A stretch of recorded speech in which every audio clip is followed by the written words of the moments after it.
Hey, what's up, nerds and furs? It's the 19th of December, 2025, and I'm going to be playing some Guild Wars Reforged again.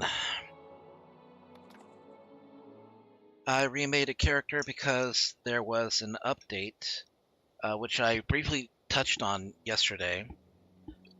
The update is... one second.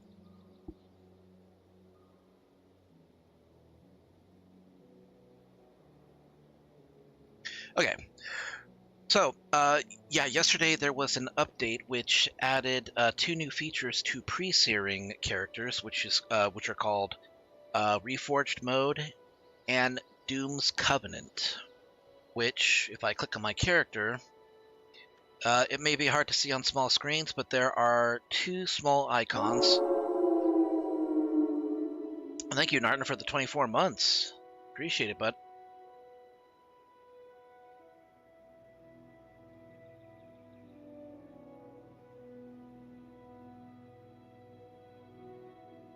I appreciate it.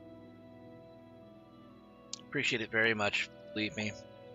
What was I saying? Right, okay, so there are two small icons. One is both of them are shields. One is green with a scythe, and the other one is red with the imprint of a flame.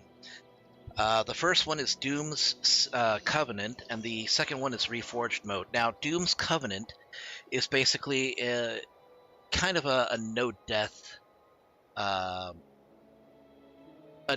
opportunity. So any achievement that I pick up without dying will be marked with the Doom's Covenant icon, which basically means that I was able to get the icon without actually dying. Hey Frost, good to see you, dude. The Fire Shield is Reforged mode, which is in alpha state right now. And what Reforged mode does is that it adds an extra 5% experience and gold gain to characters, and it will increase the party formation in pre-searing Ascalon to 4 instead of 2, because originally, up until just yesterday, you could only have up to 2 players teaming up to explore pre-searing Ascalon. That has been updated now. Up to 4 players can join, which matches with the other expansions where you could have up to 4 players.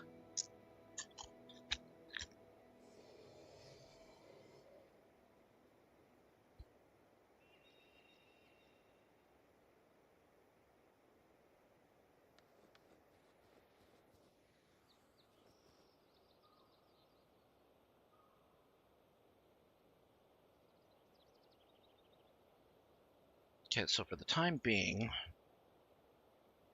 don't need that. We don't need Power Shot either. Power Shot is garbage.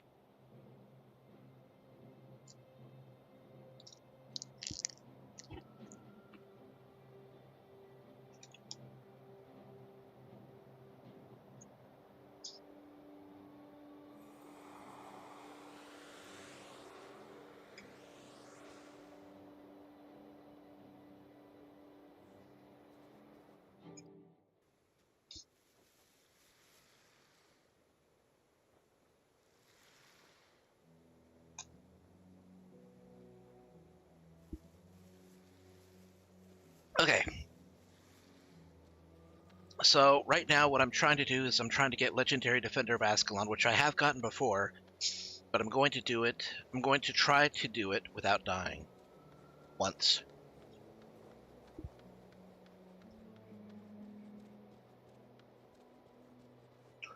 PC Crossworlds for the mods and the Remake Rebirth Twin Pack.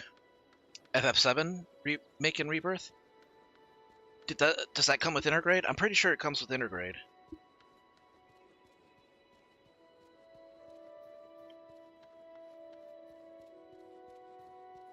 Very nice, yes.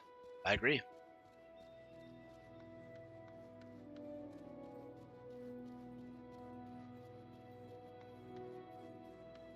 Okay, I need to get to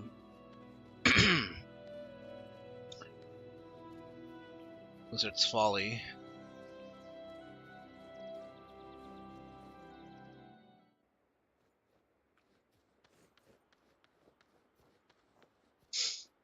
So I'm gonna try and take it as chill as possible. One of the things that Reforged Alpha, that Reforged mode also adds is Pike in the Square, which is in the Northlands basically, was turned into an actual outpost, and it is overloaded with people, from what I'm hearing.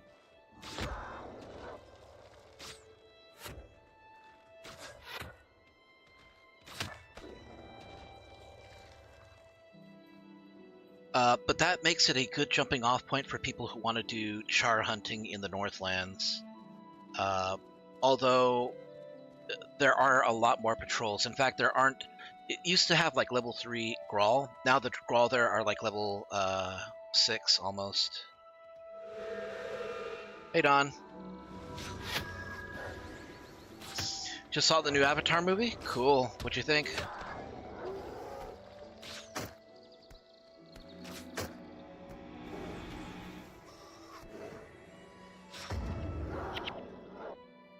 Oh boy. No enchanted lodestones. Oop.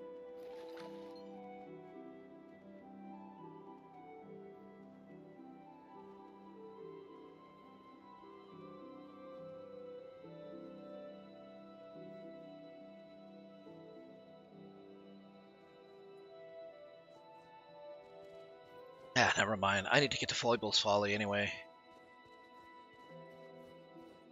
There's so much that happens in it that it honestly could be split into 2 movies. I heard that was a common criticism. Like, there's too much plot. It feels like it should have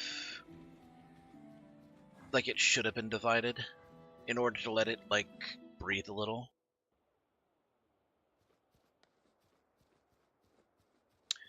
Three-hour, 20-minute.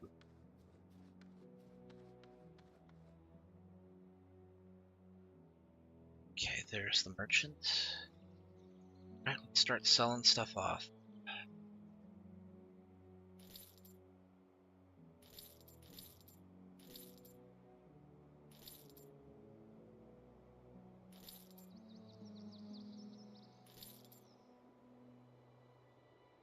Baked husks. What do I need baked husks for?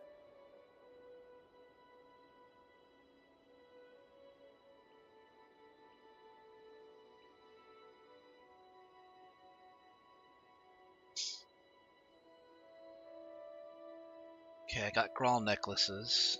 I need spider legs, and I need worn belts for the bag.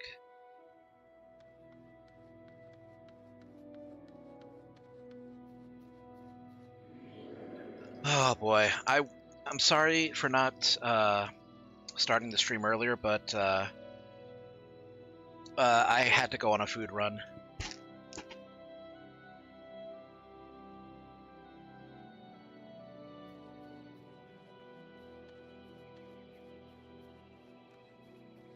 Before that point, I wanted to start the stream at 4, but I couldn't do that because, again, food run.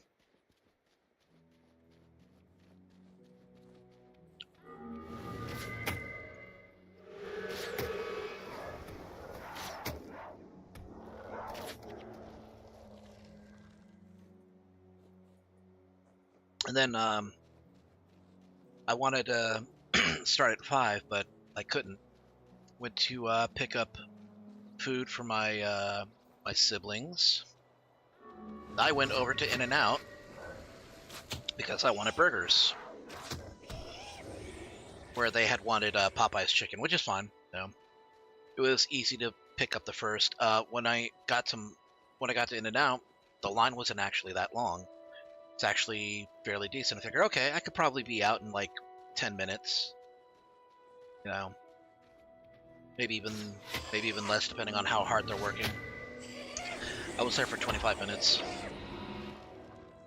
I was there for 25 minutes because apparently some Karen lost her shit because, I still don't know the full story. I could hear only bits and pieces of it, and the people who were witnessing it said she wasn't like making any fucking sense. but apparently it had something to do with her ordering animal-style fries, and she didn't like them or whatever. And she was basically blocking the drive-through up until the point where a cop, showed up and, told her to. Well, I mean, pulled her aside. I didn't even wait to see what happened because they pulled her off away from the drive-through so she couldn't block it again.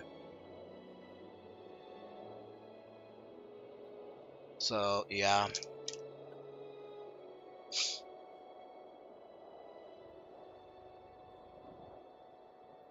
But hey, the burger's at least good, so.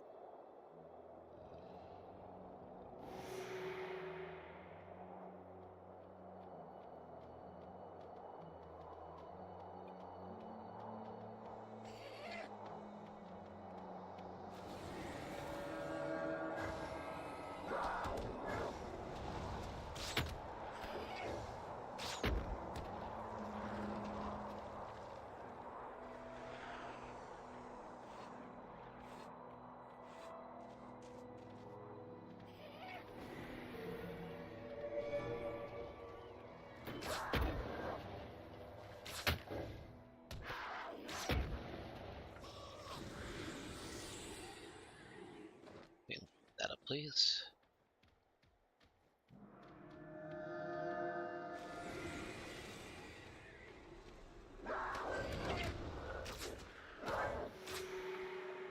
Earth Scroll, Air Staff, Frost Artifact, and Storm Artifact.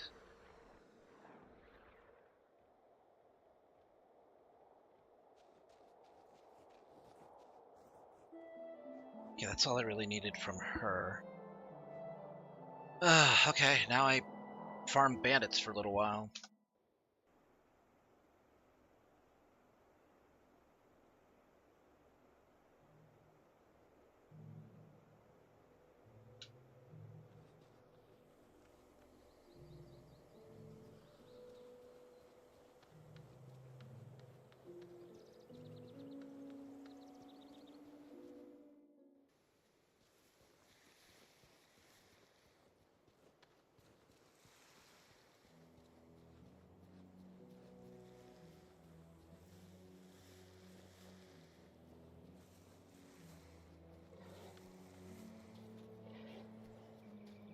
I have 2.5 levels to go on this.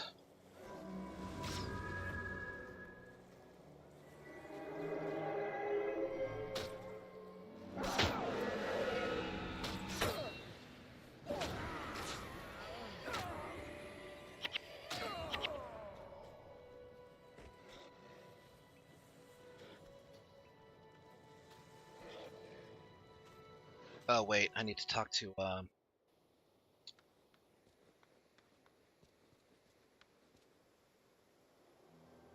no, I have to go to Ascalon City first, actually.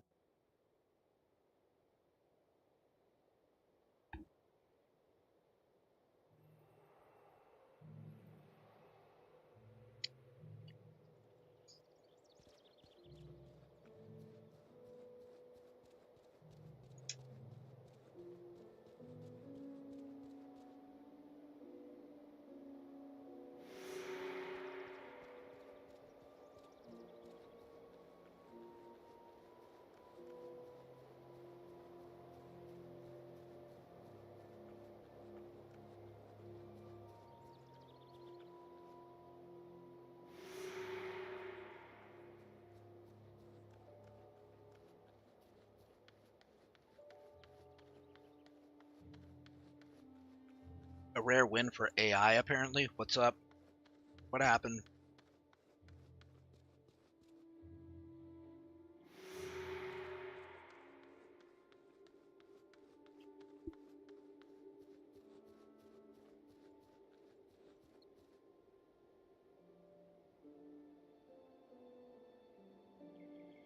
Hey, G-dubs.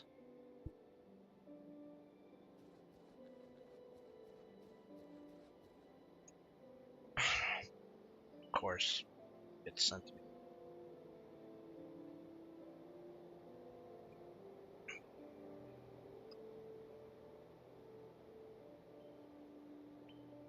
me. Ooh, that's actually pretty good. Major Kenyan reserves reported zero rhino poaching after deploying AI-equipped thermal cameras that detect poachers at night miles away. Good.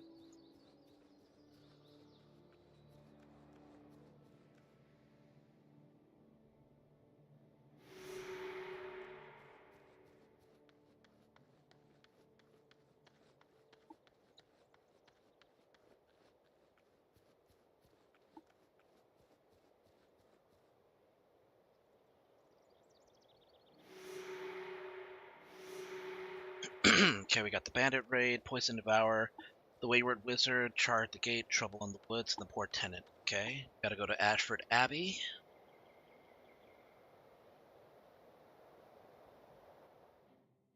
Now we talk to Mirak the Scribe.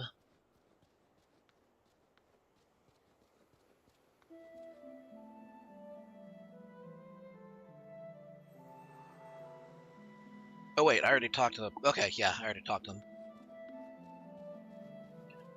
And now I farm bandits. It's gonna take a while though. So again, I don't blame you guys if you guys want to just, go and do something else. But this is what I have decided to do. This is what I'm committing my time to.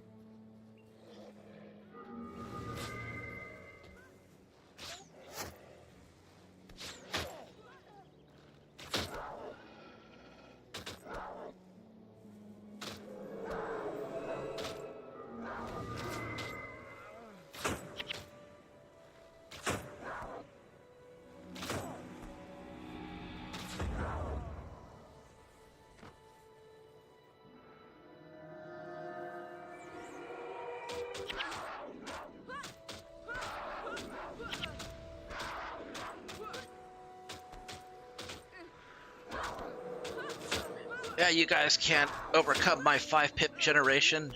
I don't even need to bring my fire imp out for this. I probably should, though. Nah, I'm good. Oh, that was a good burger, and I still have the second one.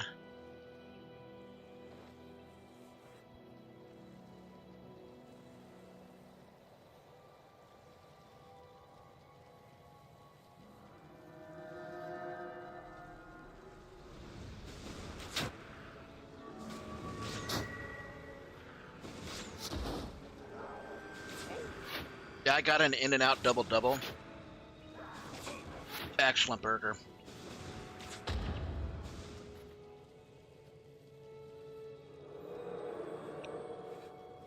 Okay, gotta get these worn belts.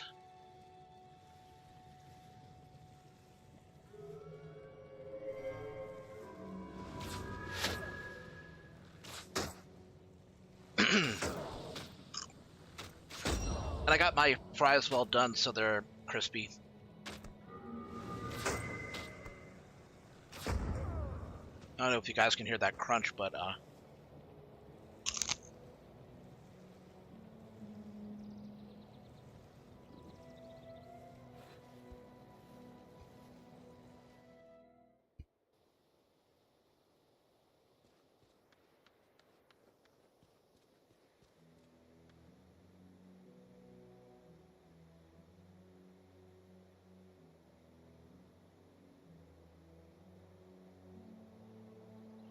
it may as well be potato chips. They taste good.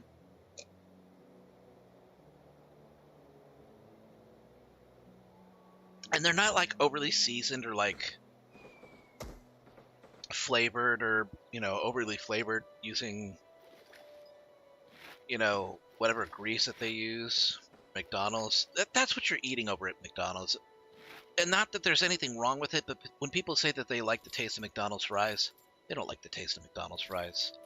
They like what they think is the taste of McDonald's fries, which is actually just whatever flavor enhancer, artificial sweetener that they infuse it with.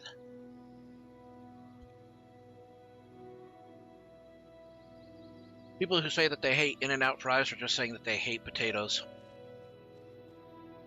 which is a lie.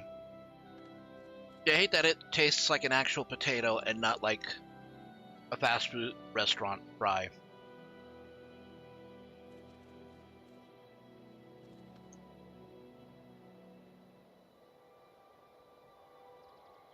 Okay, 5 unused points.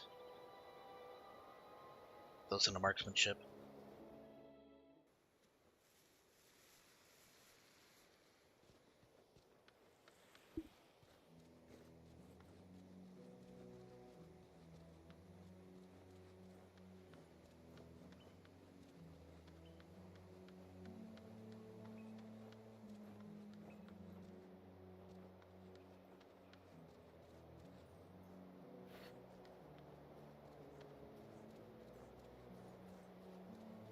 I'm actually more partial to the BK breakfast.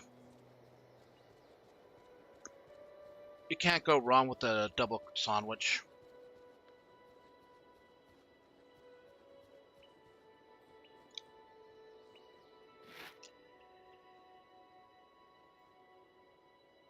Alright, there we go. Extra backspace.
Okay.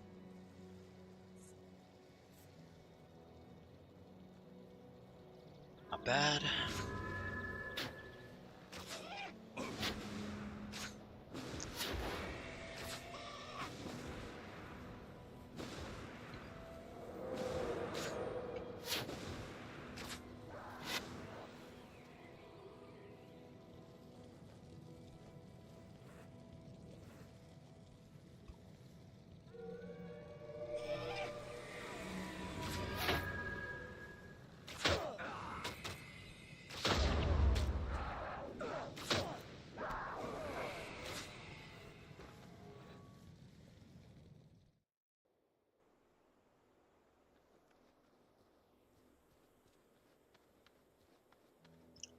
There's a herd of buffalo led by an elephant in Kenya and has been leading them for 40 years.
Not 100% sure, but I am glad I took a V-Day today and started my end-year vacation early.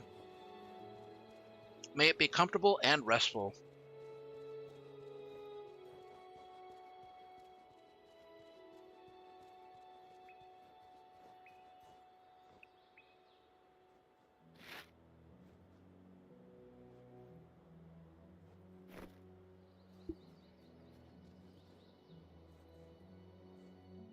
It's faster just to go this way.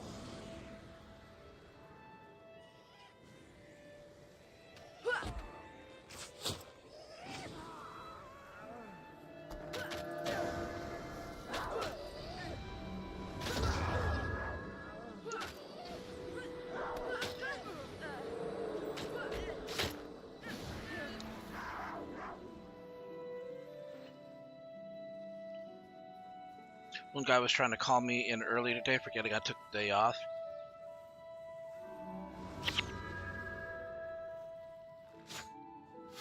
There we go.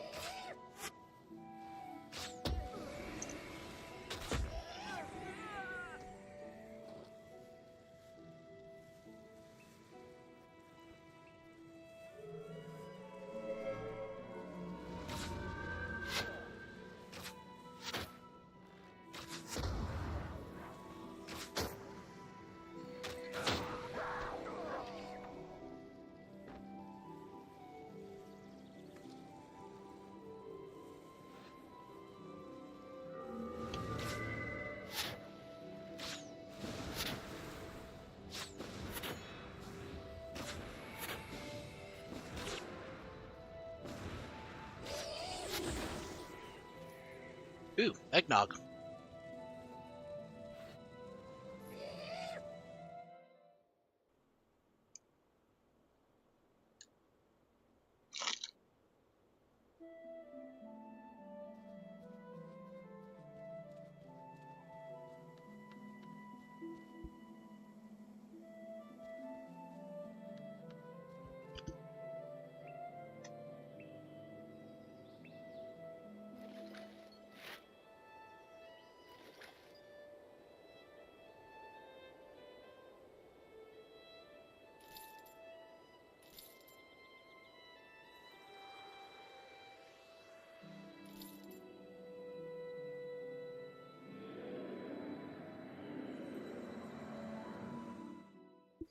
Okay, we're a decent way up level 5.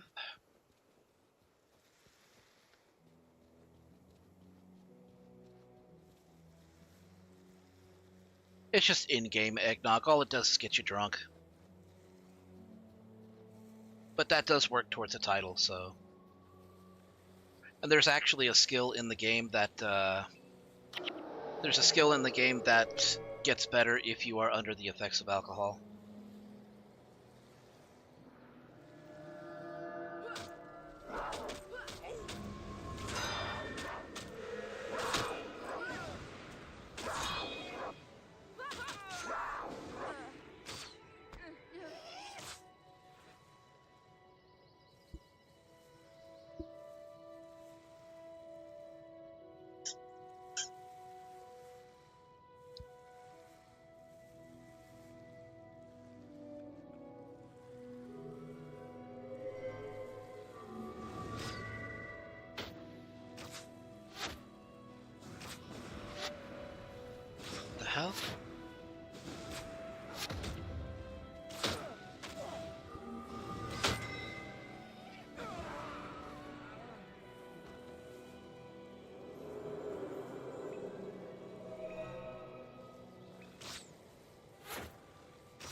Taking the worn belts, though. Those add up over time.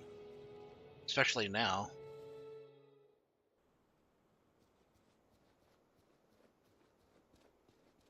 Maybe it is going to get a little boring, so I'm going to need to...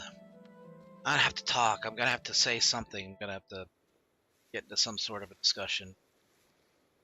And I don't know what that discussion should be about. I know I did want to play Batman, and I still do. It's just I don't know when I should tackle it. I know it should be around Christmas, so I'm thinking 20th, 21st, maybe this weekend, so I'll have enough time.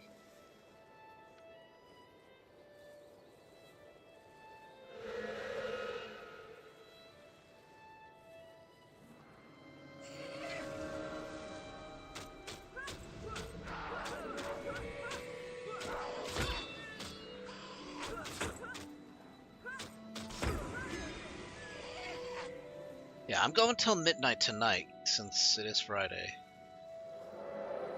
I think.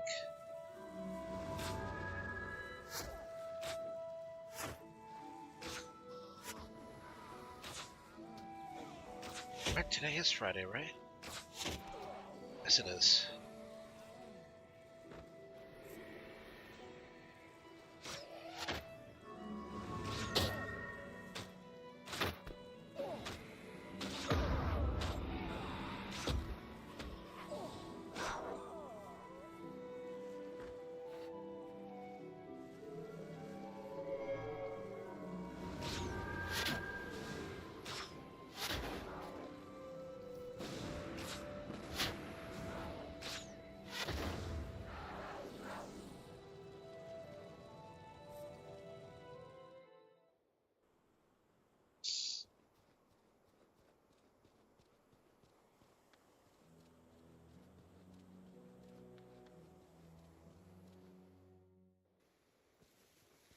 Okay, more than halfway to level 5.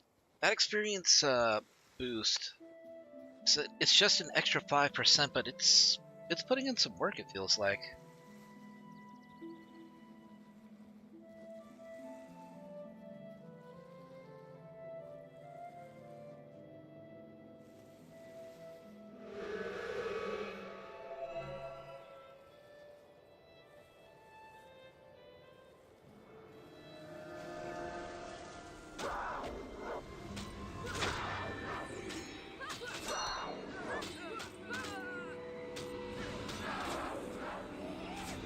Oh, got fruitcake.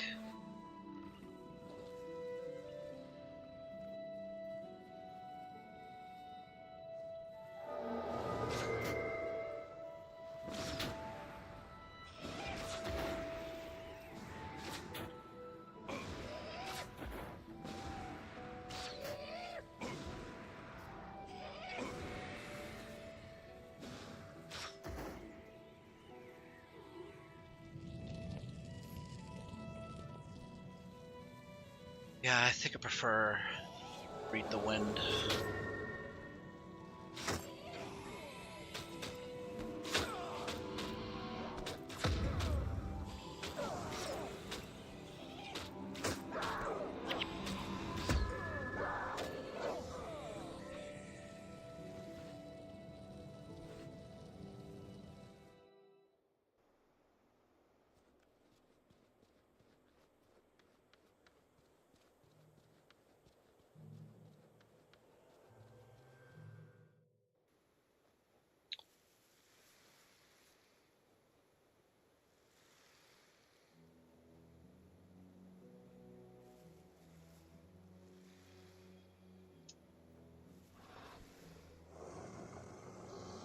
Random question generator.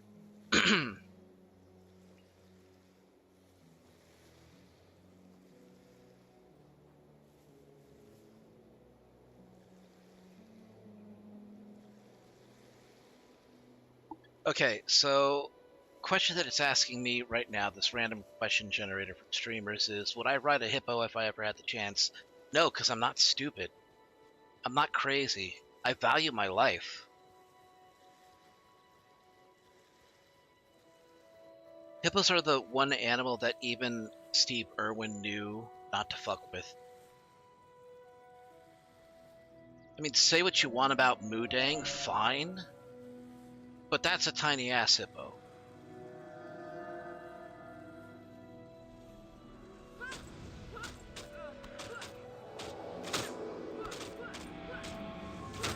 I'm not riding a hippo even if it's one from, captivity.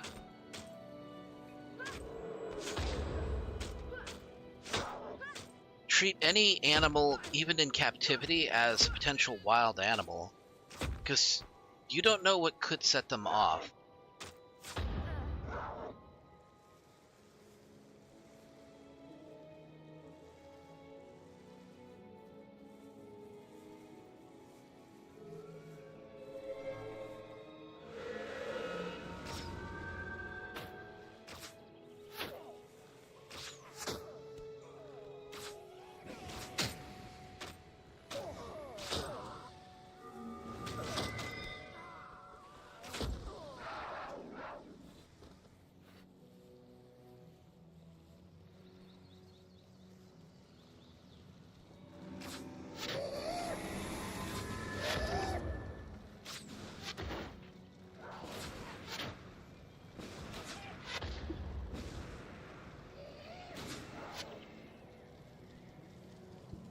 So, yeah. Situation like that, I would just not ride any hippo. I would not ride a hippo if I had the chance. Hippos are dangerous.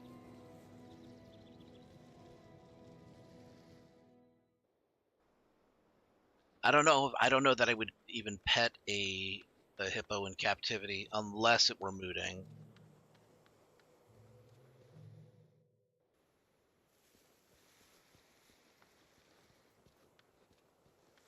But because the question, I'm inferring that this is, your regular traditional hippo, given that the criteria is, the question is, would you ride on it? It would have to be, the usual expected hippo, if it was one that you could ride on.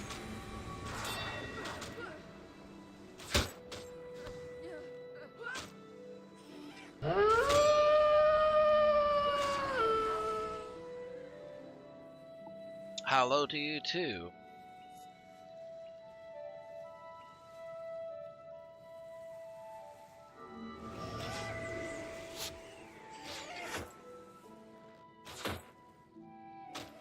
Pretty sure there's a statistic that says that hippos are are responsible for more deaths per year than sharks are.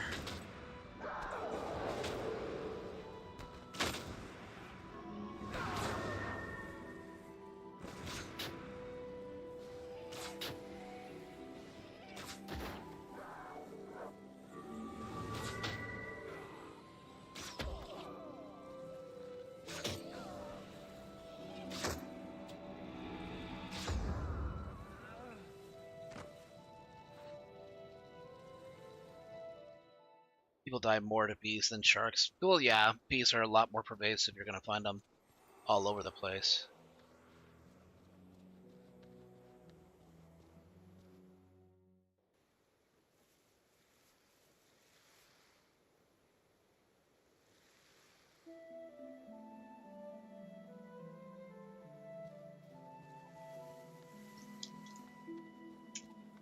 What to you guys would be considered an indispensable part of Christmas, and why? Like, everybody has like that, that holiday tradition. Like, one holiday tradition I know that a lot of people practice is watching either The Nightmare Before Christmas or The Halloween Tree, or both, for Halloween. That's, expected. But what is a Christmas tradition that you practice, or a holiday tradition that you practice at the very least, that you've never made concessions on? Like, it's always been like a part of what you've done, as part of a family or whatever.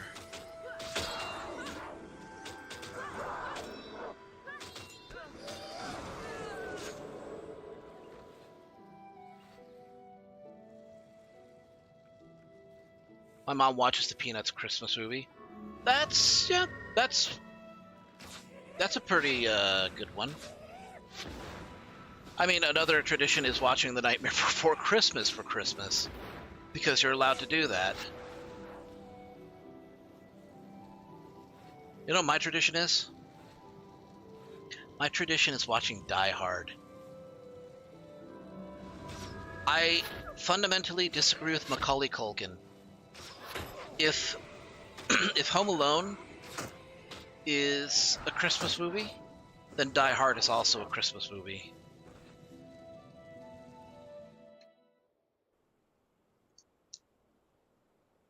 Both Die Hard 1 and 2 are Christmas movies.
Ooh, finally found a vial of red dye.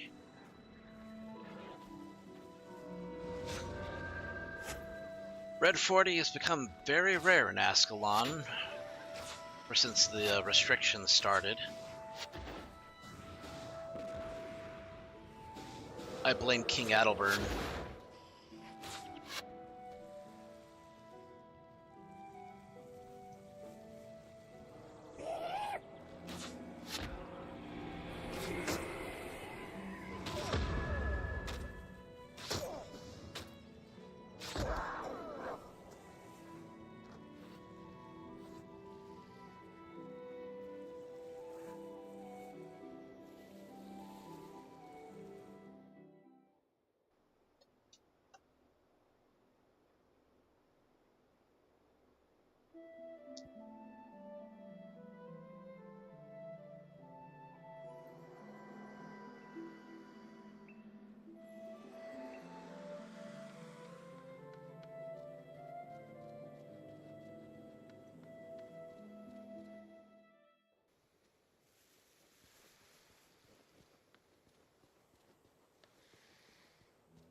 Oh, classic random question.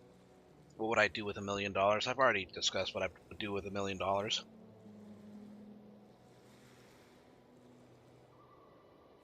Get several friends gaming PCs, help a couple of them with their financial issues, just a little bit here and there, you know.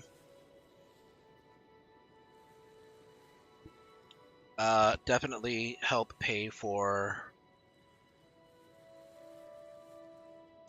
medical expenses for my family, for sure.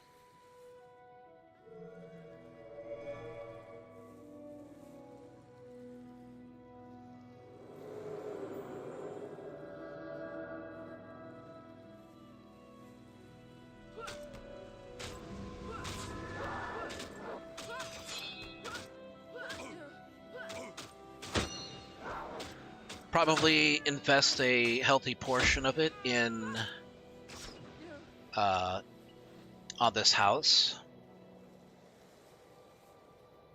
I think that would go a long way.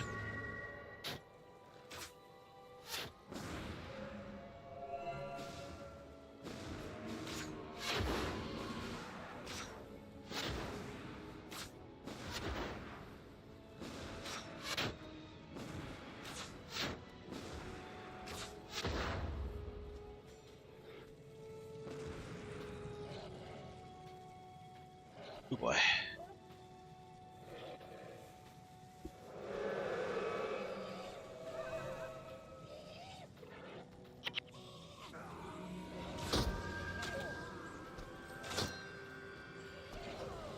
Oh, my pet reached level 7 before I did. And again, got her when she was like level 5 and I was only level 2.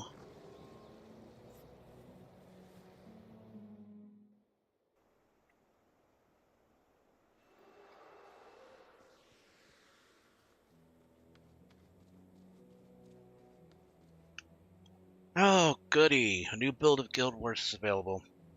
Give me a second.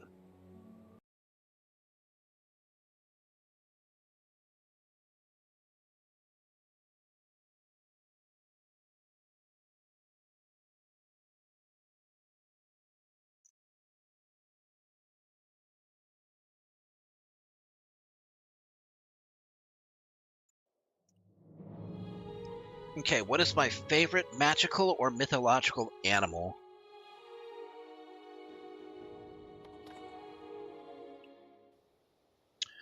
People who know me know that I like griffins.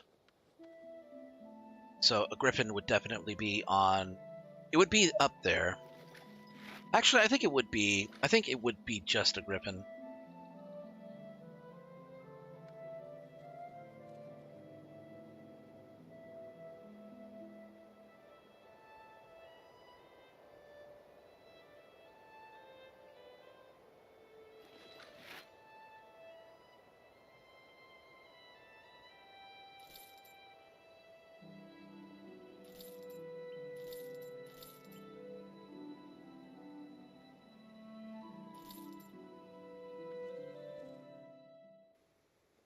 Well, yeah, I figure for you, Don, it would be dragon.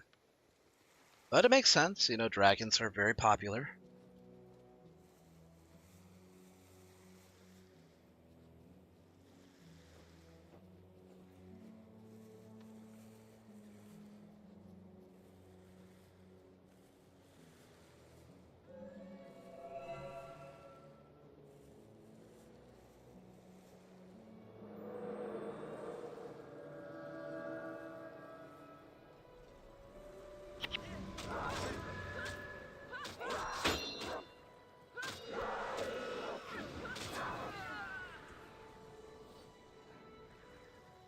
Okay, we're getting better at this.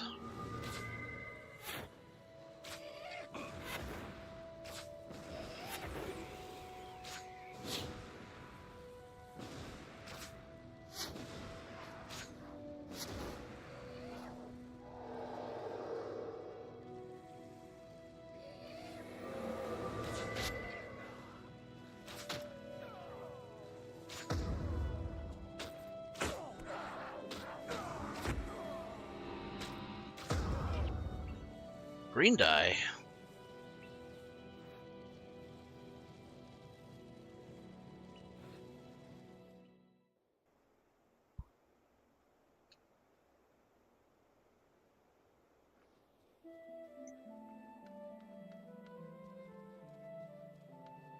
You prefer the classic European dragons over the noodly dragons, huh?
Because of all the mysticism they have, they're more magical. I don't know enough about Eastern dragons to know whether that's true or not.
Okay, take that, Nog.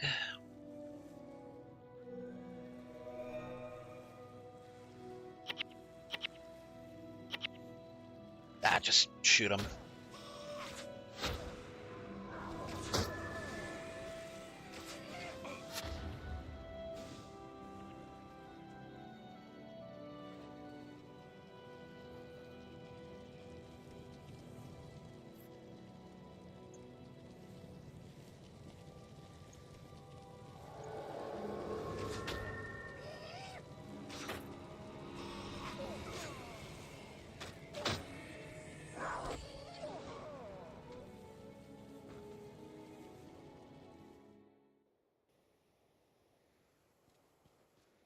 Okay, almost halfway up level 6.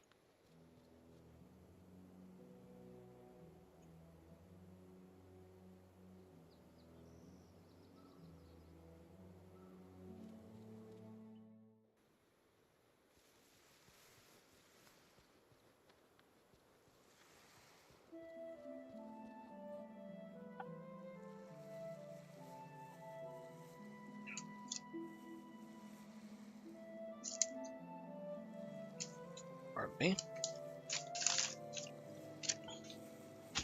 Just throwing my stuff away.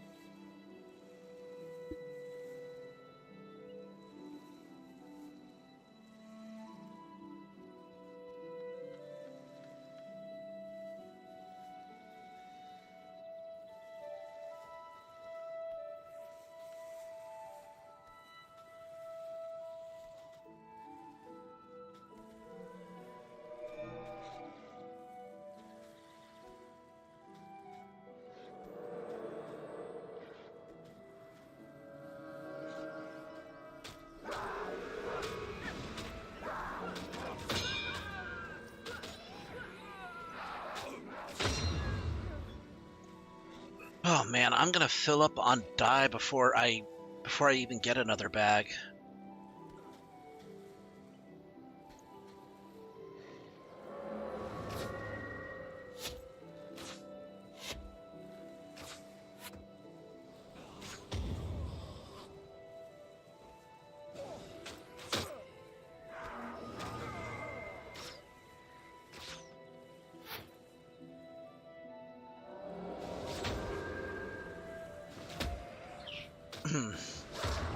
I wonder if the skill lists for all of the henchmen have been updated, because one of the other additions that Reforged mode was going to add was that each of the henchmen were going to have updated skill bars. Which is good because some of those heroes are actually like nigh on useless just because of how poorly they're set up. You know what? Yeah, I'm actually gonna look that up.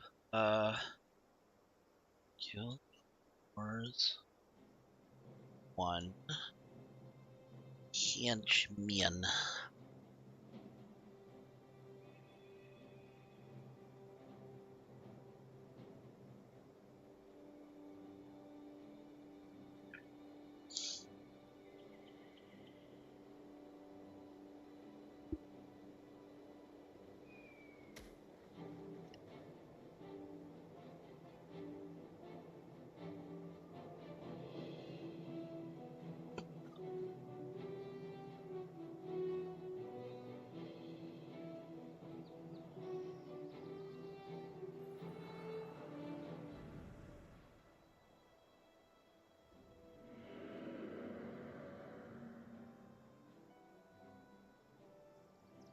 Let's see.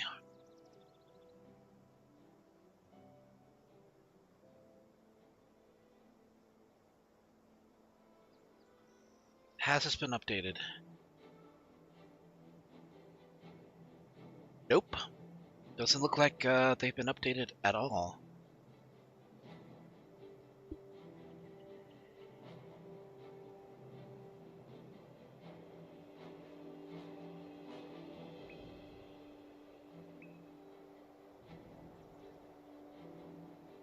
Ooh, somebody favorited. I hate when people do that.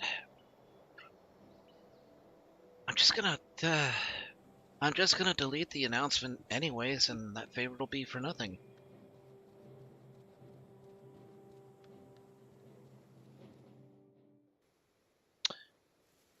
Story went long ago in ancient China. A massive drought was affecting the land. The people begged the emperor to help, but he ignored their pleas. 4 dragons that served felt pity for the people, so they burned the sea with their fire to make steam, which turned into rain clouds. They pushed the clouds to the land and made it rain, helping the people. The emperor was angry at his dragons going behind his back, so he had the dragons sealed in 4 mountains. The dragons were saddened by their ruler and began to cry tears. The tears soon flowed out to become the 4 rivers.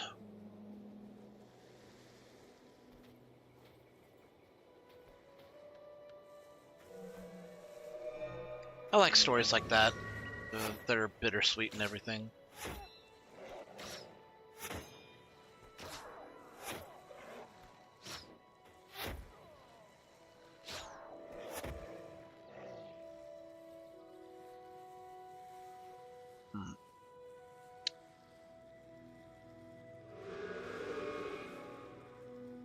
No. Oh well, whatever. What's done is done.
Have you ever heard of the movie called Dragon Wars?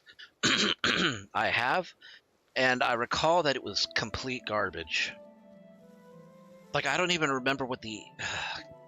I need to look it up again.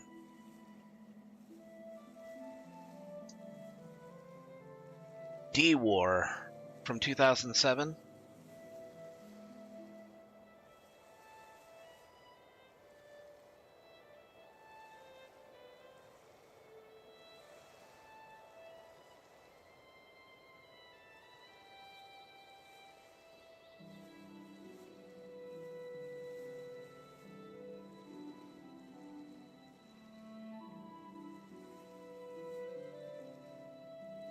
Yeah.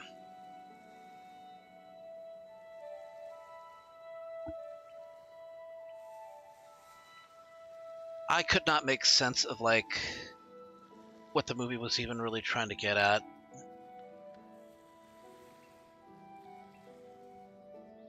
Like, parts of it are just so bad, you're like stunned, and then by the time you're trying to wrap your head around whatever it is that just happened, it's done.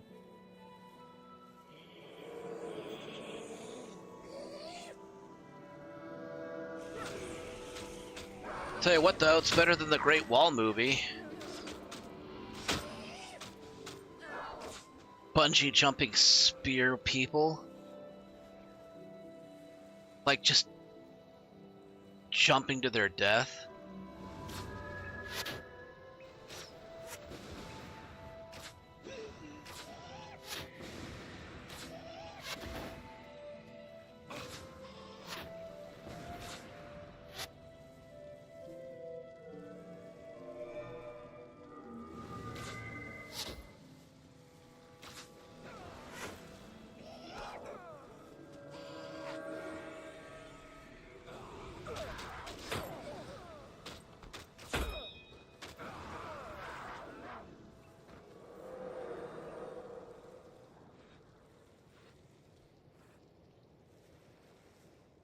Okay, we're almost at level 7, though.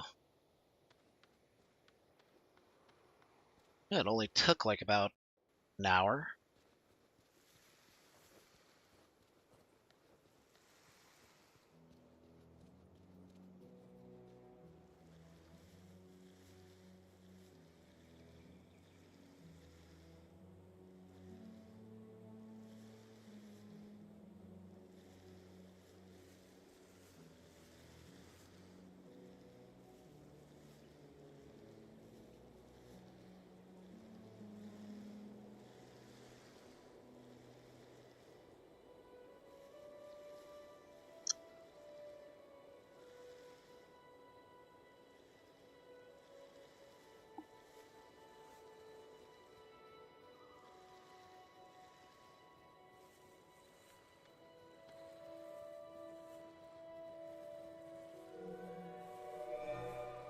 I think part of the problem with that movie was that it looked good, but the dialogue was just so awful.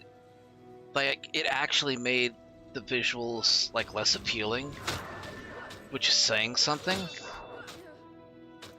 Because again, the visuals actually look pretty good.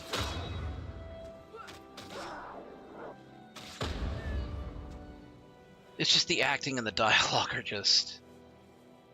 You can't attach it to that movie and, you know, take it seriously. Same story, what Magikarp and Gyarados are based on.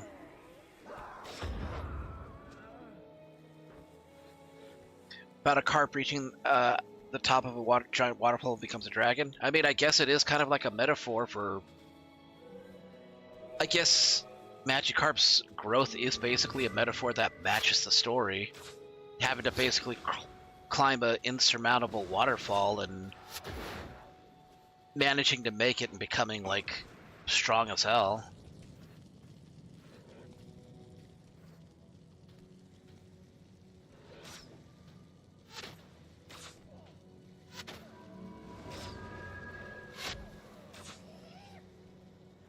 Ooh, nice.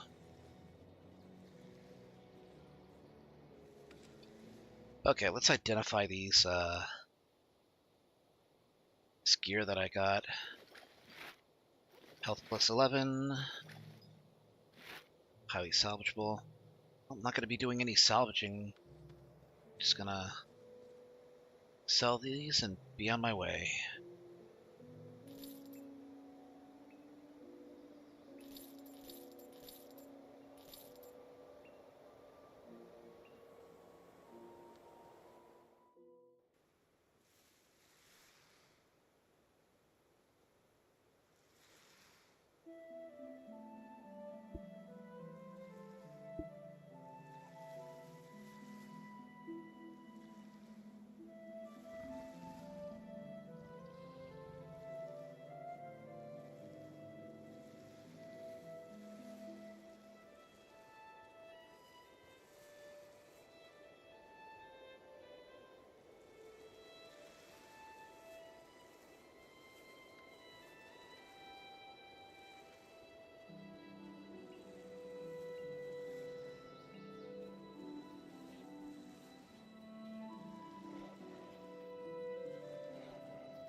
Okay, and double shot.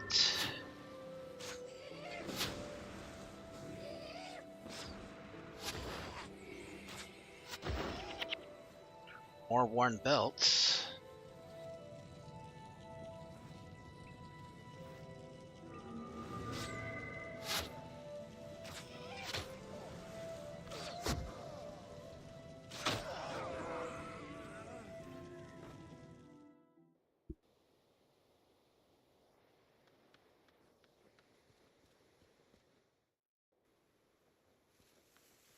Kind of why in the new D&D they're turning gold dragons into basically Asian dragons. Kind of giving them the long noodly look, I guess.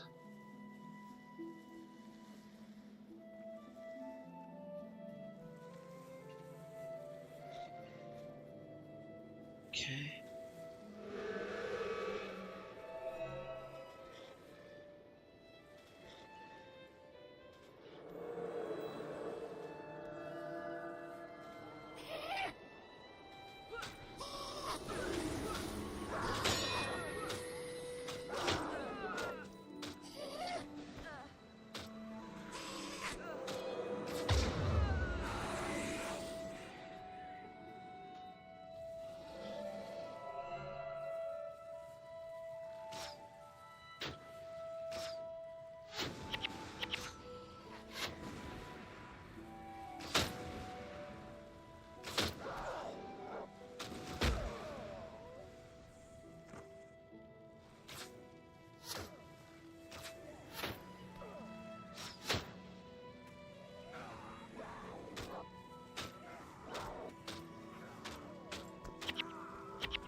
Still not enough to hit level 7.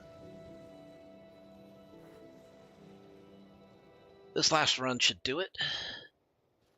Once I hit level 7, I can take across the wall. Then I can start hunting Grawl. Not Char, but Grawl. Char are going to be too dangerous. I'm going to have to wait until level 10 before I can start taking them on reliably.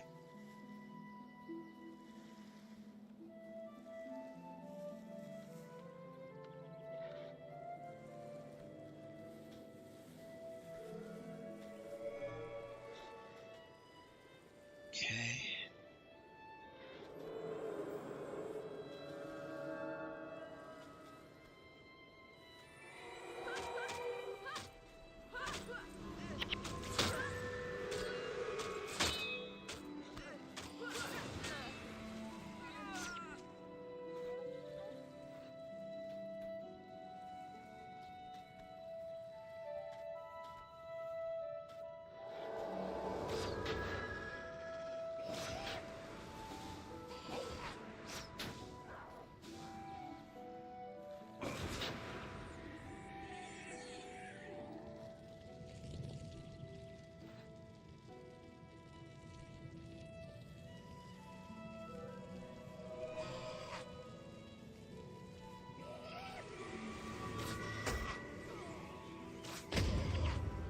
There we go, level 7.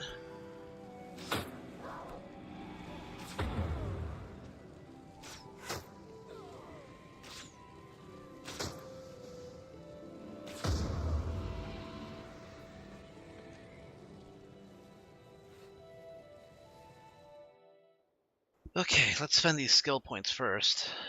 We have 5 of them. We can...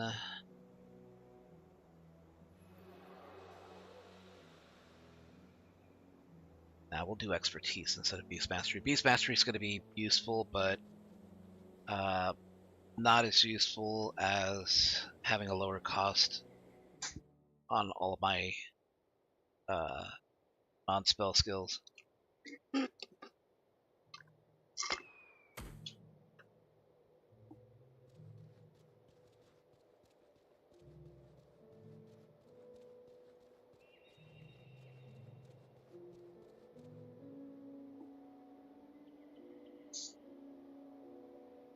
Okay, before I head across the wall, I need to get 2 more pieces of gear.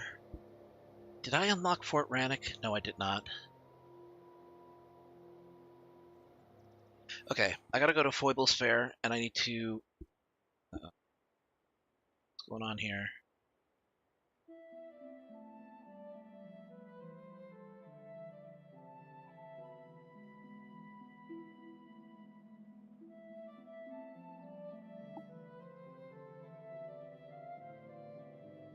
Okay, I need to hunt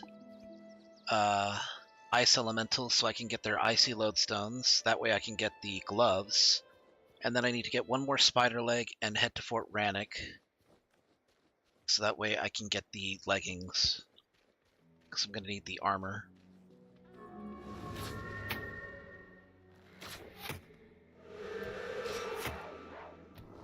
Once I start doing Vanguard missions, I actually get a set armor rating. So the pieces are really only going to be for when I'm handling Grawl. Here we go, an icy lodestone. I need 3 of these, so 2 more left. Just curious, but what all Scooby-Doo movies have I seen? I've seen some of the animated ones. I took a hard pass on the live-action ones.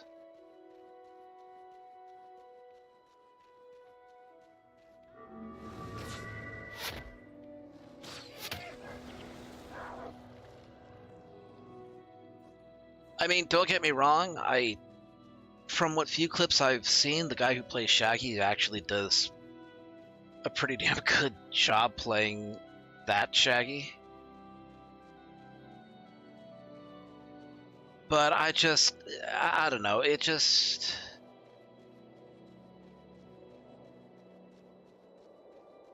was like watching the Flintstones movies, the live action Flintstones movies, but having lower expectations. And then, seeing them, I'm just like, you know what, I'm not interested. I'm just gonna dip out early so that, I don't have to waste my time.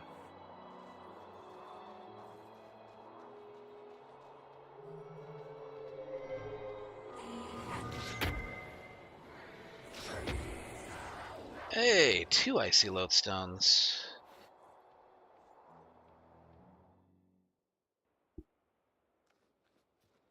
That's lovely.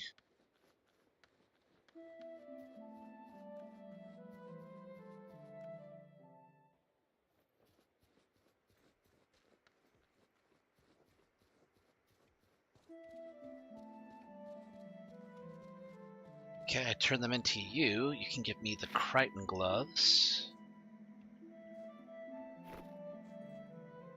Just move those into the trash. Now I need 1 spider leg. For that I'm gonna have to go into the Regent Valley. Is there a way across from there? I feel like there should be. Oh, God, I have like a really bad itch right there.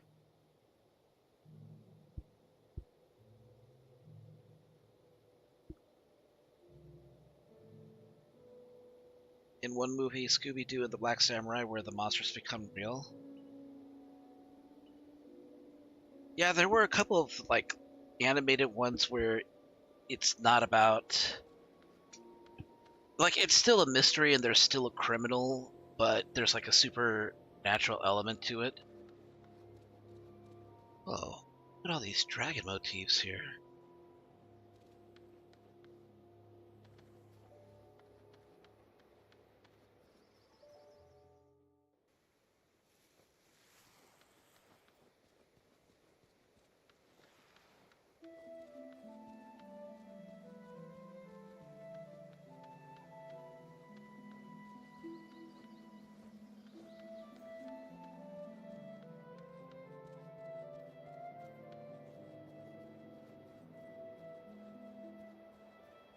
Started with a black samurai that was defeated by a dragon in feudal Japan.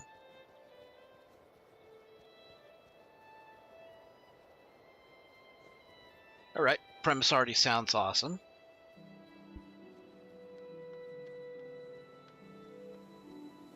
I could be biased though. I do enjoy Skyrim. It's one of my favorite games.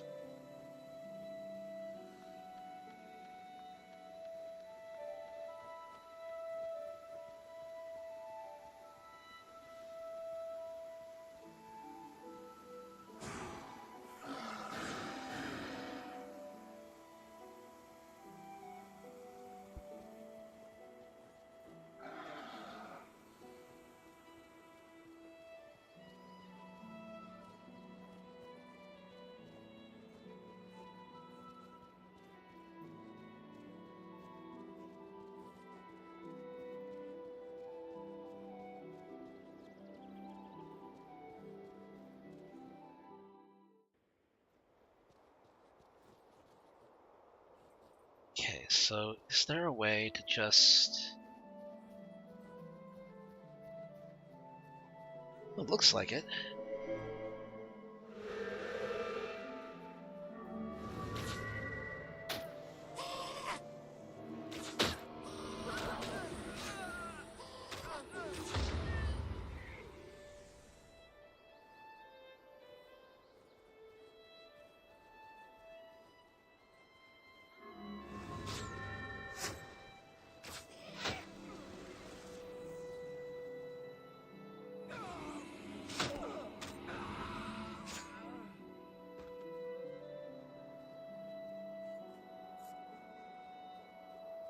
We're gonna need as many of these red iris flowers as we can find.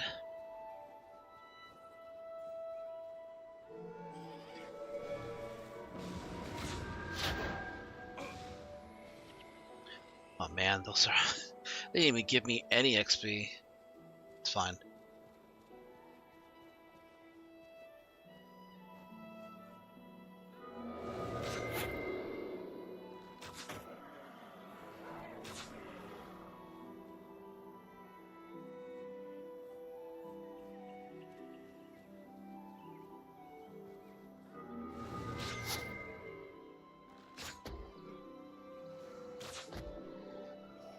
$17.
Man, never gonna run out of worn belts, that's for sure.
Hold on.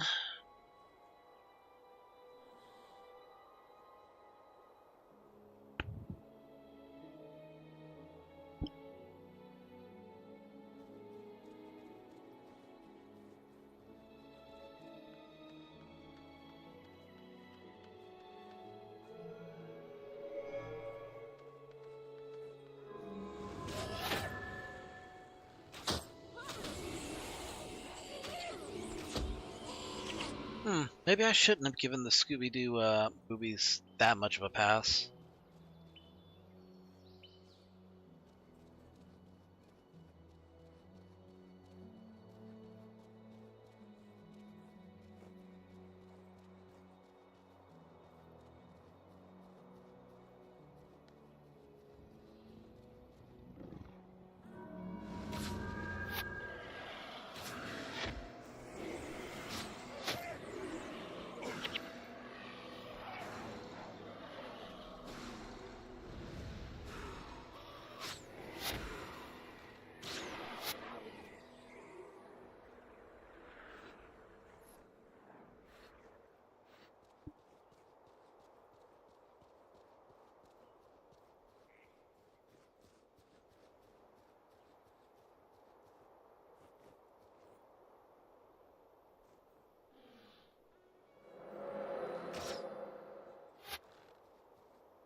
Yeah, come on.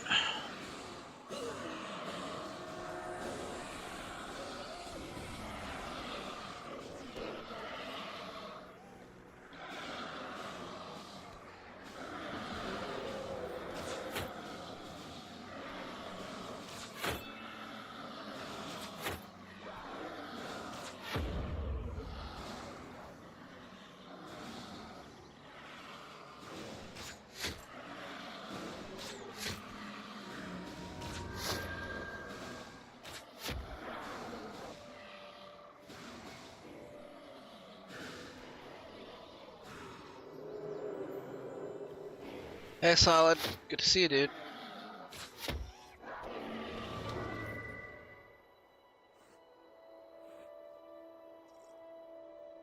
Saw Death from Puss in Boots for the first time. Good lord, did I almost miss something special? He has to be the greatest, most well-written villain of the decade. Yeah, because he's not really even a villain. He's just like a dude that just like had enough, you know? It's like, stop fucking around.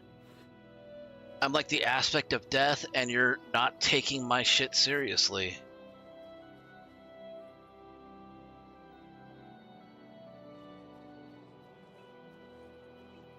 Also helps that he's like so damn likable.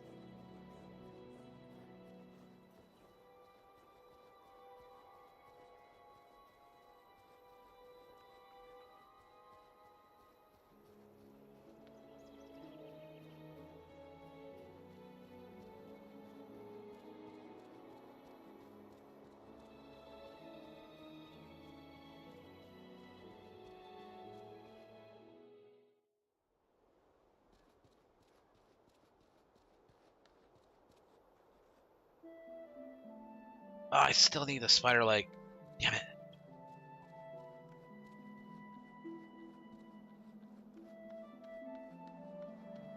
Yeah, I mean, at that point, Death had every right to be pissed.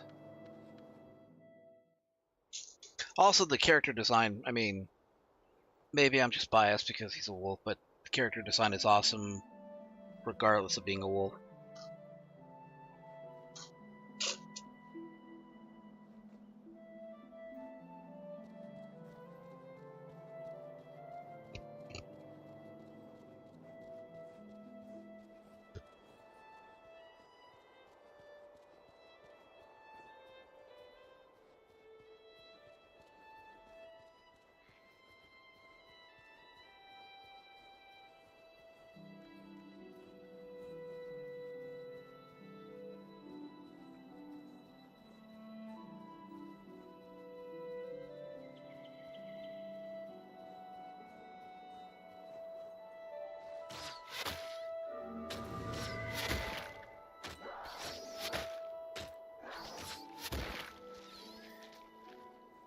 Okay, it's all well and good having coins, but I need legs.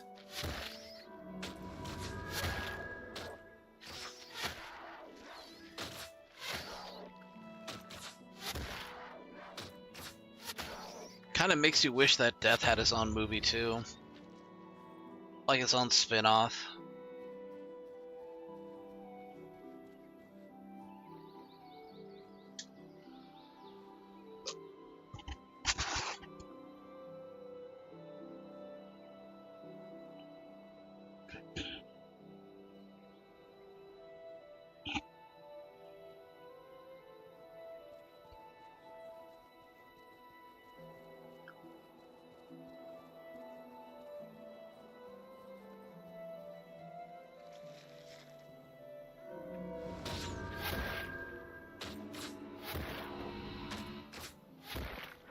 Give me a leg. Damn it.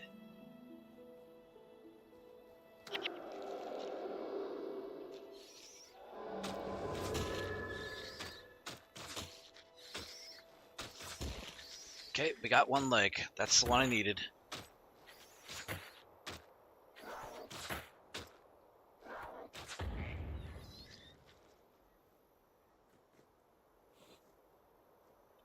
Okay, back to Fort Rannoch.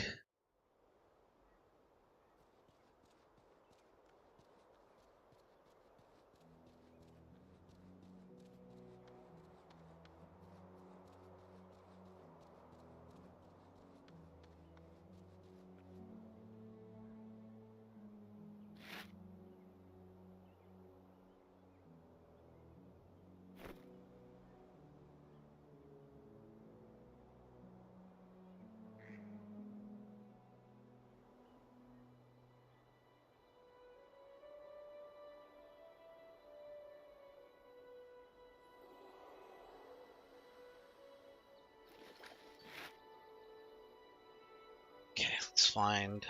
There's the merchant.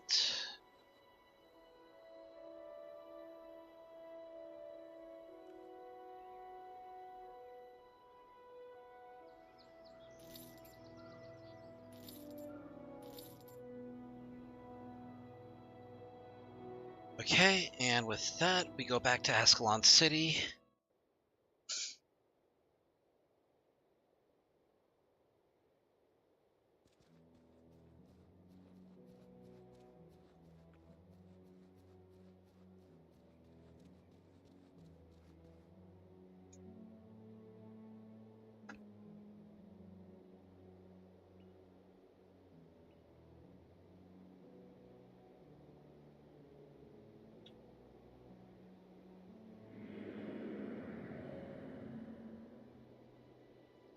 Ooh, here's a good question.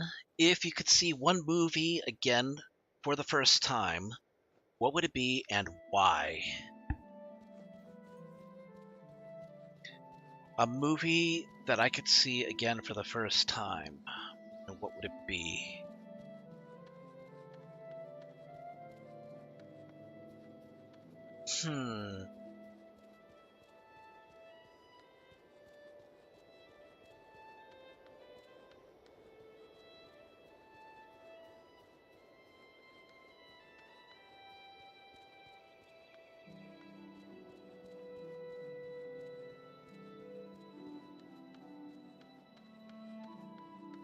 There's a lot of movies I would love to be able to see again for the first time.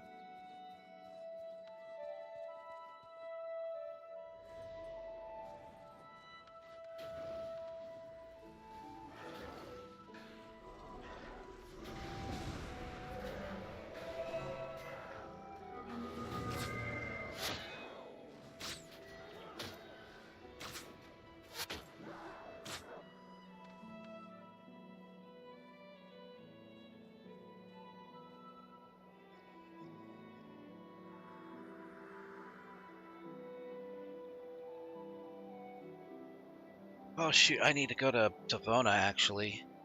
Damn it.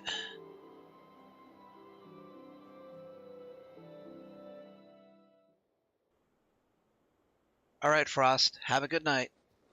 Thanks for coming to the stream.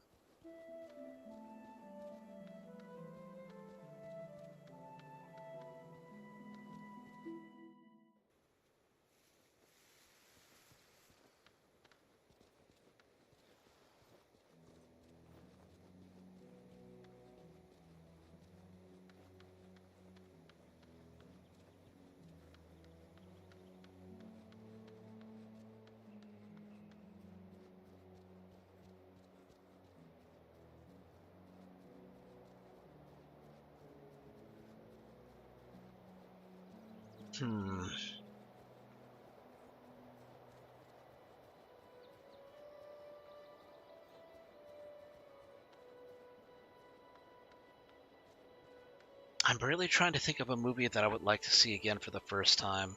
I guess... Okay, I have one, but it would come with a caveat, right? I would love to see Lord of the Rings, The Fellowship of the Ring, again for the first time, but only if I get to watch only if it's the extended version. The superior extended edition version.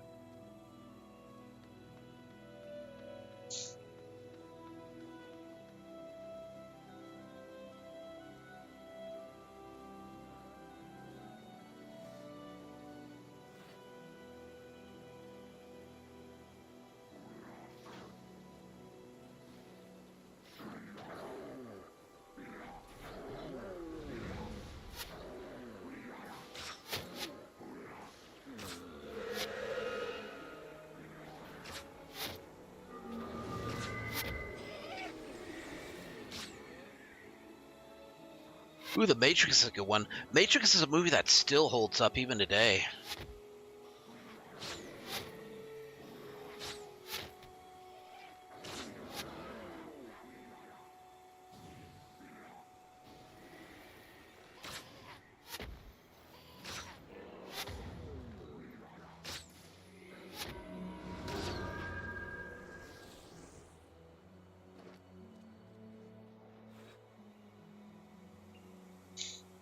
Okay. Chart the gate, then take across the wall from Gagar Torin, and then go into the Northlands. And this is where I will have to begin farming Char, which I'm not going to do. I'm going to be farming Grawl. Most part.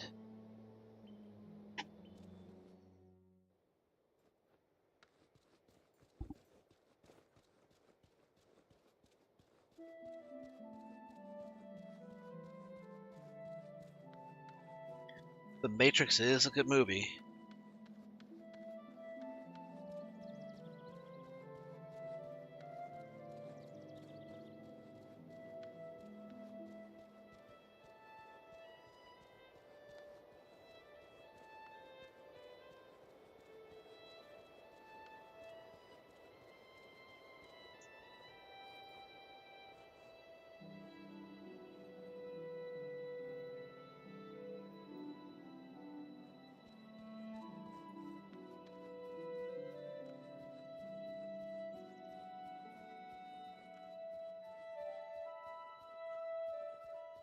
Okay, using the lever should...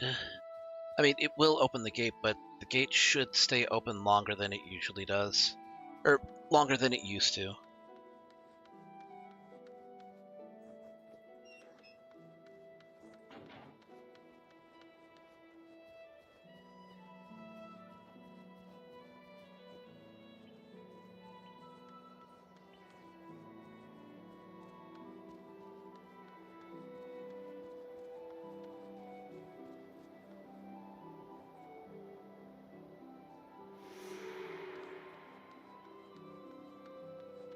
Oh yeah, it stays open a lot longer.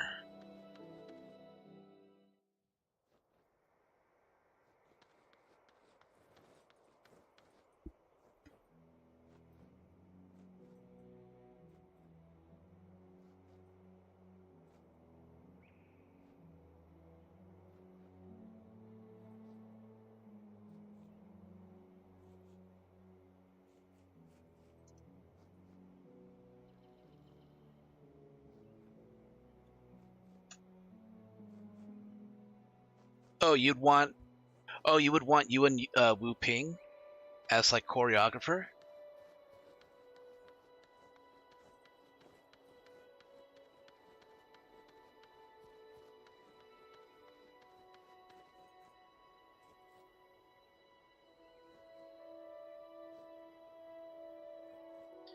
That would be pretty impressive. Okay, I'm gonna have to be careful here because the Grawl here are no pushovers. They are actually slightly dangerous here.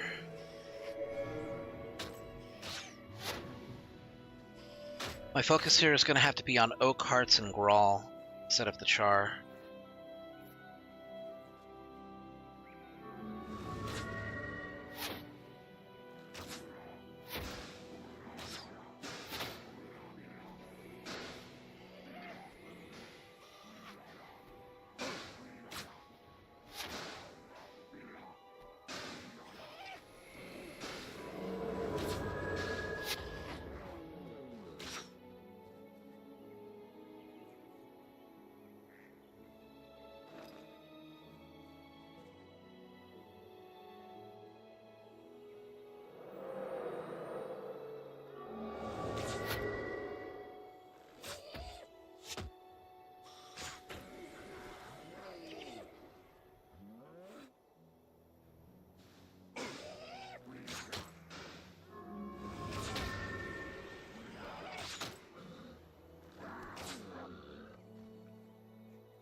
Regardless, that is a pretty good question.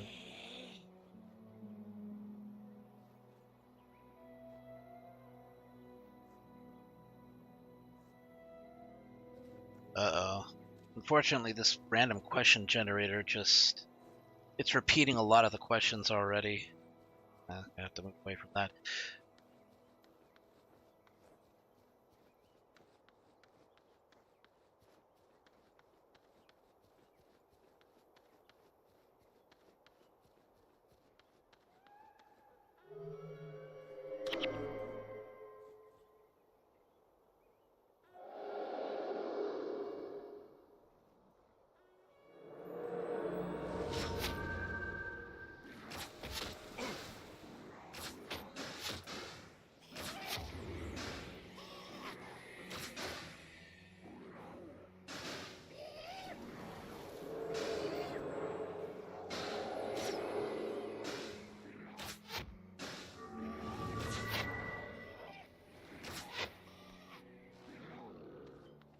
Vile blue dye. I'm gonna get every color of the damn rainbow before I get legendary Defender of Ascalon again.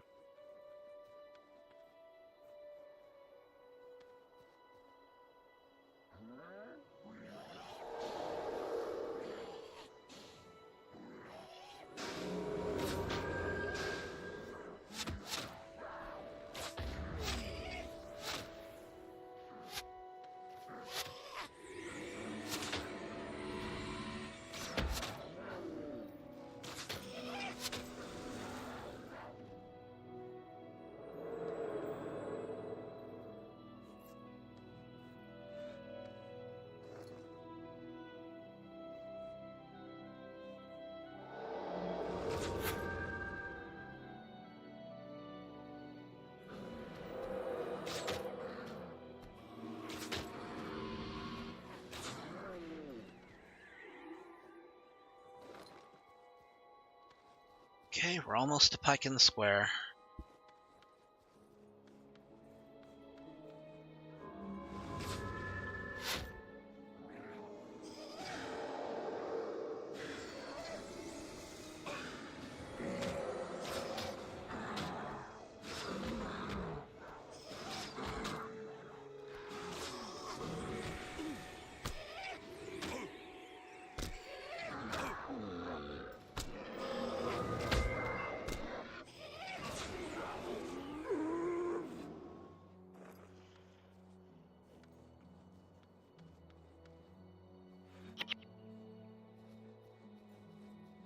Can't remember if there's a merchant in Pike and Square. So yeah, over here, Pike and Square, this did not used to be an outpost. This is new as of 1 day ago for a game that's 20 years old. Damn.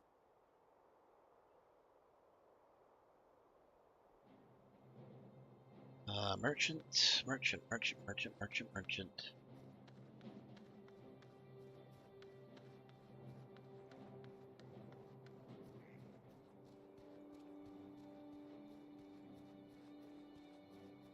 Adept Mullinix.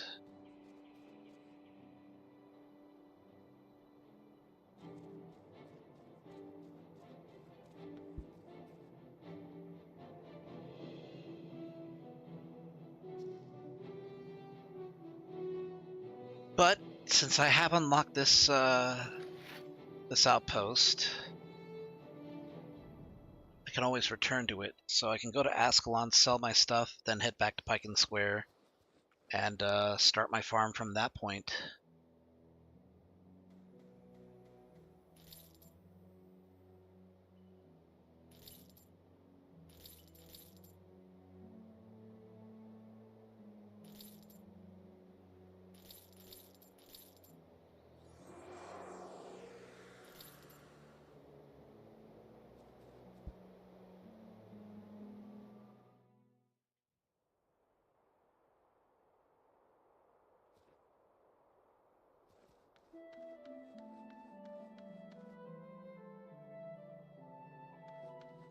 Okay.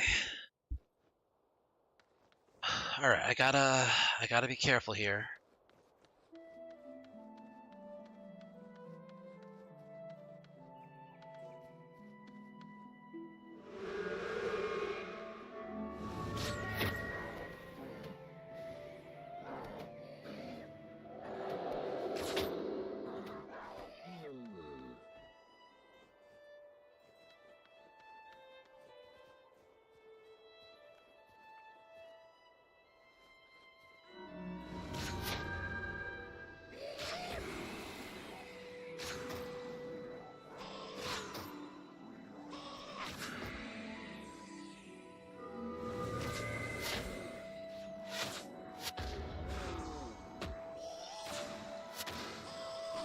Okay, some of these Grawl are level 6, and some of these Grawl are also level 1.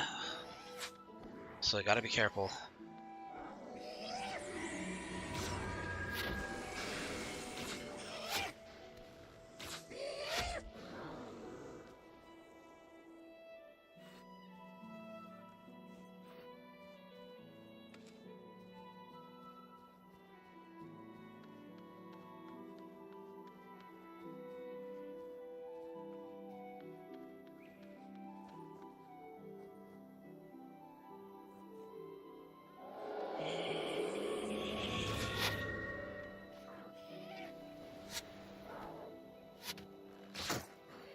Okay, no, get away from me.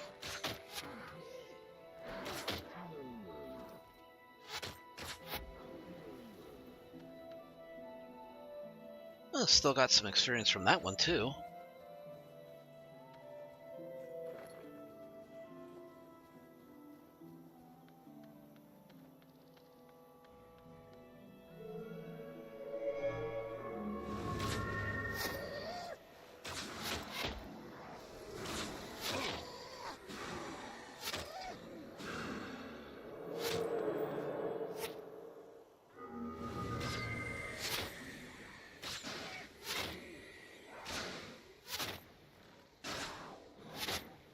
Phew.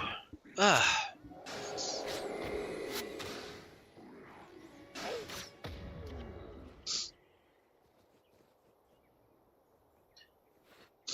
Thank you.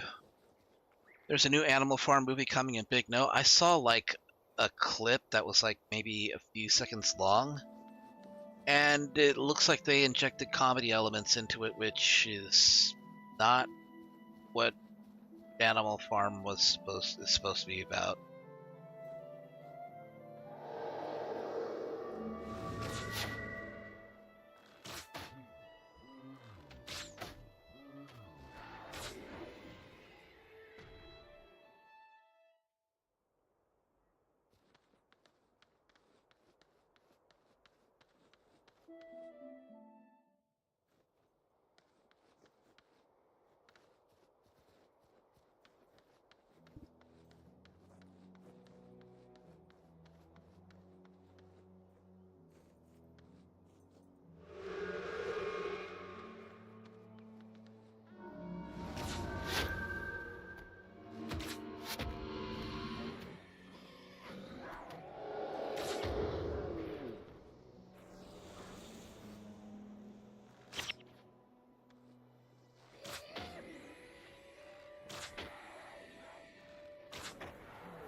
Oh boy.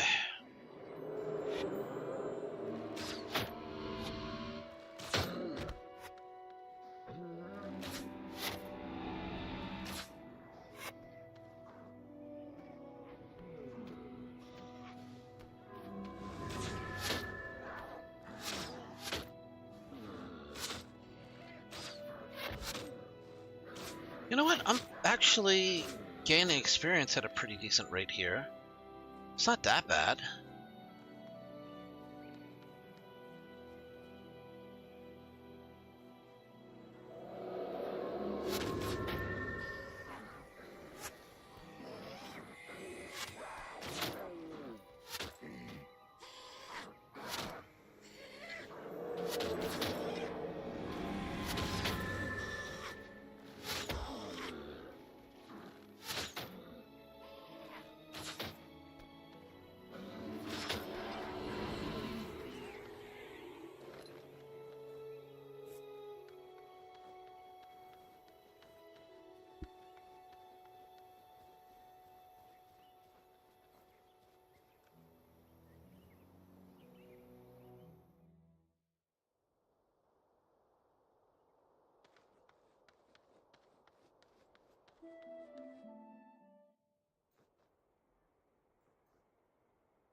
Okay. Shoot a Grawl, get a Grawl fighter.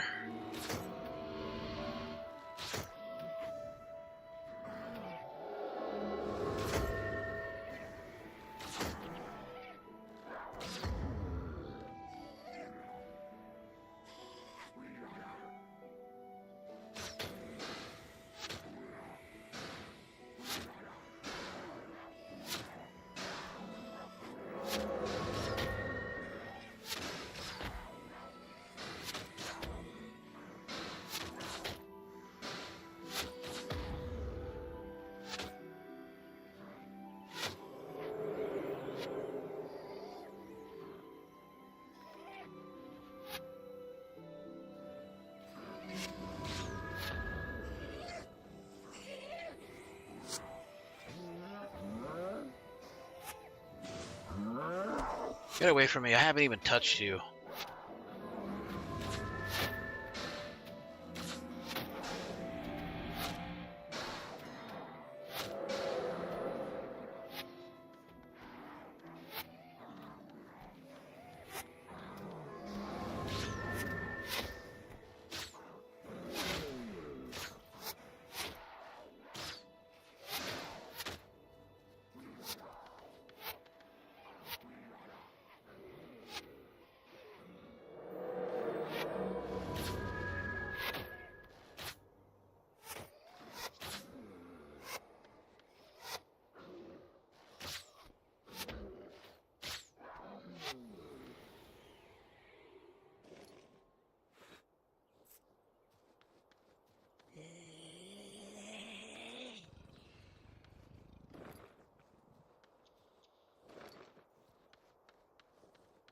Do I want to take these ones on too?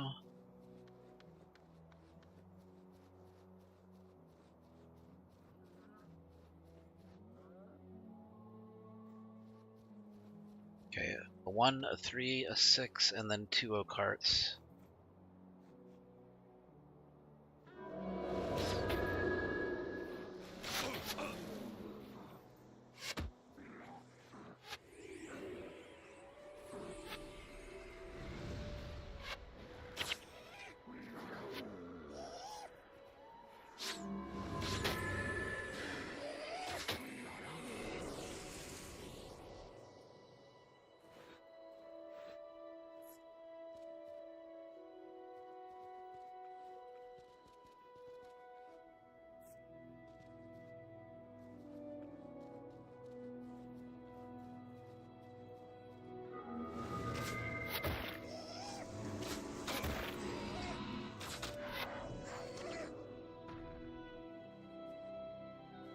Yeah, he was talking about the new adaptation of Animal Farm.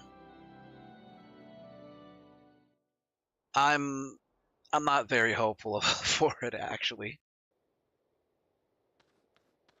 You know, bringing up Yuan Wu Ping though, I kind of want to watch Snake and Eagle's Shadow, or Snake and Eagle Shadow, and Drunken Master 1.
Okay. Getting closer to level 8. We need to get to level 10. That's when the Vanguard missions will start. Okay. Let's see. Okay, get him interested.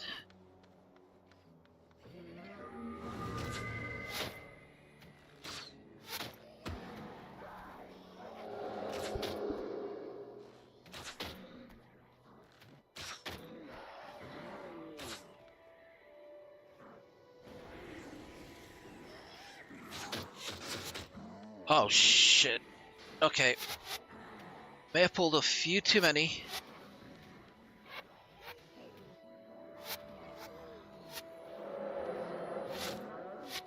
No. It's all wrong. We gotta get out of there. Yeah, I could have died there if I had pressed the attack. That would have been bad.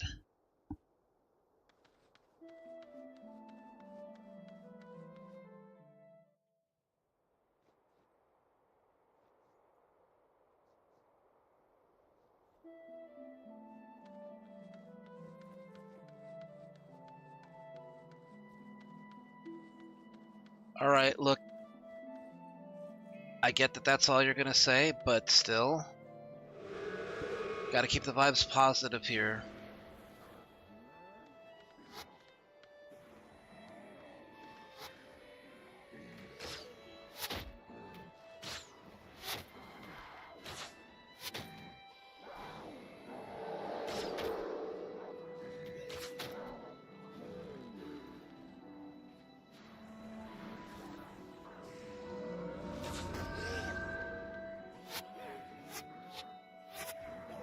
Oh, god damn it.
It's getting a little dicey. My imp is getting...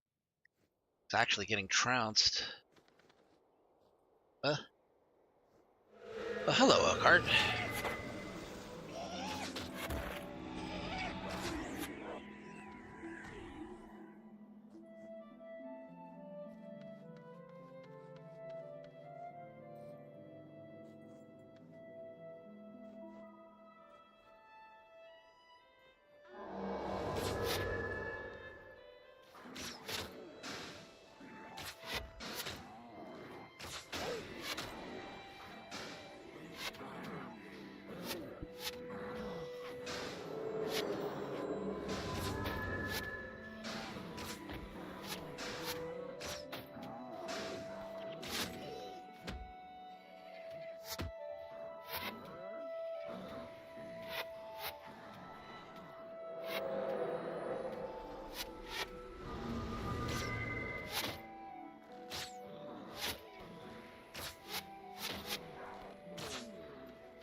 Yeah, I wish you would.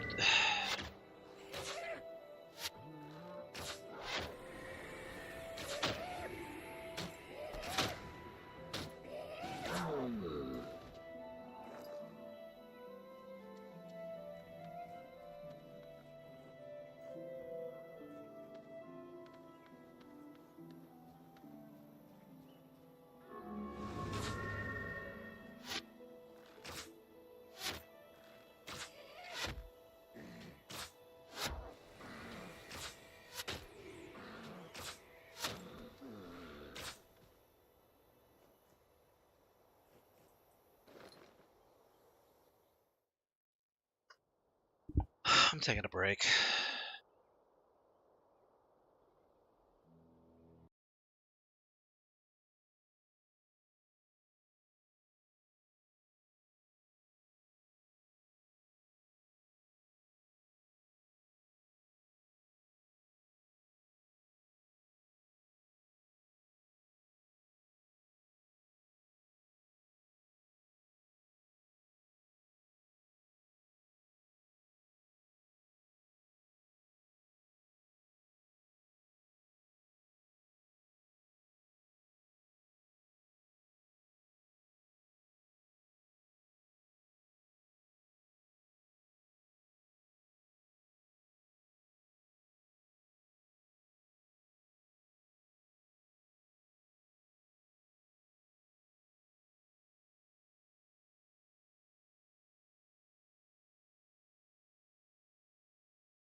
Alright, I'm back.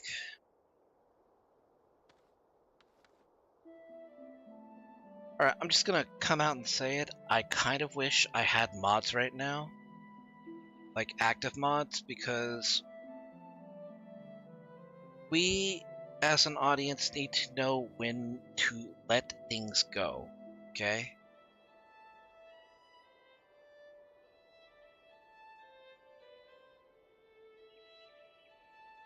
It is getting old. It is getting old when someone wants to get the last word in before saying, okay, now I'm done. Okay? Just stop.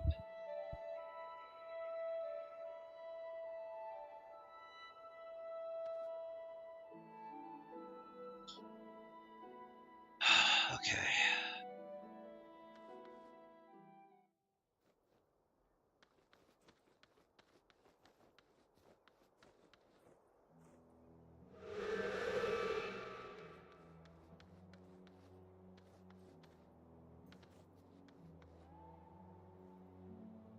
Hey, Koi.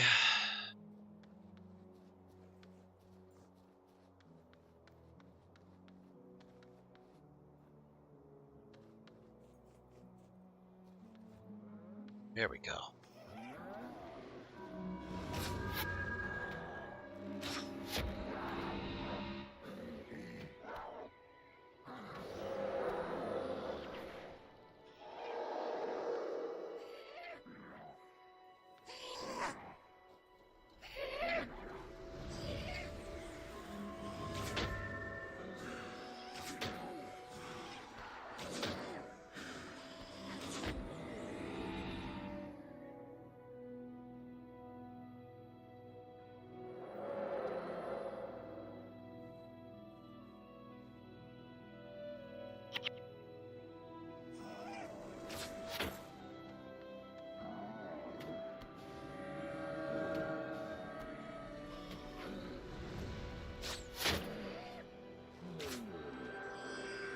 Alright, level 8.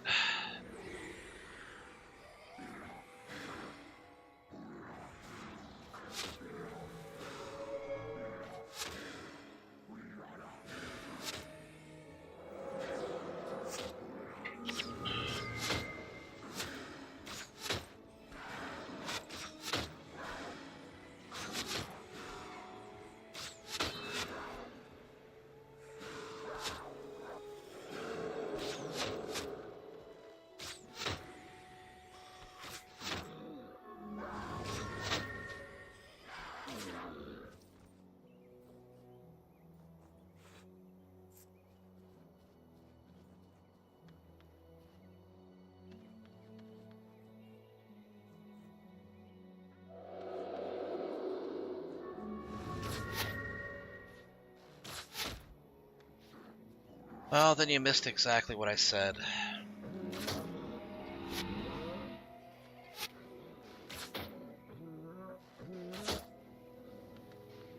I should have taken a longer break.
There we go.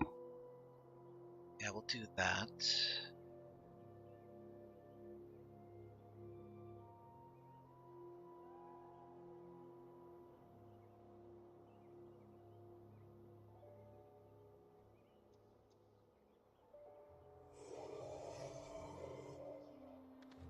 Okay.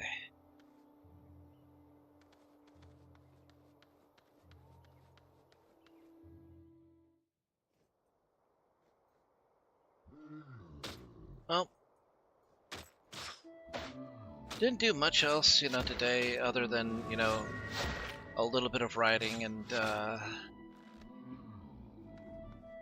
trying to get, trying to do the Survivor and Legendary Defender of Ascalon. I basically was doing this earlier, and I failed like twice. So that's why I'm being extra careful this time around. I don't want to take any chances.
I'm actually not sure what to think about the Destiny Star Wars crossover, or the the Star Wars themed Destiny expansion.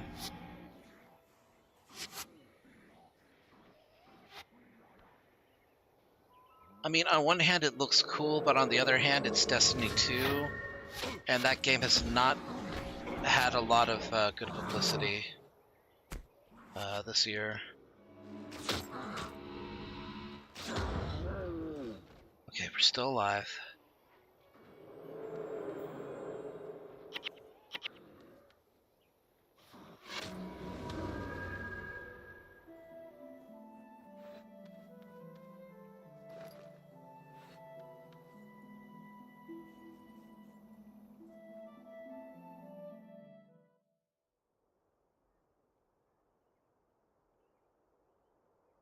Here's a question for fun. Would you rather be stuck in a boat with Jaws might having a chance to attack you, or would you rather be hunted by Van Pelt?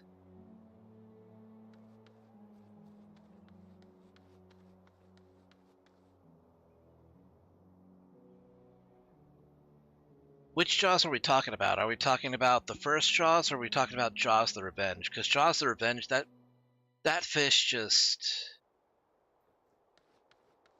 That fish needed to get a day job.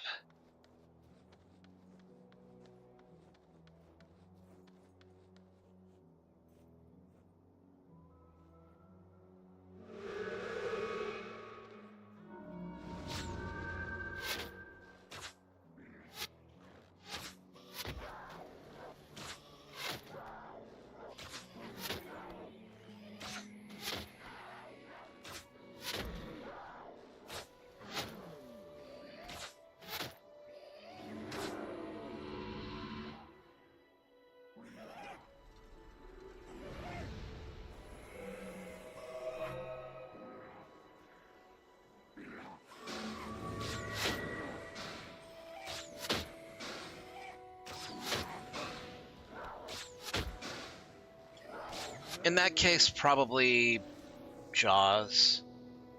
Because it's not going to go after you unless you go after it first.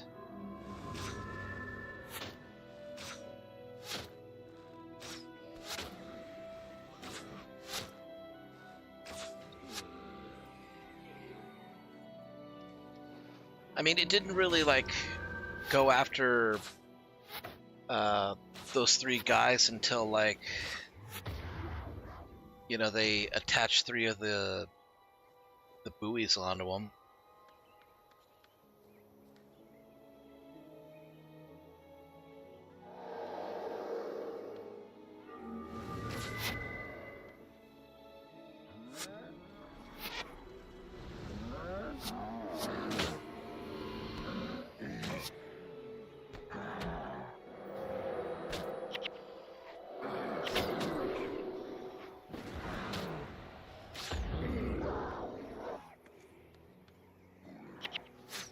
Ooh.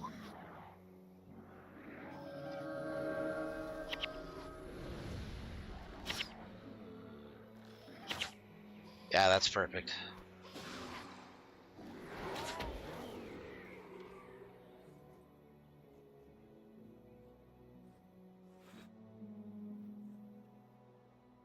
Yeah, I think just farming the Grawl should be fine for now.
Would you watch over a couple of Mogwai, not Gizmo, for 7 days for 1 million, but there's a 75% chance they could become a gremlin?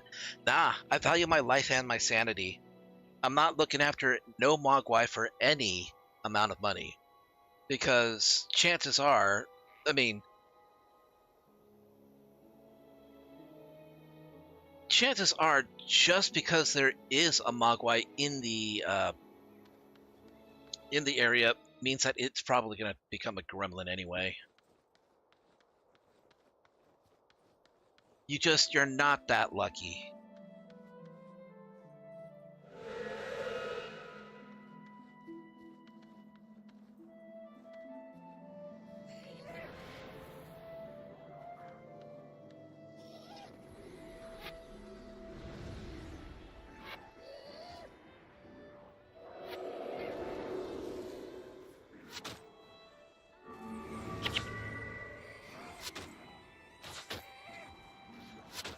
In a cold and indifferent universe, assume that the aliens do not come in peace. Especially if they're making contact with humans.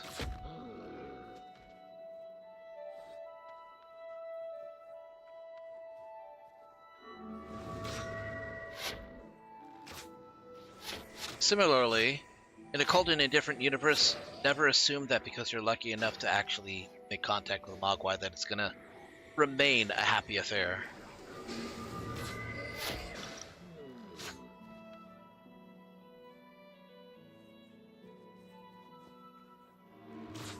I mean, all you gotta do is, like, not set for daylight saving times and feed them like an hour late, then you're fucked. Oops, I left this glass of water. I leave glasses of water in many places. So I'm doomed.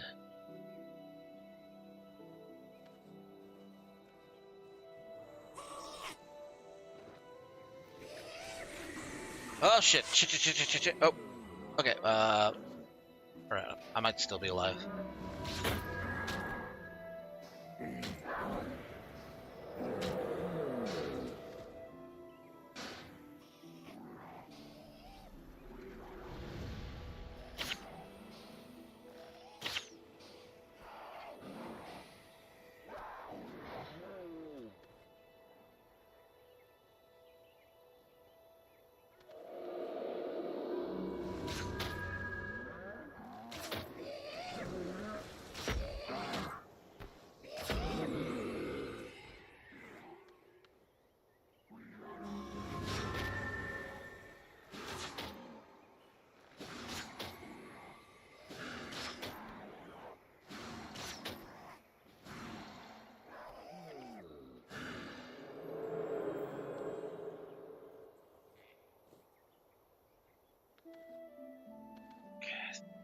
guitar up there.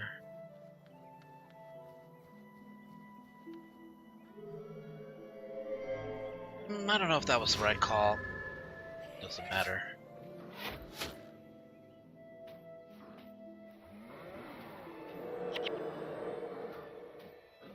Ooh.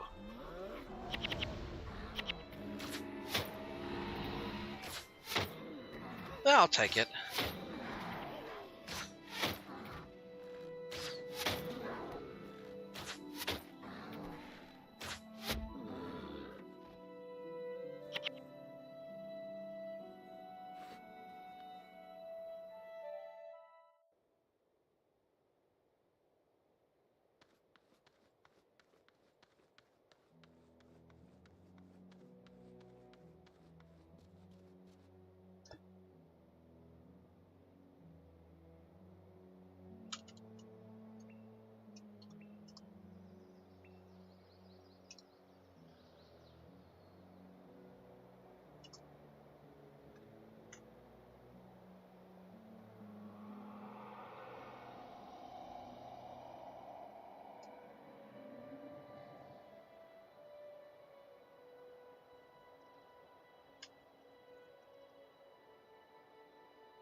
Huh, when did I get that?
Okay, I'm getting a little more comfortable.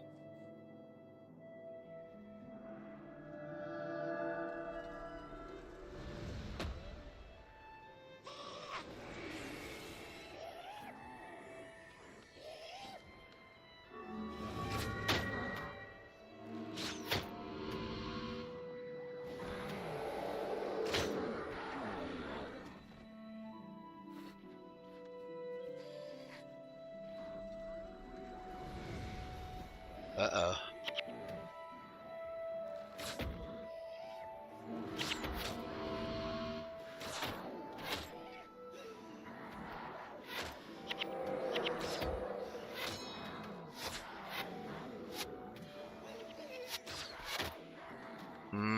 I need to retreat.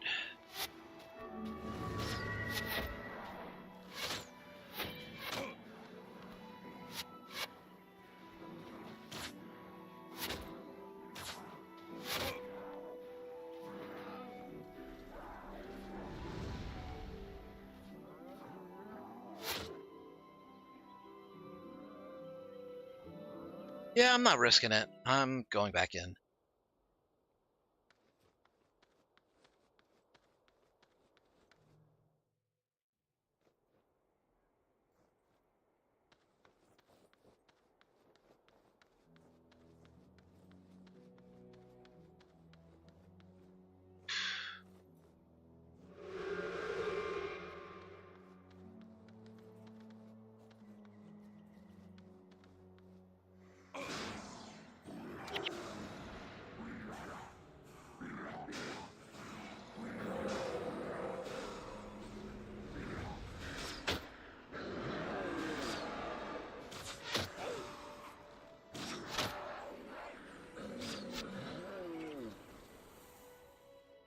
Small group like that, I can move in pretty comfortably. Huh, when did I get hit with bleeding?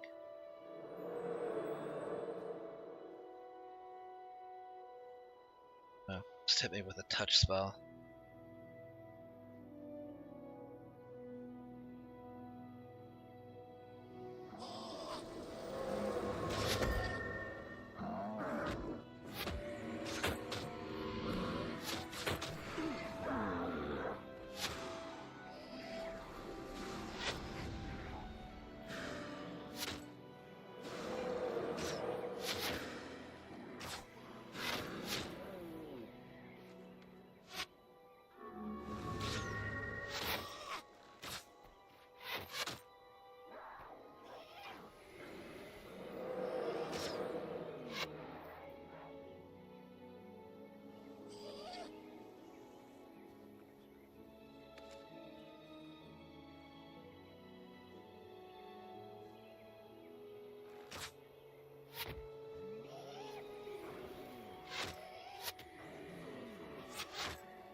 Okay, need to pull back a little bit.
Longspear died. I guess my cat got him after all. Okay, that's good. If you were in any Disney movie but forced to be a tiny animal, which would you pick? Snow White, Sleeping Beauty, or The Little Mermaid?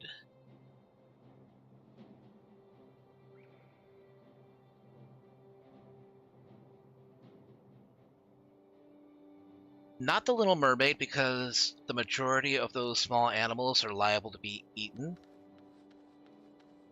because they are tasty. You know, I'd probably pick Sleeping Beauty if I had to be a small animal in that one, just because I like the music better in that one.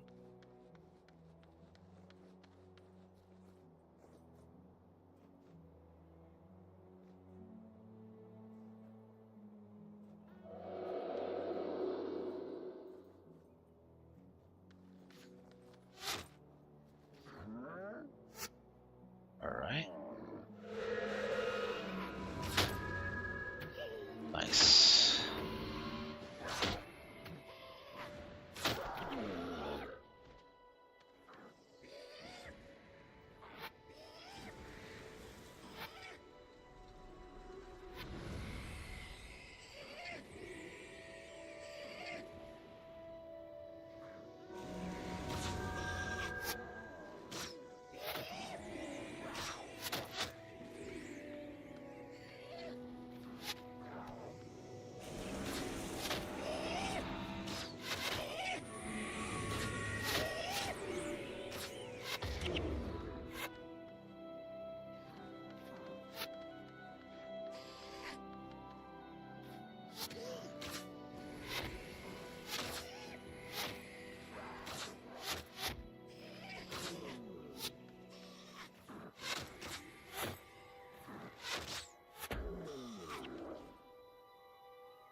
Okay, there's a crone up ahead.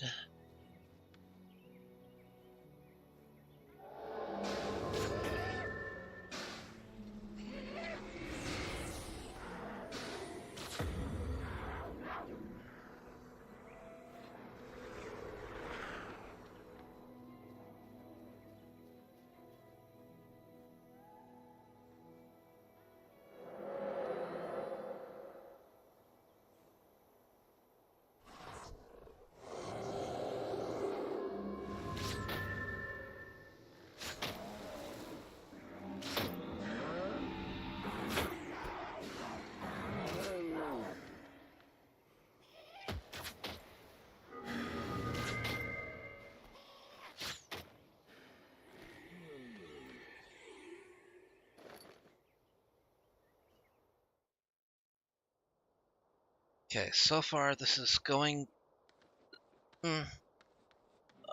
smoothly compared to the last few times I tried doing this.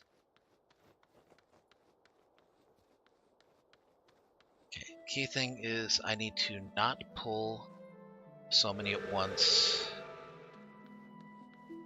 So for example here, I'm going to have to get in close.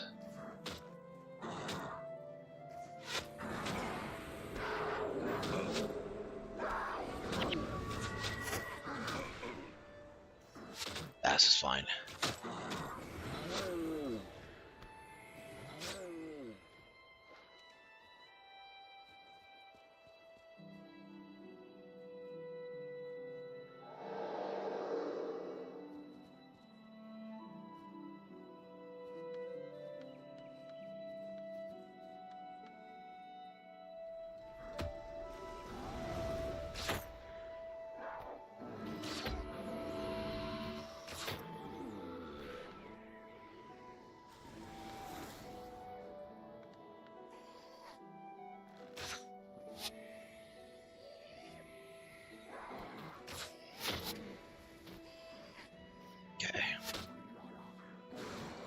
control unguent.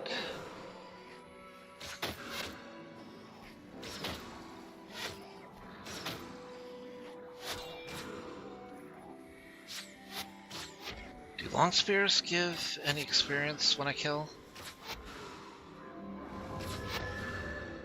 Yeah, they do. Minor amounts, but it's better than not getting any.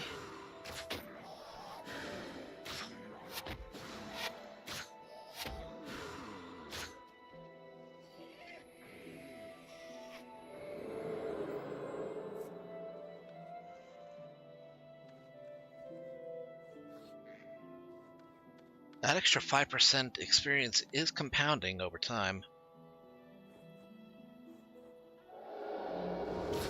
Before I used to get 16 experience when they were so many levels beneath me. Now I'm getting 17.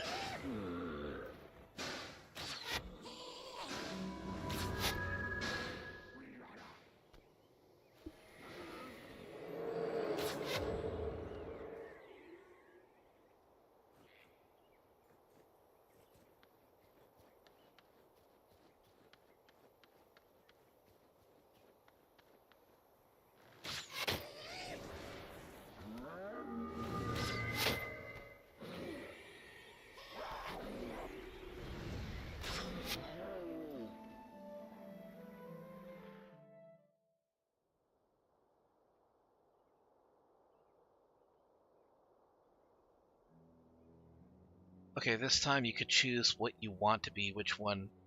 What do you mean, what I want to be? Which one, what? I'm not quite, I'm not sure what you're asking here. So, if you could explain a little better.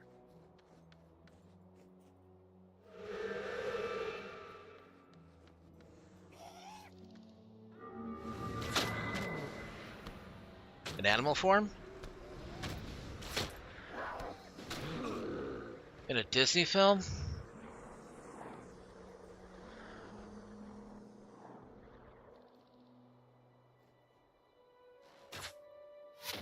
Maybe I'd be a specific lion from, like, The Lion King.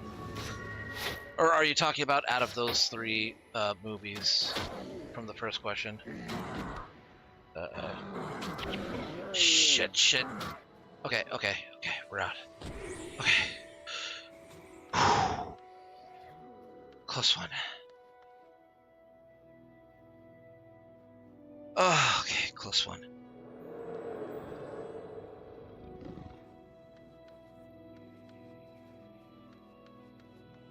I'd probably be Prince Philip's horse from Sleeping Beauty.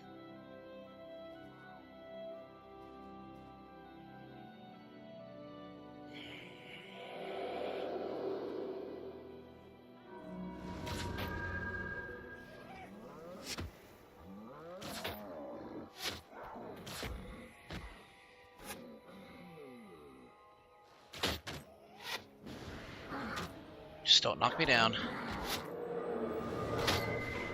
Yeah, you can knock me down now, but I'm fine now.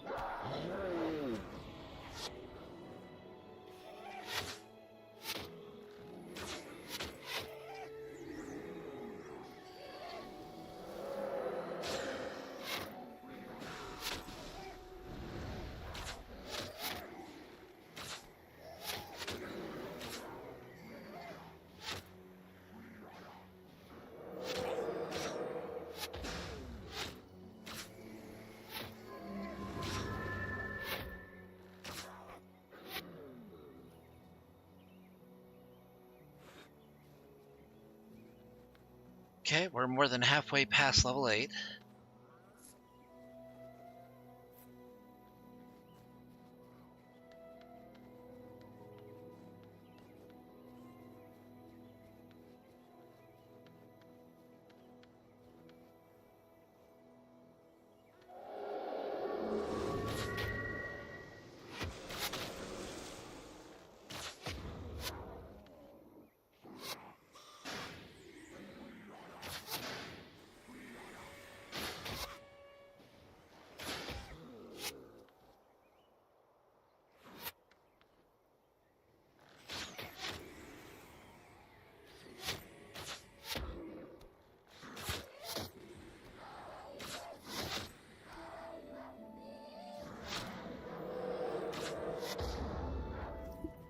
I'll take out those two oak carts over here too.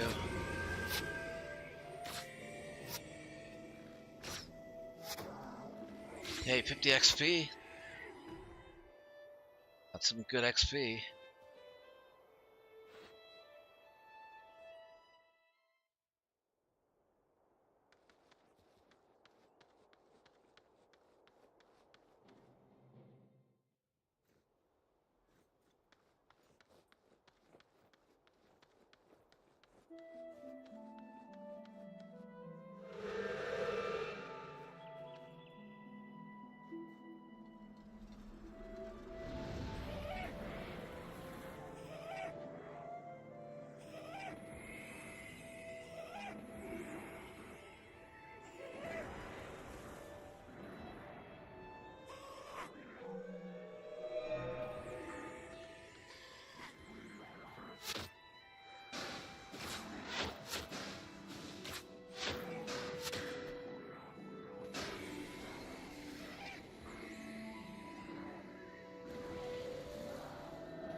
Okay. Picking up a little extra.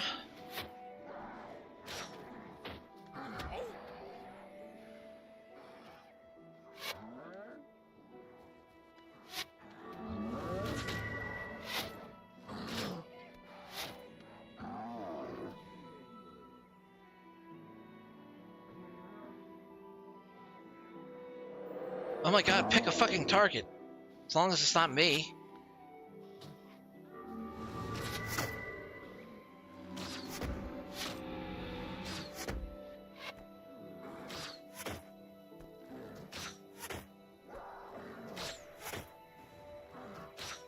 This was a little bit of a dirty fight, but we got through it.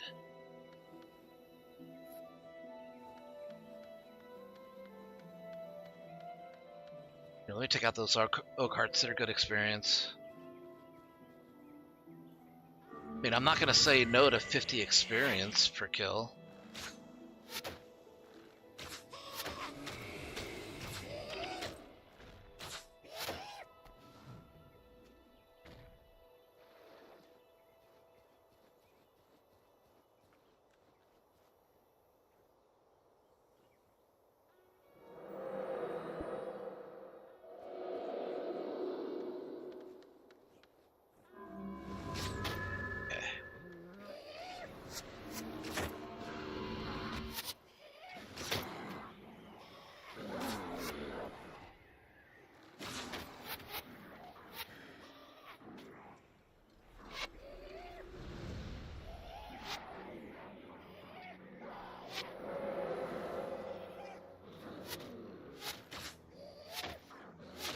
Yummy, fruitcake.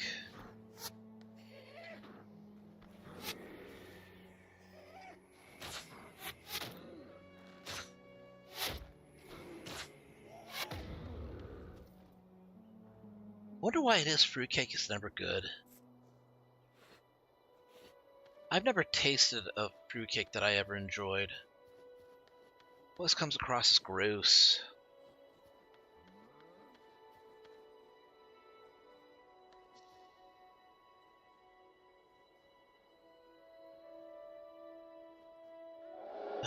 There, it's my victim.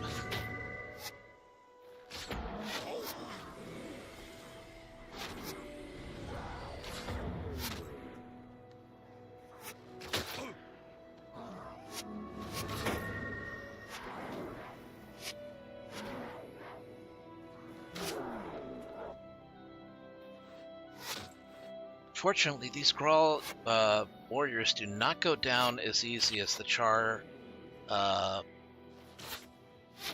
sword wielders, because the Char sword wielders use frenzy, which doubles their attack rate, but also means they take double damage.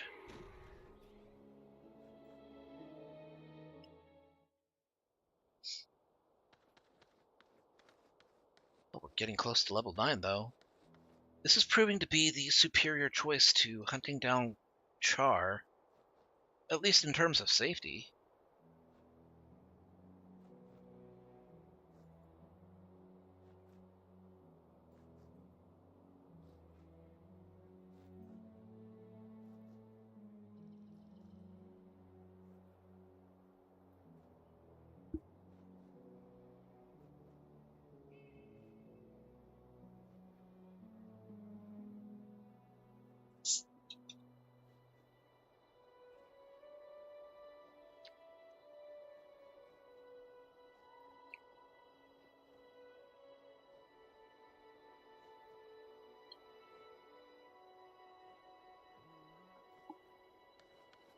Okay.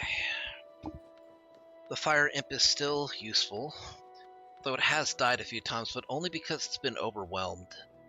So... oof. Okay, this configuration is going to be difficult. They're all over the place. Maybe if I come in from the side like here? This might work.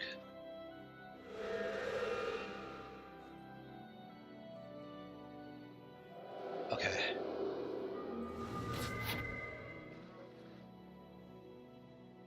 Yeah, that's good.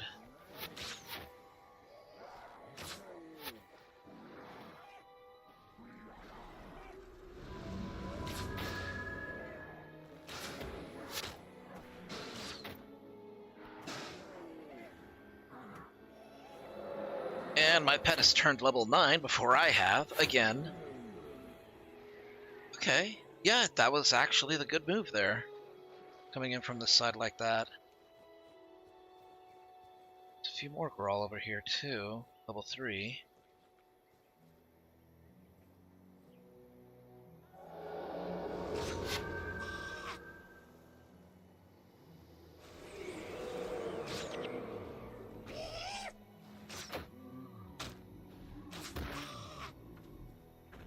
If I ever, because I doubt this name is going to be taken, but if I ever make a character based off of this name, they're going to be a char.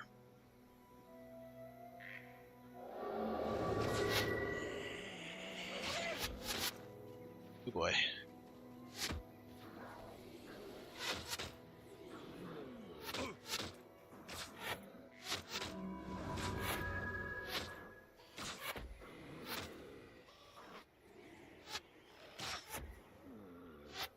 Man, those archers are actually doing some decent damage.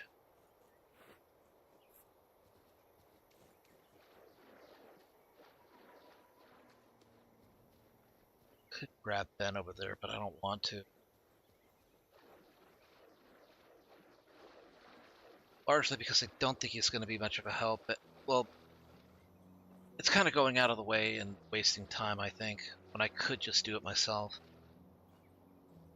Okay. Shoot.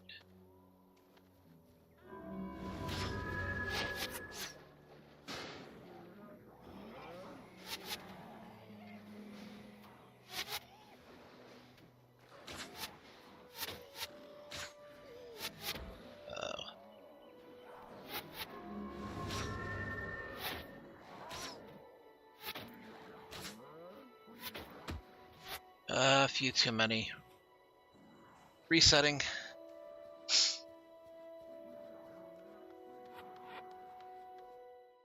All of their shaman just kind of converged.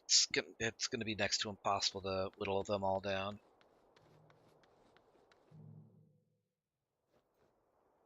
What's your favorite creature from The Last Airbender? I think the badger moles were probably the more adorable ones.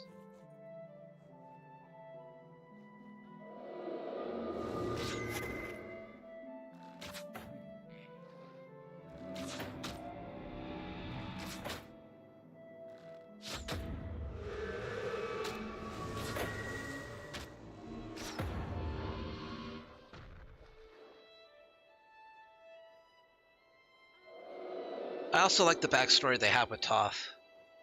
The fact that she learned from them.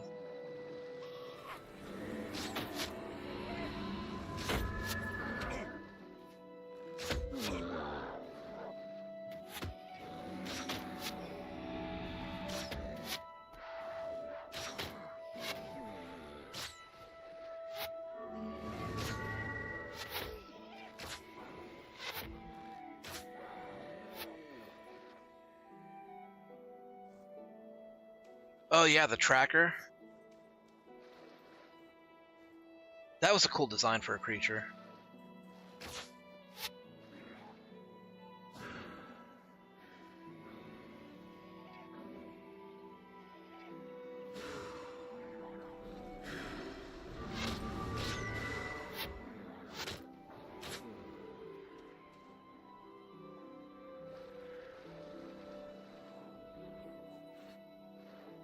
Okay, there's 4 over there.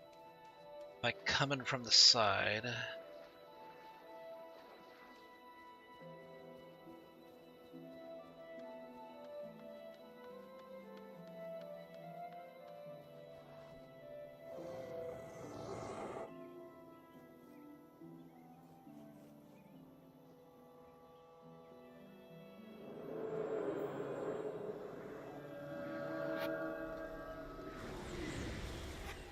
Oh, I caught 2 of them.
See?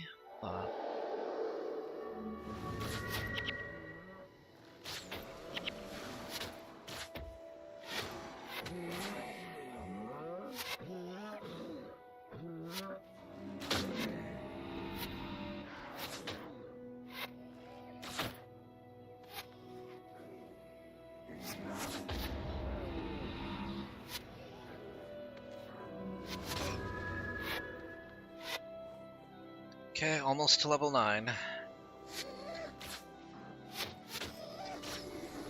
Maybe I'll find a couple of extra oak hearts to wipe out. That might help.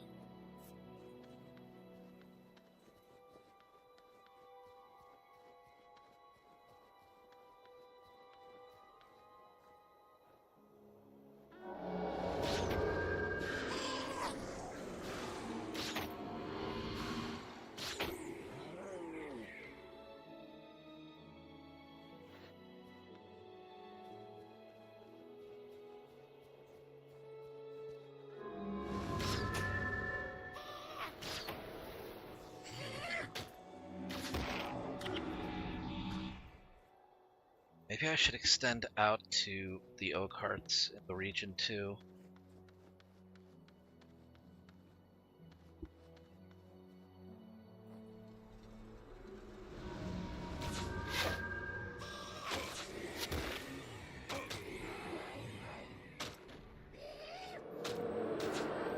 Level 9. Almost to 10.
Okay, spend those attribute points.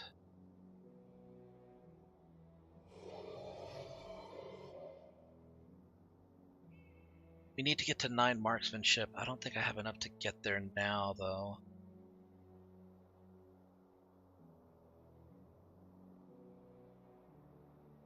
Nah.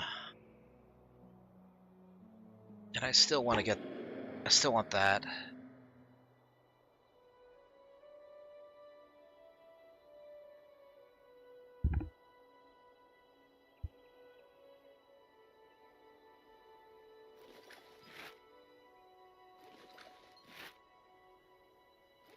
Two highly salvageable, a bone staff.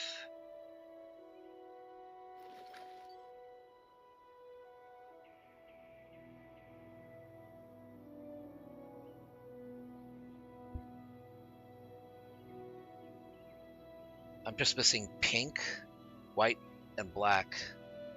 And gray, but I mean, gray you can buy just about anywhere.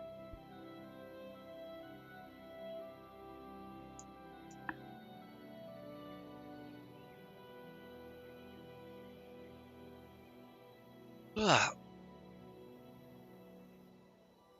Oh!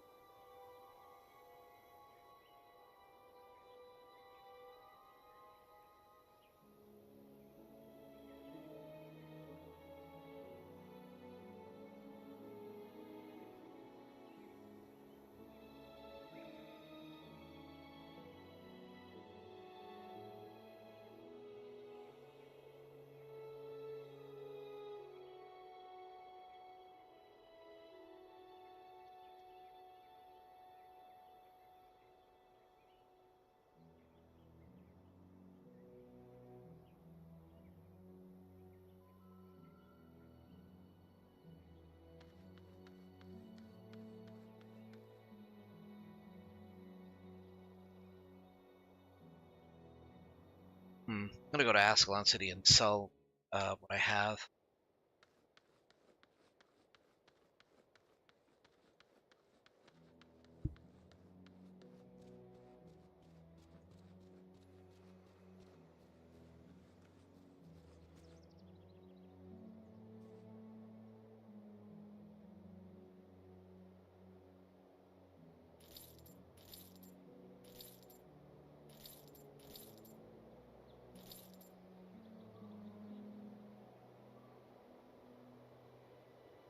Man, I'm running out of space because the Christmas items are taking up some of it.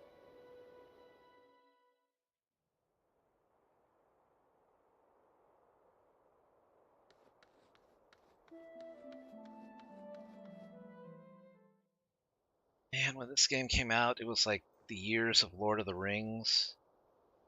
It was easy to get into fantasy. It was like the lead up to the Elder Scrolls Oblivion. It's just hard. It was just easy to get into this because, a lot of fantasy games came out. Those were the years of like Neverwinter Nights.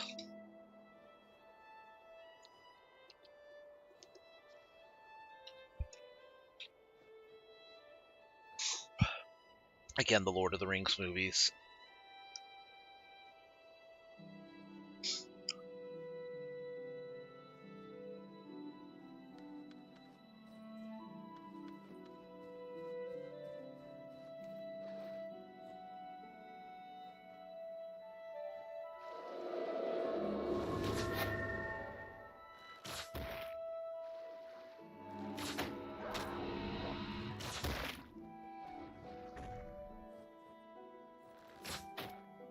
Ooh.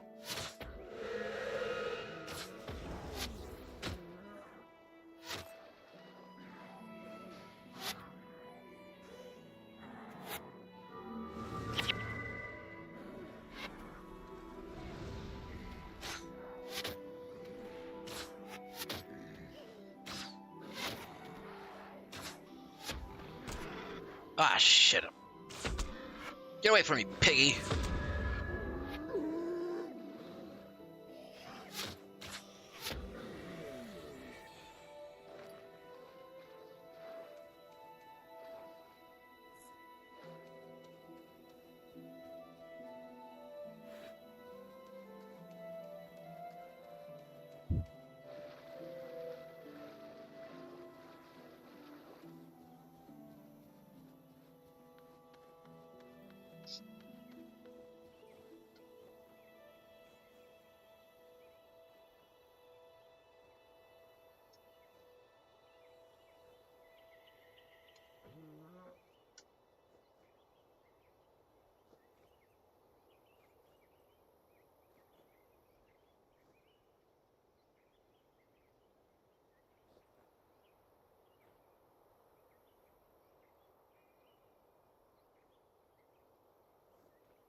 Here they come.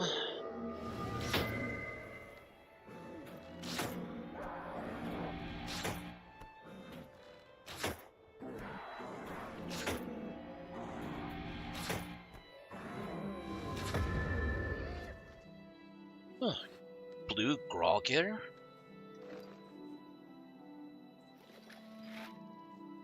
Interesting. These also drop with stats.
Okay, we're gonna go with...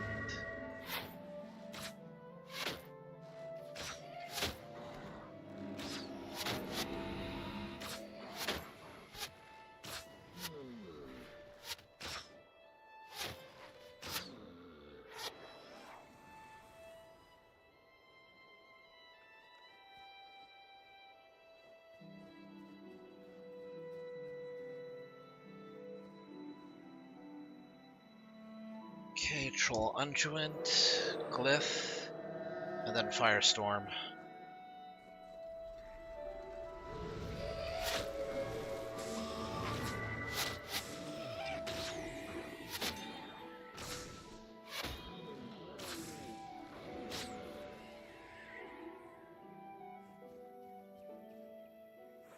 Already got a decent chunk of level 9 done.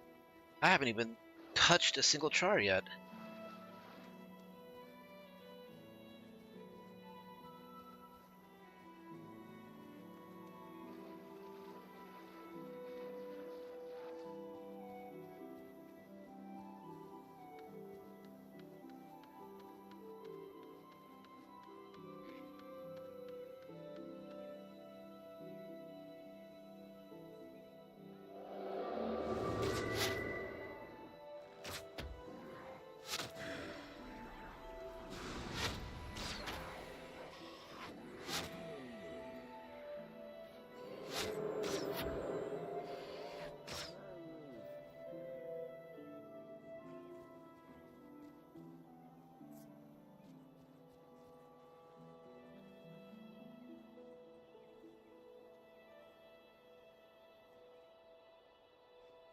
Okay, start with that, then Troll Unguent.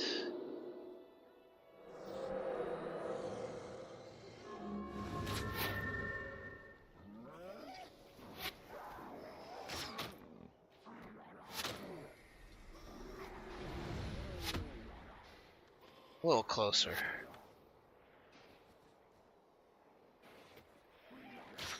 Hey, the growl fell for it. Not so much the crone, though.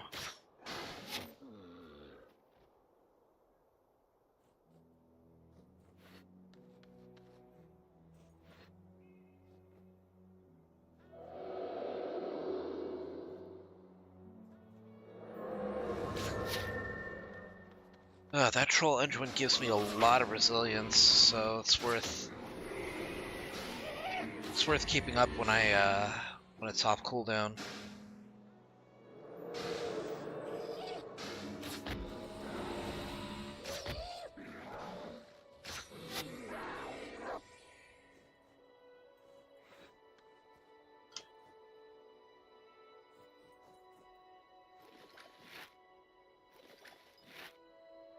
Two from Cestas.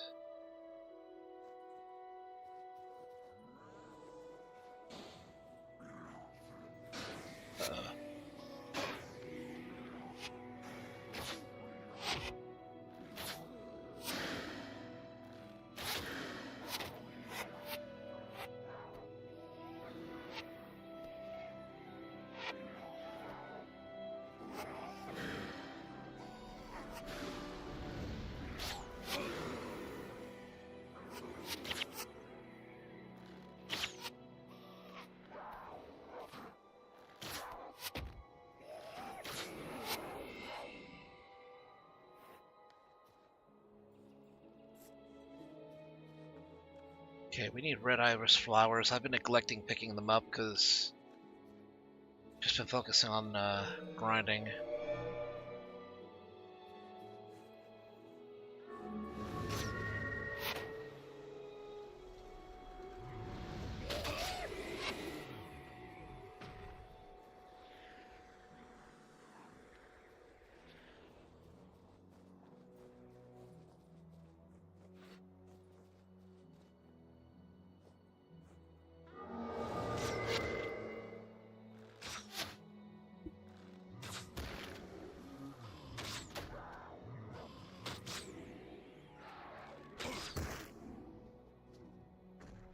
Okay.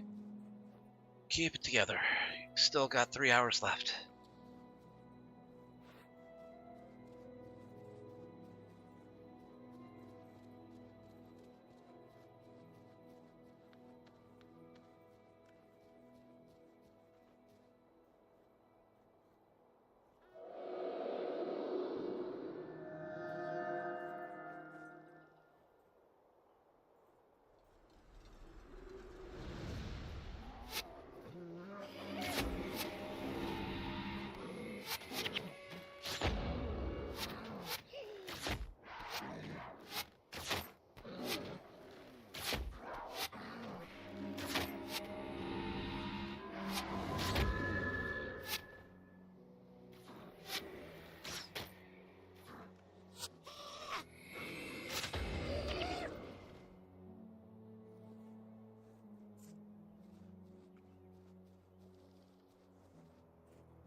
Okay, Crone, Fighter, and an Oak Heart.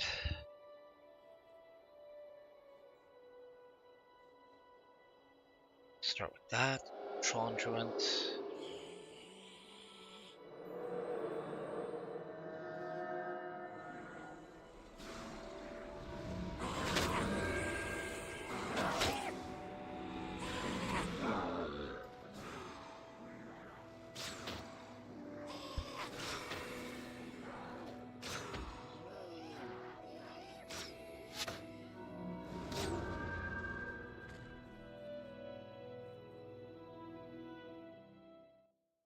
What other shows you remember that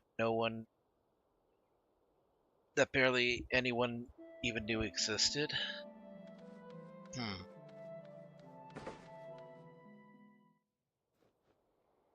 Trying to think of show. I'm trying to think.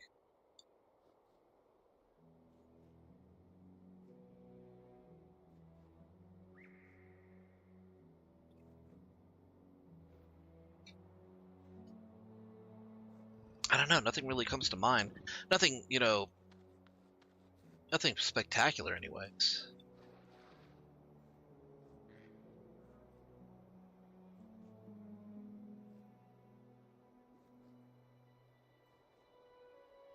I guess there was the big comfy couch when I was a kid. I don't think any. I feel like maybe enough people know about that.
I guess one one show that wasn't a kid show, obviously, but one show that I remember enjoying actually was Penn and Teller's Bullshit. Some of the episodes were bullshit themselves, but a lot of them really got down to the nitty gritty of certain controversial topics, like violence in video games, and how it was pretty much a media scare. That was actually one of my favorite episodes too, because that was the one where they not introduced, but that was the one where they brought in Jack Thompson, the ambulance chasing lawyer from Florida. I think the most damning thing about that, about not the episode, but about what he did in that episode, was that he introduced himself as a lawyer and the video game industry's worst nightmare, in his words. Which is hilarious because at the time, he had been disbarred. At the time of the recording, he had already been disbarred by the Florida Bar Association because of ethics violation. He basically harassed defendants that he went after. And he was already fading into obscurity, at a time when he was calling himself video game industry's worst nightmare.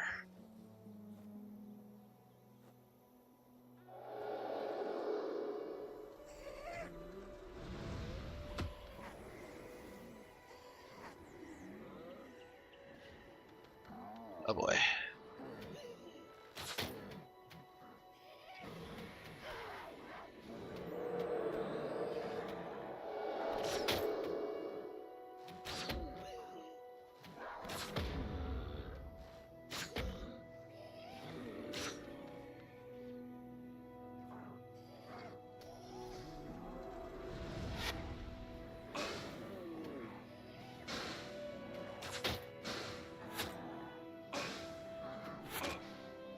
Okay, we need that heal.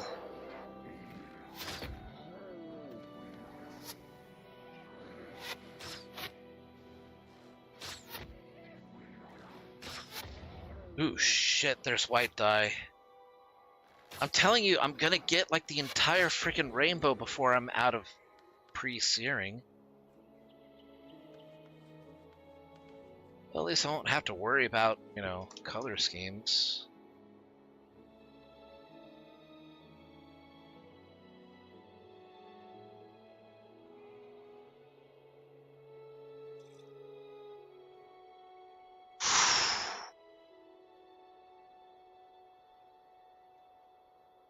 Alright.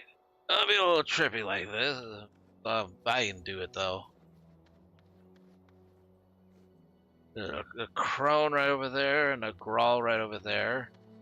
There's 2 of each. I think I need to sit down. I recall there was a TV show for Men in Black. Yes, there was. It was on WB, and it was actually more based off of the. It was based off of the comic more than it was based off of the movies. Like obviously, you know, they tried to do a little bit of both, but the majority of the inspiration was actually from the.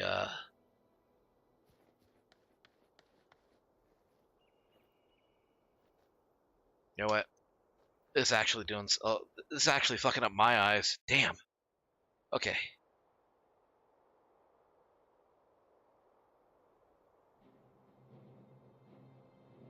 Actually, go to Ascalon City so I can sell my shit.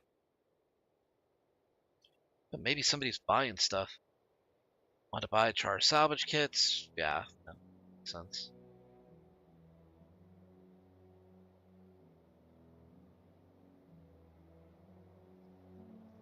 Buy char bags, char bags, char bags, char bags. Selling char bags? 700G. I could buy 2 of those.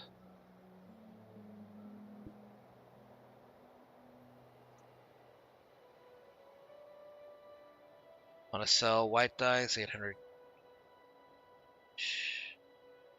Char kits, char bags.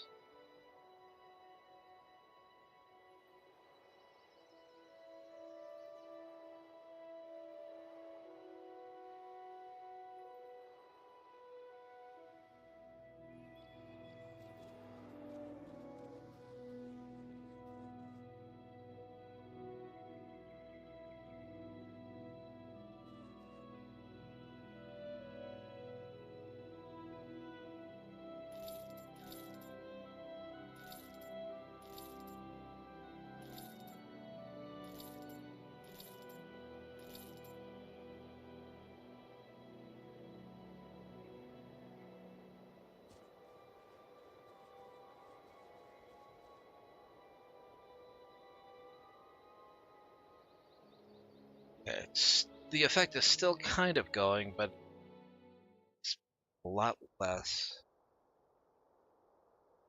There is one show that deserves to be forgotten, Angela Anaconda.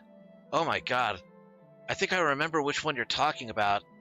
That was like a fever dream of like an acid trip of a show. Didn't it use like photo or newspaper clippings to basically do like animation, like stop motion animation?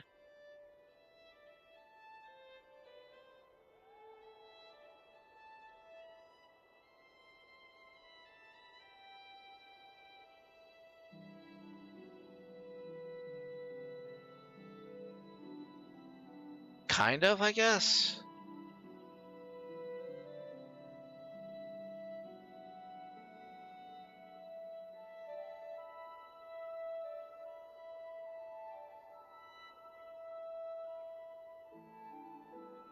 Ugh. God, looking at it now.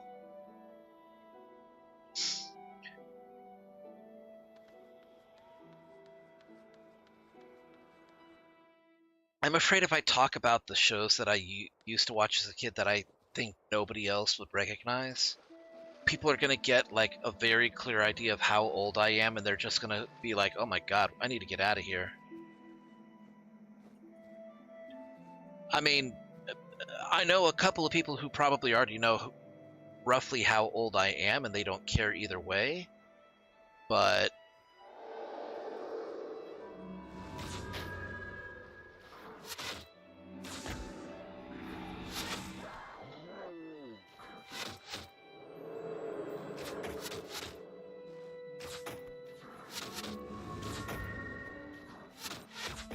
I thought that show was dead before Digimon even became halfway popular.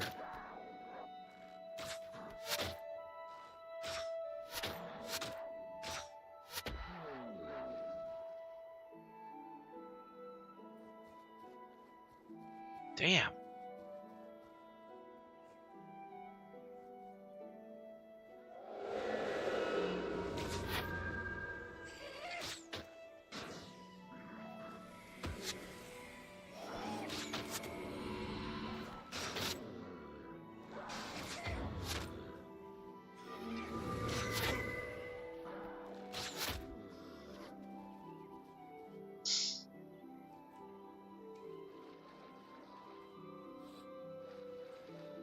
There was like a giant space between 1990 to 2015 where they might be giants was kind of like a thing, like in the background that everybody knew but didn't really recognize.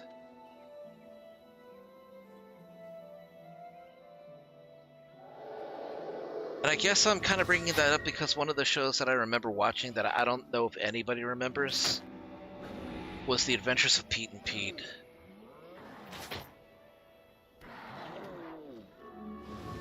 Again, for fear that, you know, talking about these kind of shows might give people an idea of how old I am. I don't want to talk about it too. I don't know if I want to talk about it too much.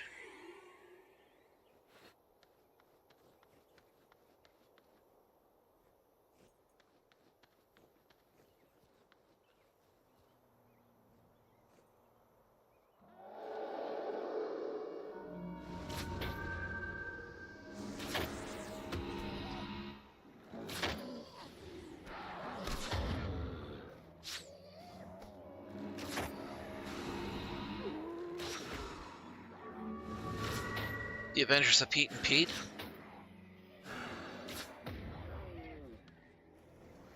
Okay, yeah, yeah.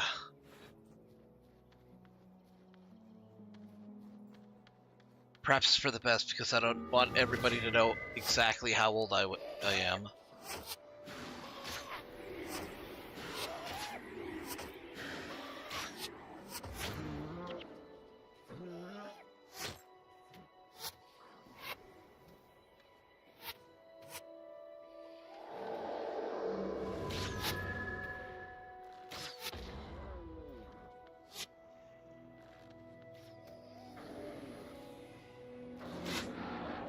It was basically an old show on like the early days of Nickelodeon.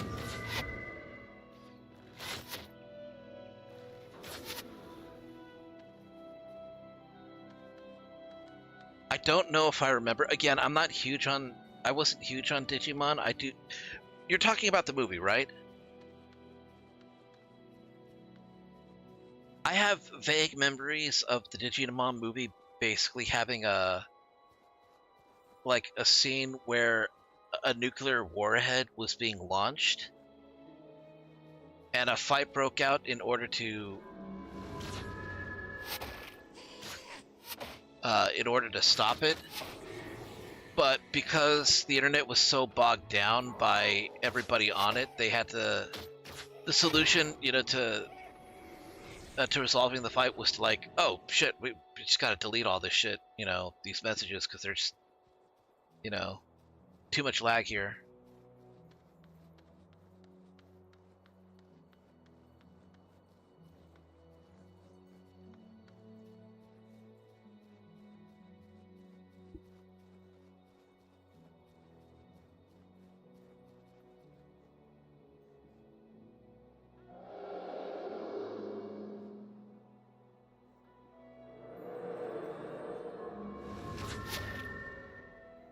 So yeah, The Adventures of Pete and Pete, starring Danny Tamborelli and hold on.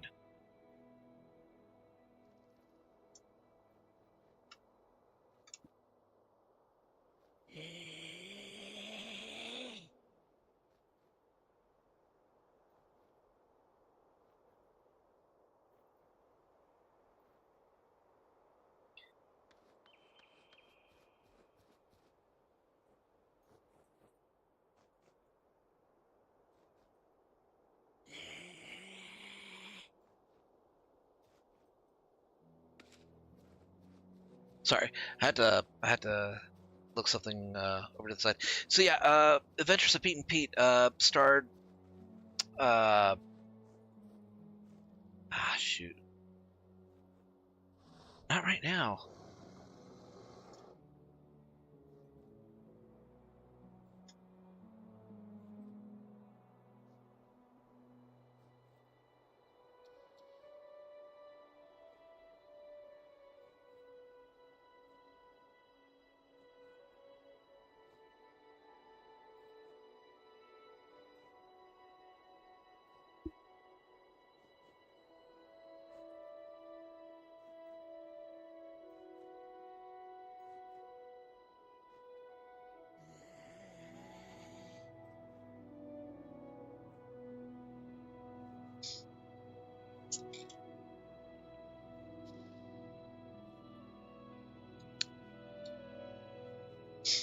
Okay, sorry about that. All right, so God, I'm talking about Pete and Pete. Pete and Pete with young Pete being played, little Pete Wrigley being played by Danny Tamborelli. Big Pete Wrigley being played by Michael C. Morana, who's a decently well-known TV actor. He was on Home Alone as one of the McAllister kids. And Toby Huss, actually, playing as Artie, the strongest man in the world. And if you don't know who Toby Huss is, you've heard him in King of the Hill. He plays the voice of Cotton Hill and Khan.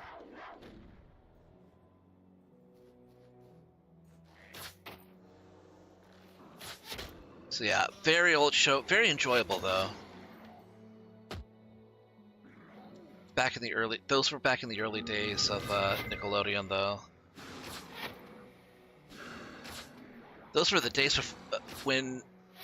those were the days before Nicktoons, I would even say.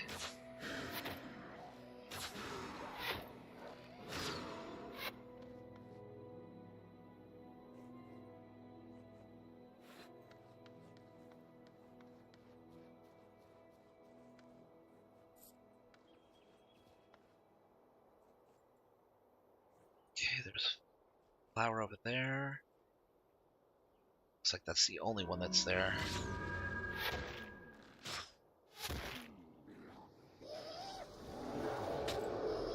I'll tell you what, if I make it to level 10,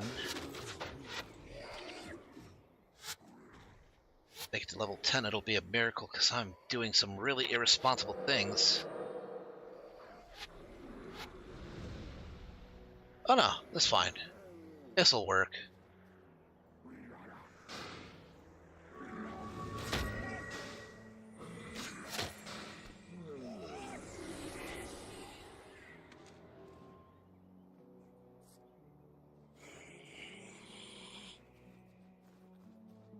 You never watched King of the Hill? I'm not quite sure what to say about that. It's like saying that someone had never seen, like, The Simpsons.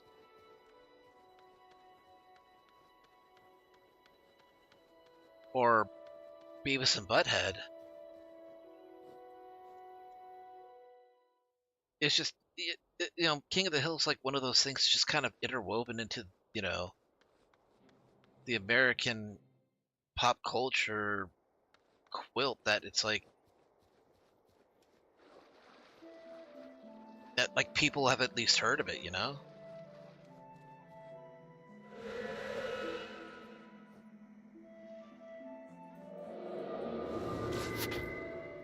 There were other shows that also played at that time that, that if I talked about, nobody's going to know what the hell I'm talking about. Salute Your Shorts was one. You can't say that on television.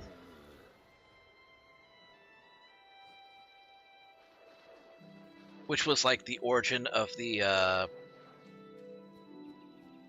well, I think one of the origins, if not the origin of celebrities and kids basically getting hit with Nickelodeon's iconic slime.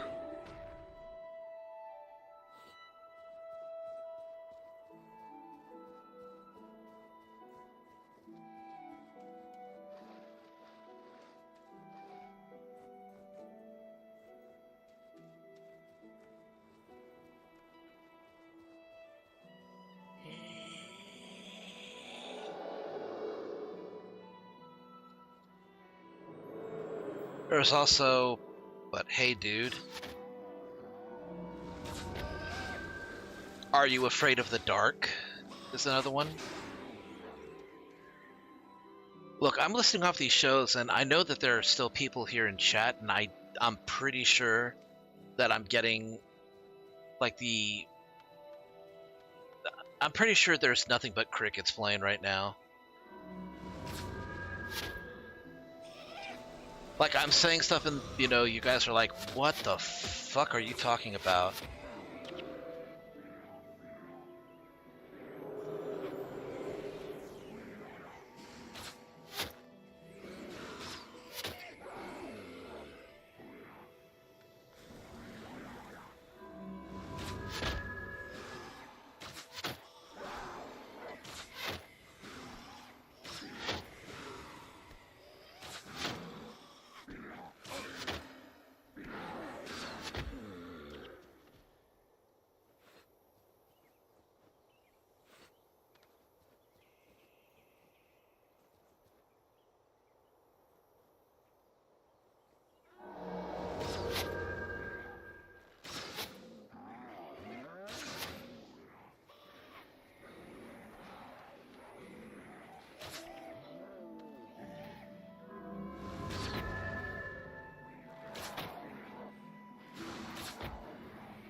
Okay. Heal up.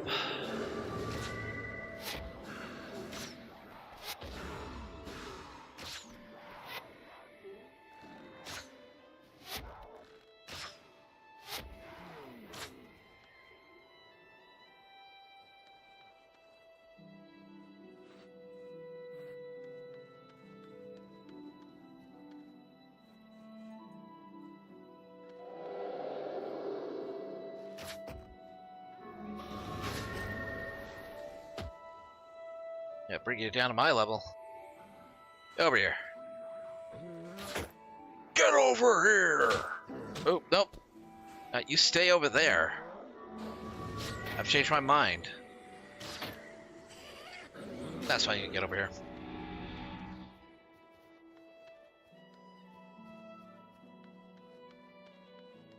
Okay, halfway up to level 9. It's actually going very smoothly.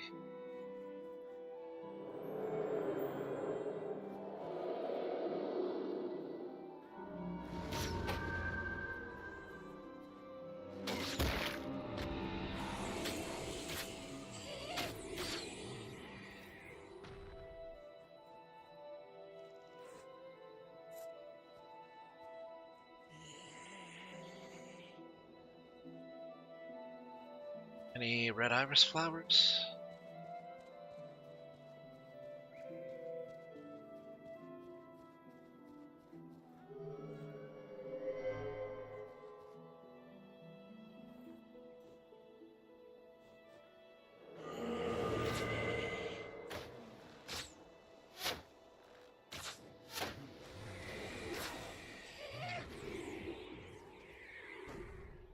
Okay, forget the divine symbol, just go for the staff.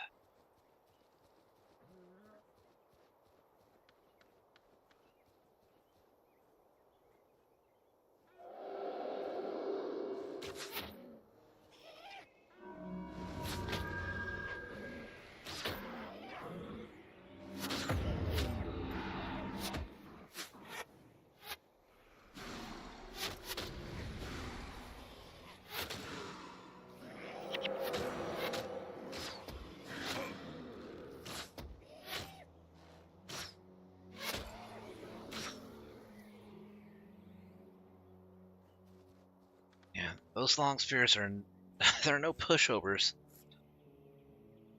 They're kind of keeping me on my toes. Okay, there we go. Got a flower down there.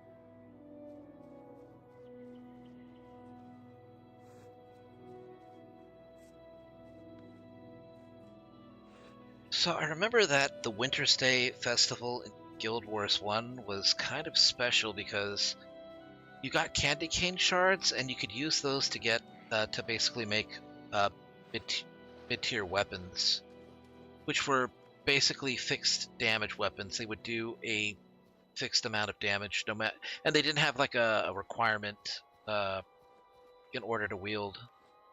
So special. Hey, welcome back, Don.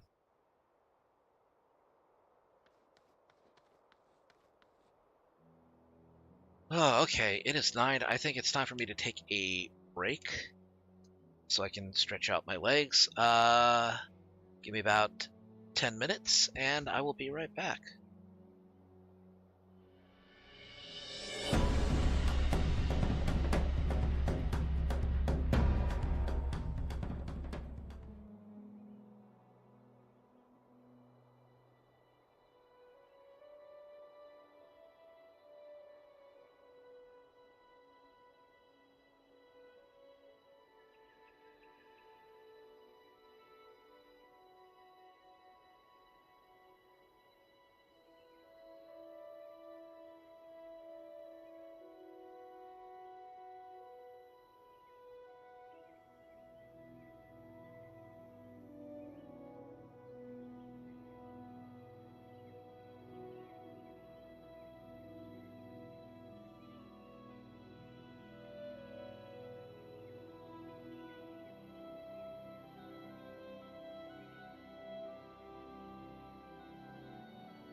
Alright, I'm back.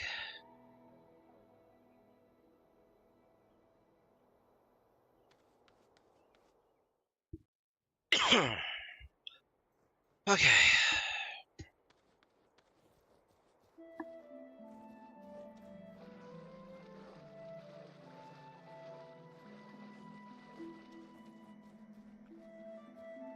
And thinking about old Nickelodeon shows,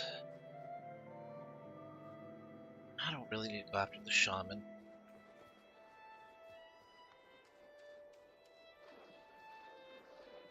Man, there were a lot of them, like, Hey Arnold's, of course, a classic. Had some weird episodes, though.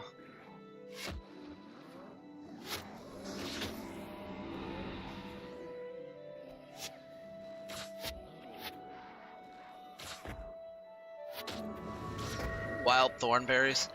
I have mixed feelings about the Wild Thornberries. Nigel Thornberry is like probably one of the best parts of that show, and more of him would not have gone amiss. Tim Curry is just like a master, at just everything about him.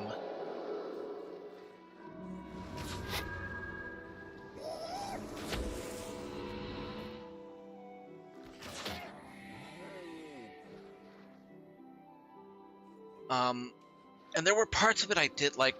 There was a lot of it that I did like. I just felt like I didn't like the design for Eliza. And I kind of didn't like... I kind of didn't like her as a character either.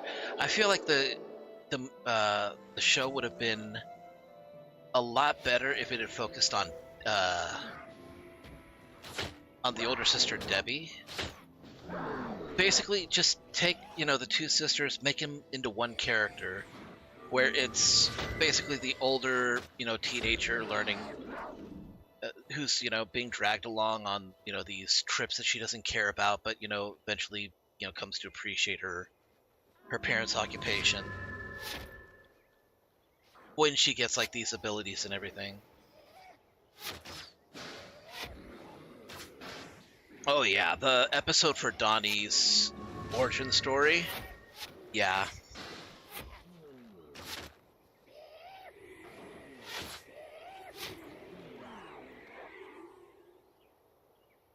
Again, I'm not gonna say that I hated it. I mean, obviously there's plenty to love about it. I just didn't like Eliza as the main character. Yeah, that got depressing.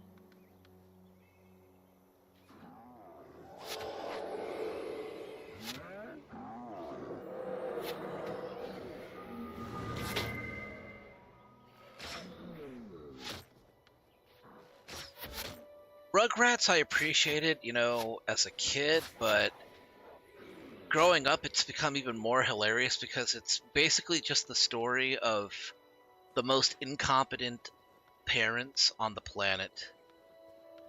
Like, they cannot keep track of their kids. Or discipline them correctly either.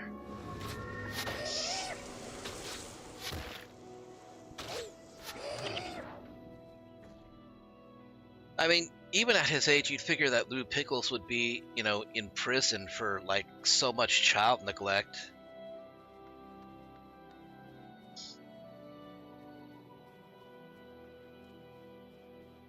I didn't care for the movies.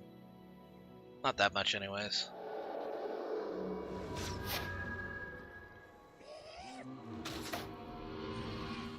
Didn't care for All Grown Up either.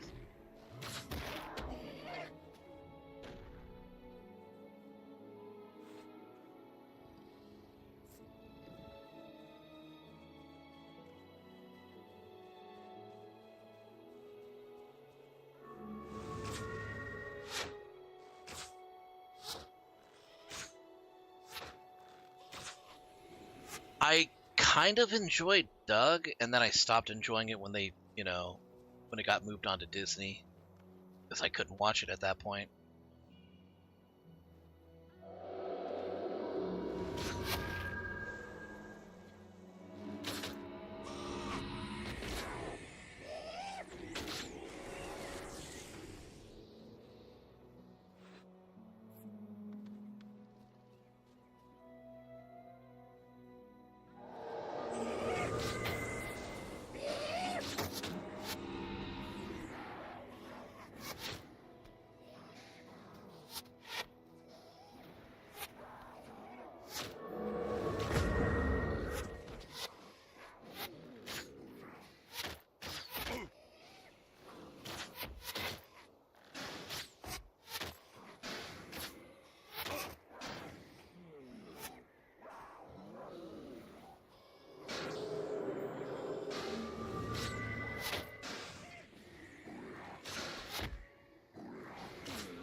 what other shows? What other shows played? Rocco's Modern Life. Holy shit! I'm still surprised that show got as popular as it did. I'm surprised that it aired as long as it did.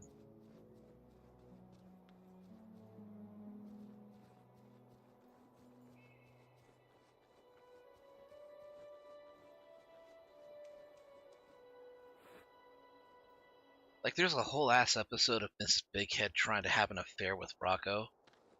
So there's like a rabbit breeding joke in one of the episodes where a pair of rabbits go in through one end of the tunnel of love and come out with like 40 kids in the same boat.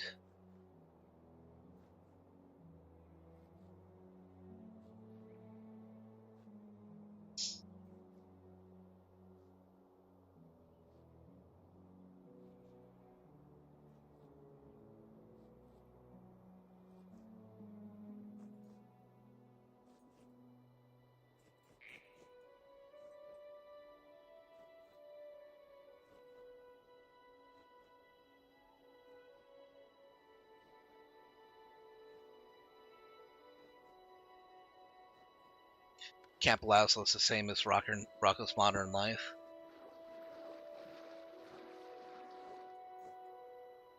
Fair point.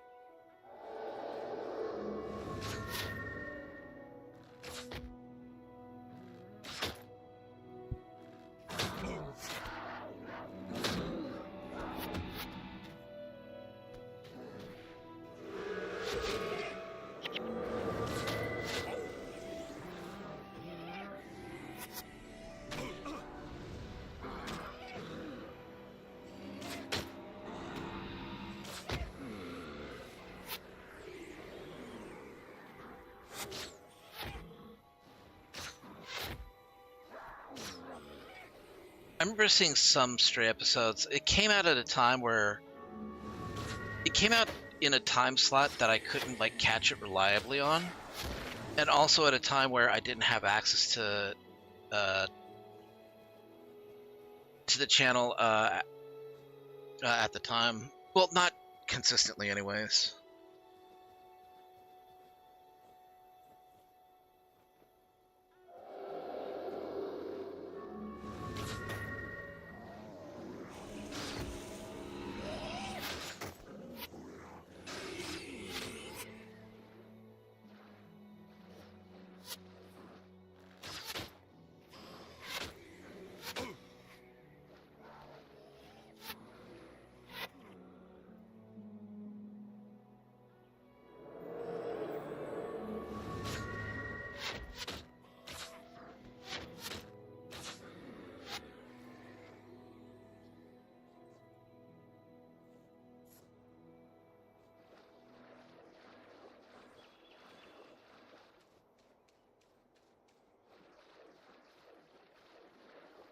If I had to judge, though, Rocco's Modern Life was not nearly as bad as Ren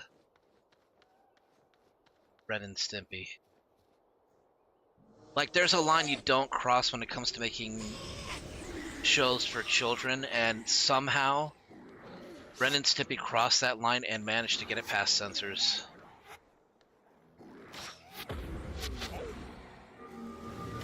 Like, it is not inappropriate to ask, who did they pay in order to get that to air? That's a perfectly legitimate question to ask. Why? Why did that stop casting?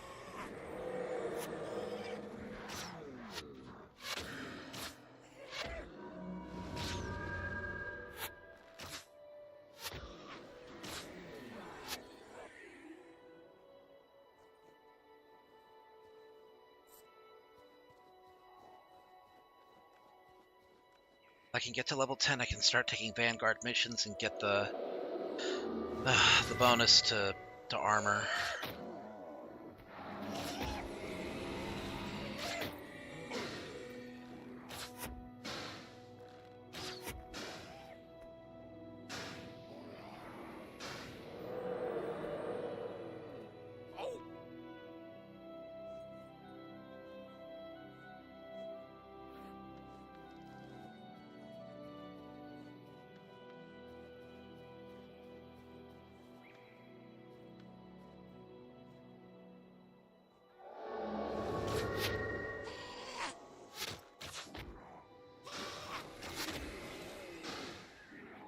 Okay, got a cleaver.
Okay, got some red dye.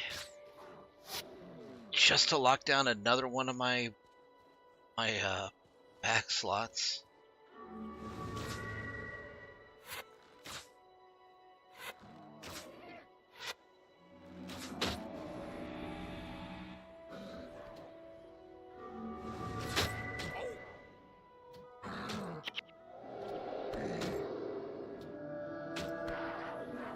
Of course. I gotta run.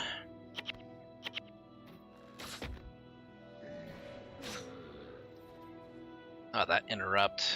Ugh.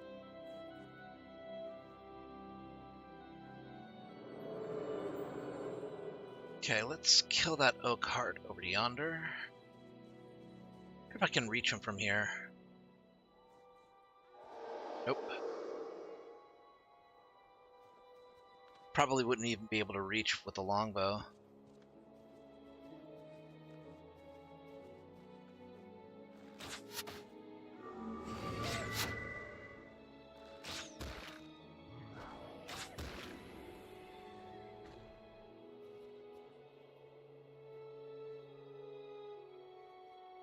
Okay, Ascalon City to sell more of this stuff.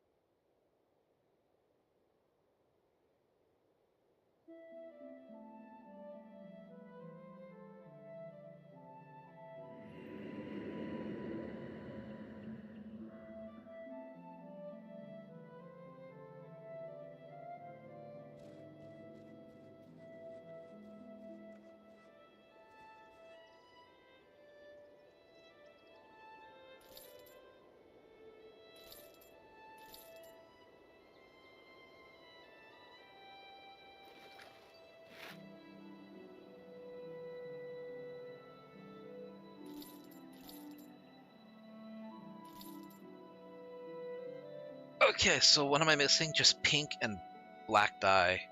That's all I'm missing. Those are the only two dyes that I've not picked up yet.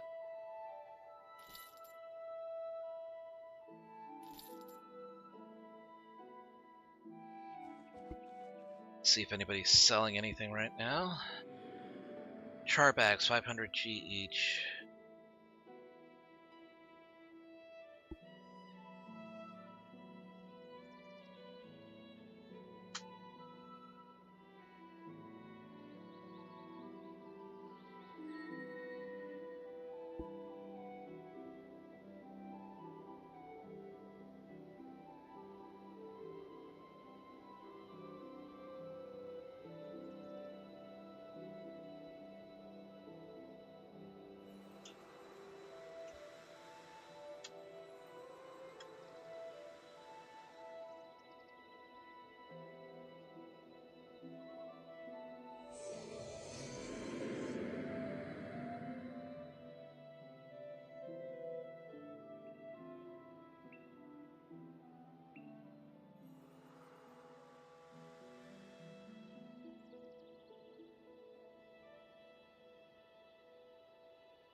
So I die. By marksmanship.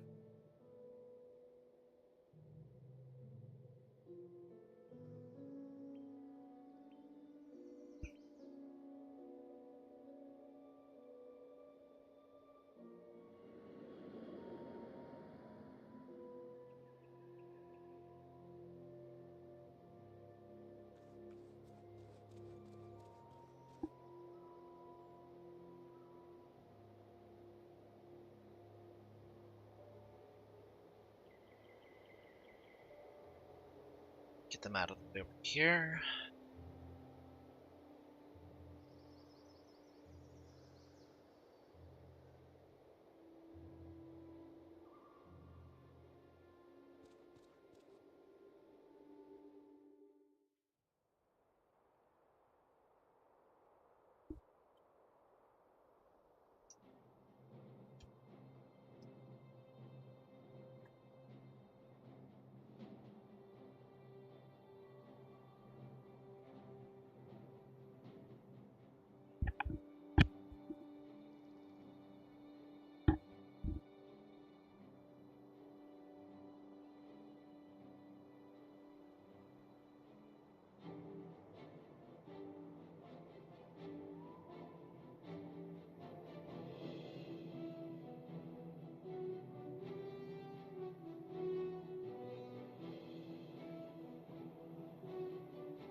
I wish Troll Entry did not require so much time just to channel.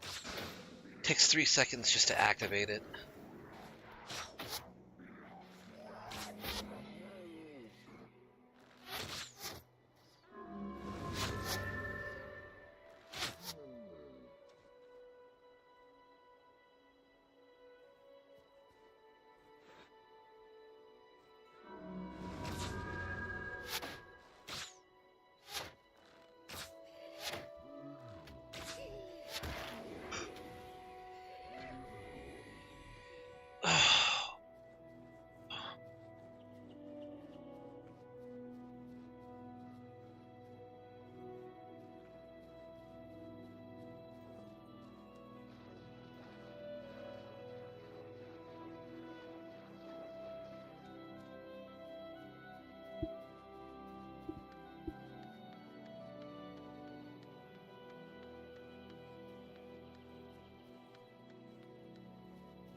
I'm trying not to fall asleep, but doing this ad nauseum is taking a toll on my mental faculties.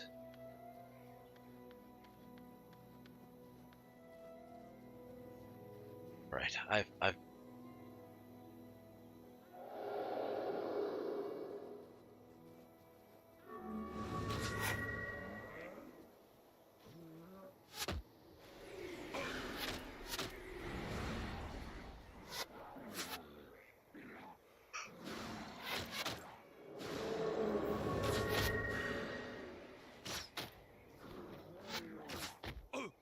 Plague Signet.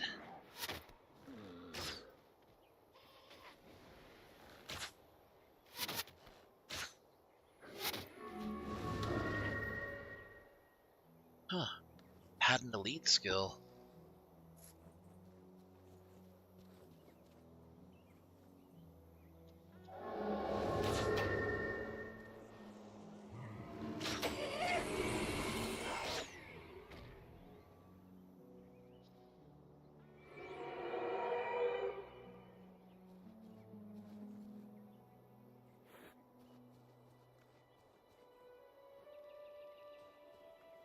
Oh, there's a flower down there.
Come on.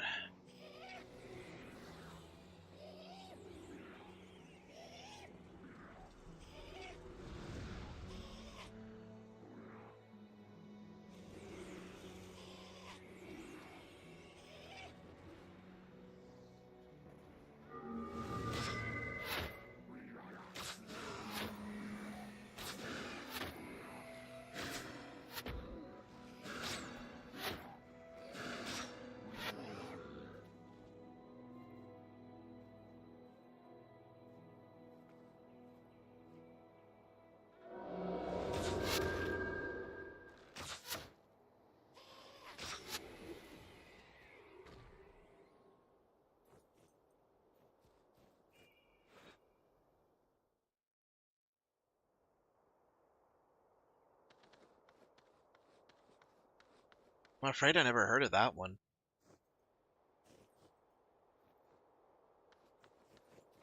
Oh yeah, you know what though? I do remember Rocket Power though.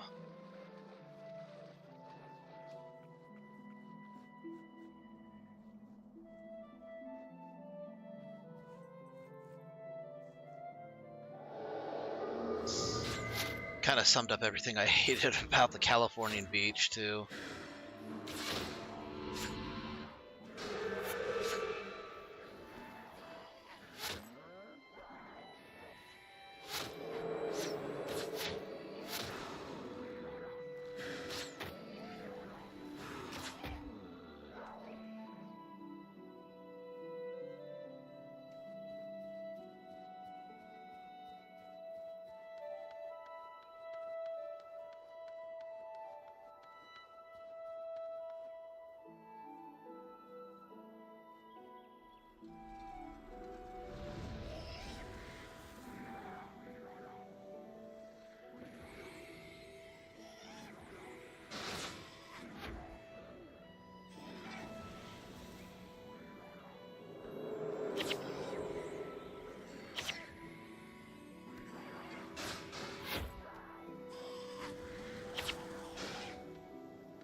Alright, Don. Thanks for coming to the stream.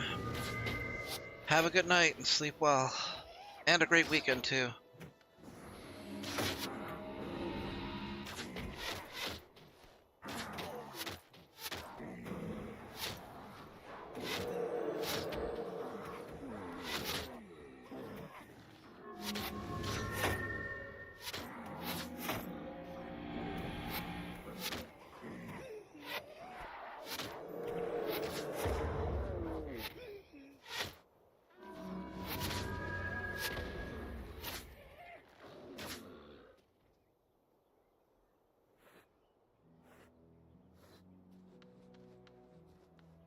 More necklaces. Not that I actually need any of these, though. Well, I don't know. Nicholas the Traveler might want them.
And another one over here.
Almost blanked out there.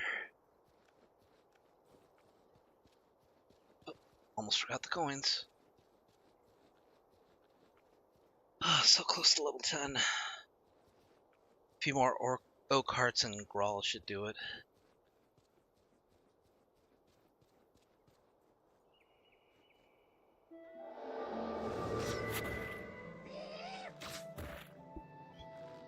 Yeah, I'm glad you were here too, Don. It really did help me get through, being able to concentrate.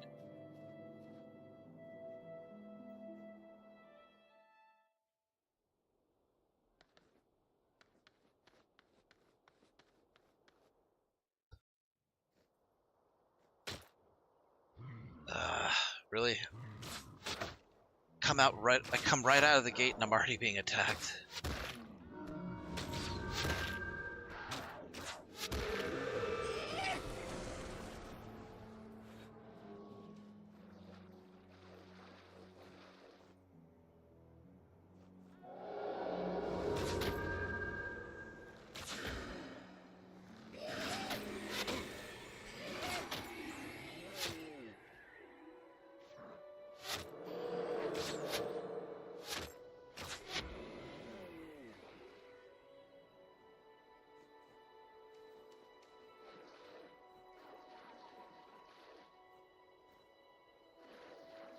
Nah, we're gonna come in through the other way.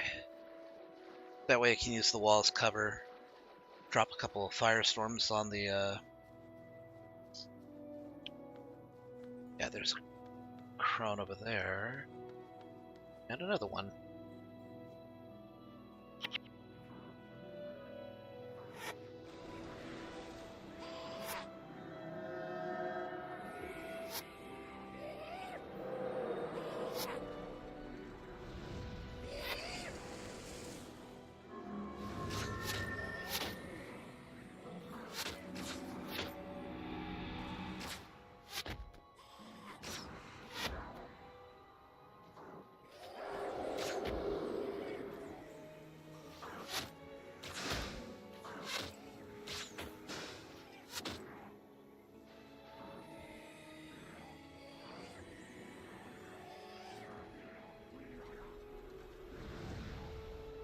Yeah, this really is the safest way to go about doing it.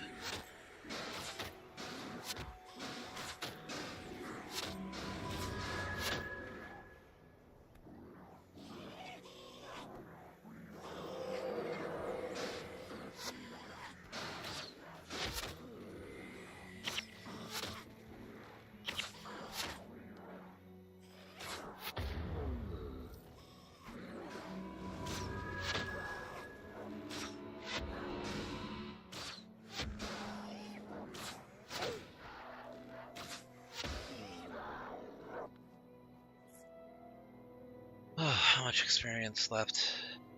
394 and I'll reach level 10.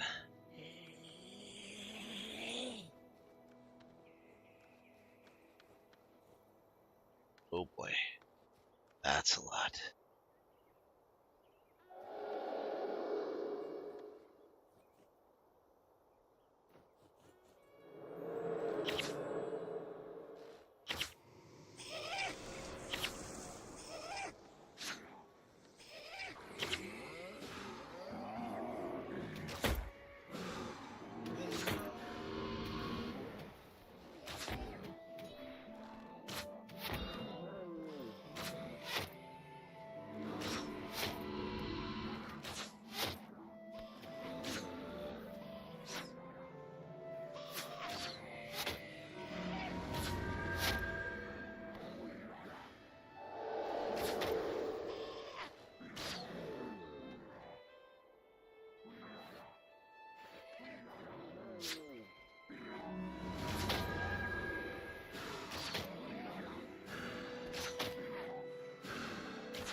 Wondering if maybe once I hit level 10 I should just call it a stream. I know I said I'd go till midnight, but this is also it's taking a toll on my head.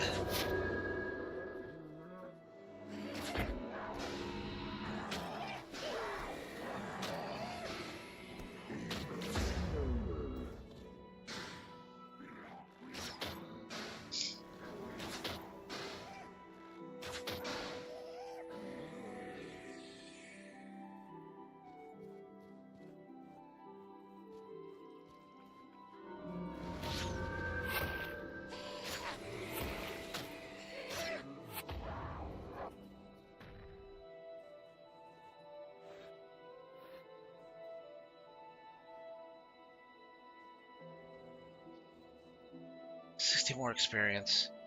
Kill a couple more oak hearts and that should do it.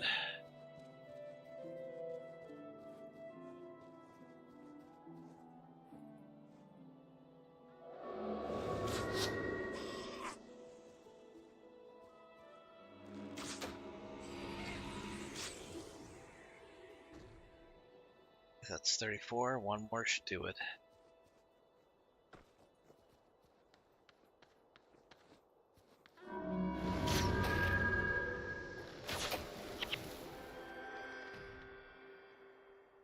All right.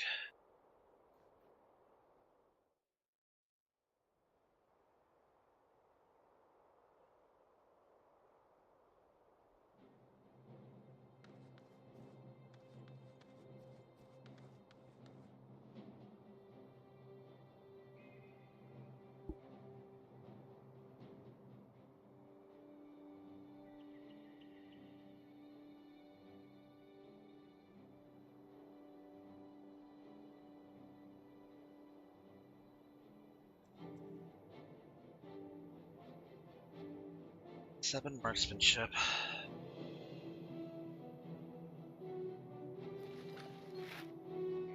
Improved sale value. Okay, so I'm gonna have to go back to Ascalon City.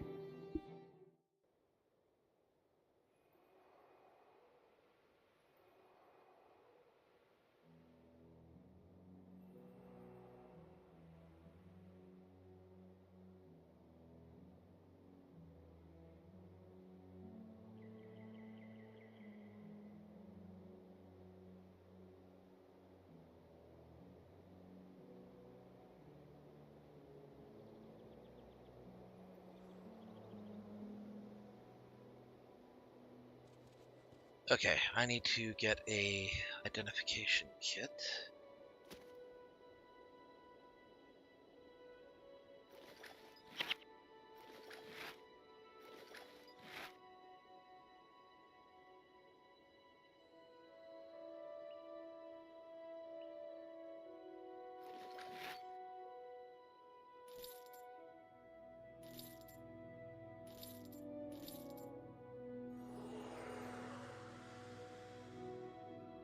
Selling white dyes, selling...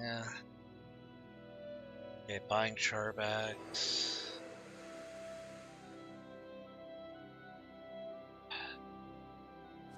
Still nothing.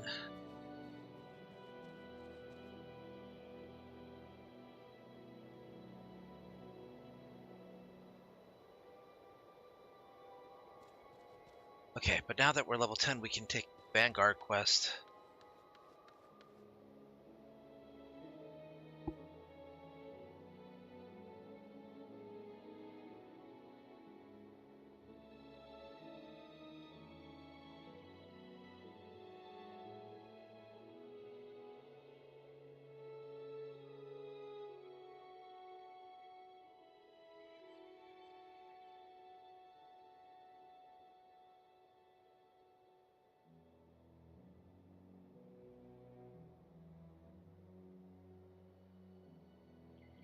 Guard bow.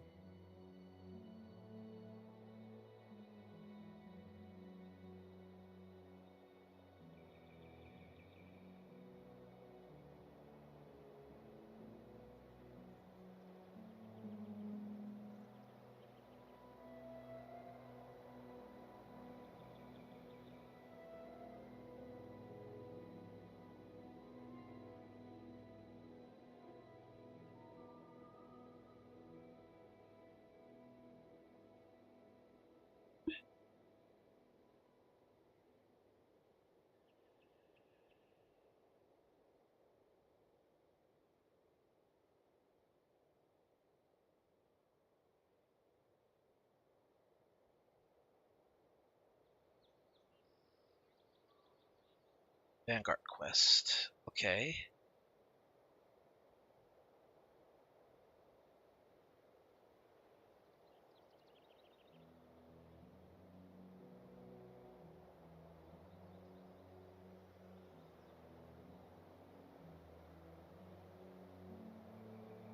Farmer Hamlet.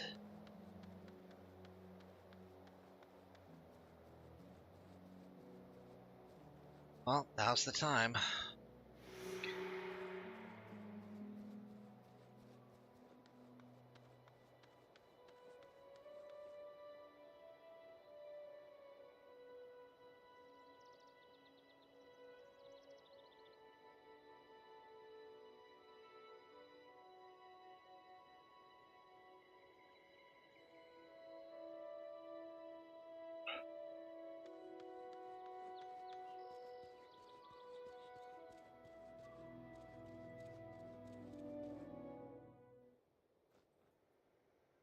Vanguard Initiate.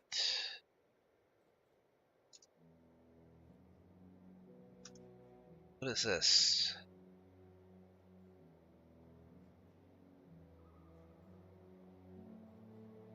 This environmental effect overrides your core armor rating, setting it to a fixed amount for the appropriate for the level of the foes you're facing.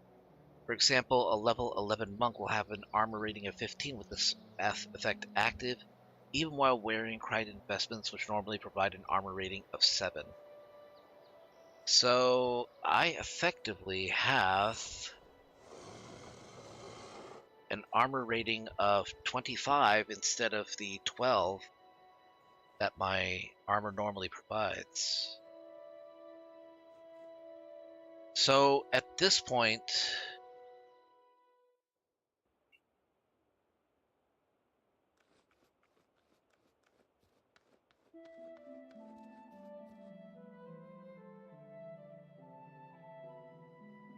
okay, I actually did this on a good day.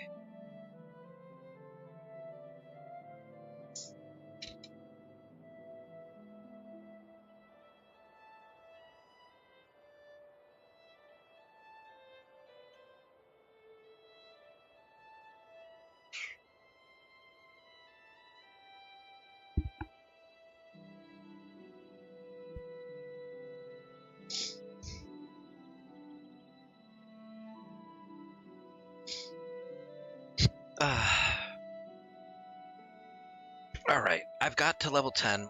I'm thinking I should go ahead and switch games. I could do Guild Wars too, but I think I want to do something different because we still have a winter event in the Phasmophobia. So I think I'm going to do a little bit of Phasmophobia until midnight. We got 2 hours to do some ghost hunting. So give me a second. I'm going to go ahead and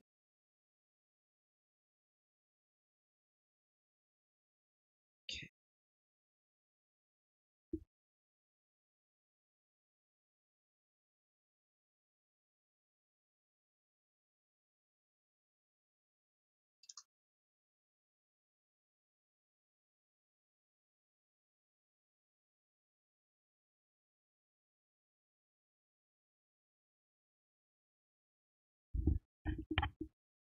Okay, just one moment.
Right, here we go.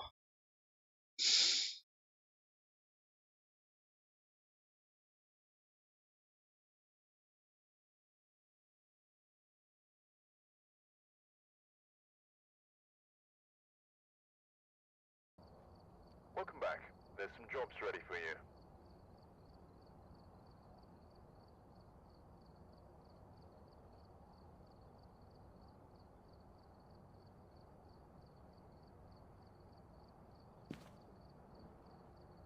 Okay, contribute event points, reach 0 sanity, complete objectives, and play a medium map. Ugh.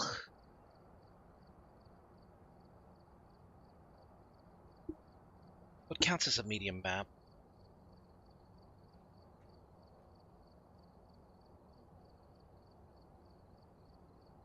Let's see. Phasmo. Medium maps. 5 medium maps. Point Hope, Bleasdale Farmhouse, Sunny Meadows Restricted Prison, and Maple Lodge Campsite.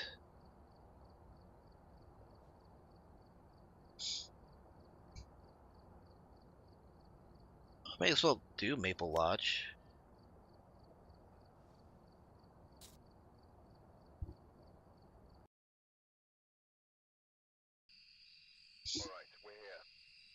the equipment and prepare accordingly before starting the investigation.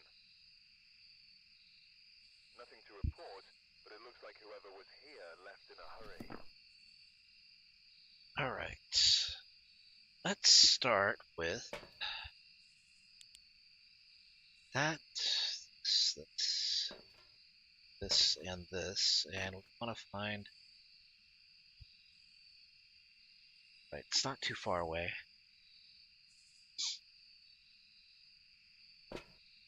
This is probably on the smaller end of medium maps.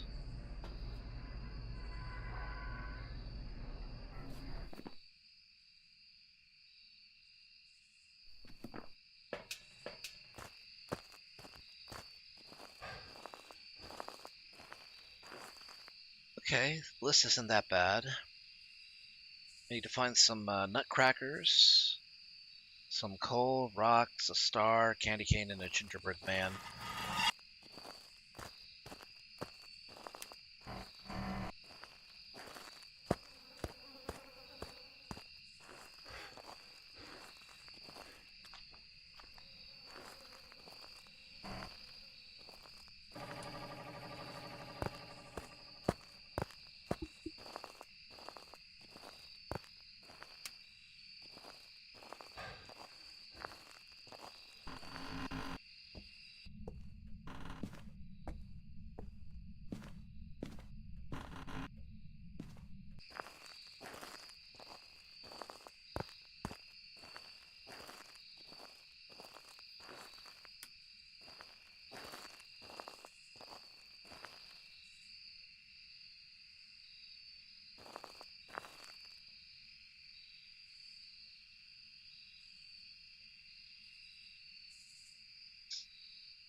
I'm having cold breath here, but that might not mean anything.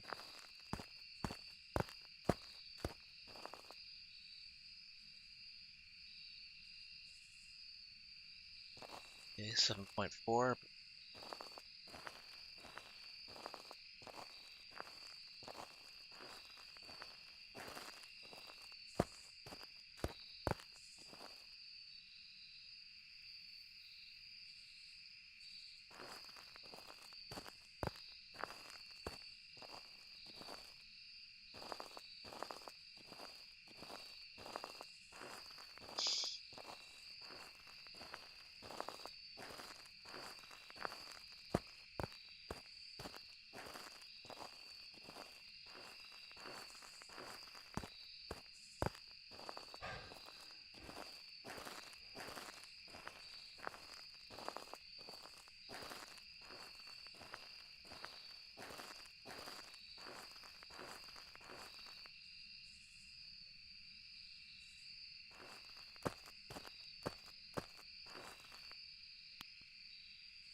Let's check over by the cabin.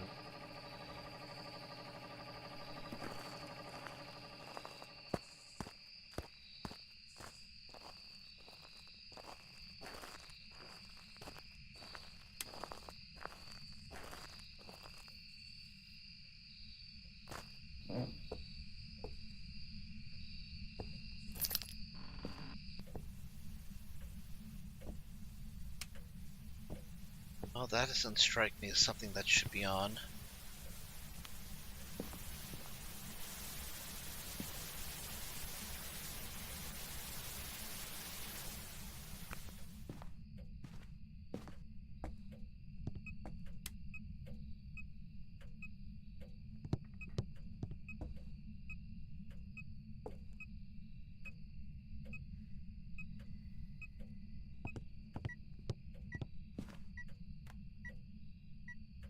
Yeah. Definitely in here.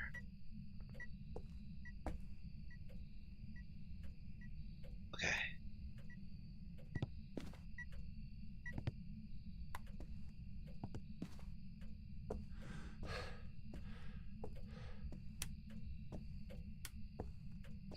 Turn off the light, start picking up some equipment. It's gonna be a long trek, but at least now I know where it is. If I keep the lights off, maybe it'll stay there longer.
Let's see if we have any ghost orbs in here.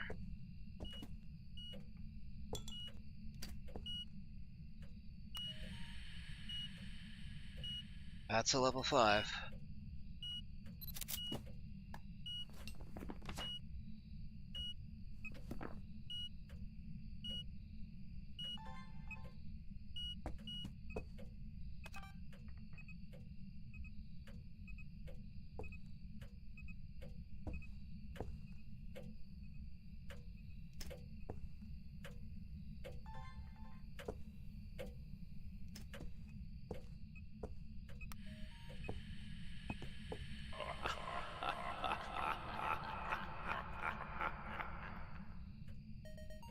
Well, he doesn't seem like a bad guy. He's got a sense of humor. Must have told a joke that was really funny. I'm not worried at all. I'll come back in a little bit later to check the temperature. But it's good that we've managed to get EMF level level 5.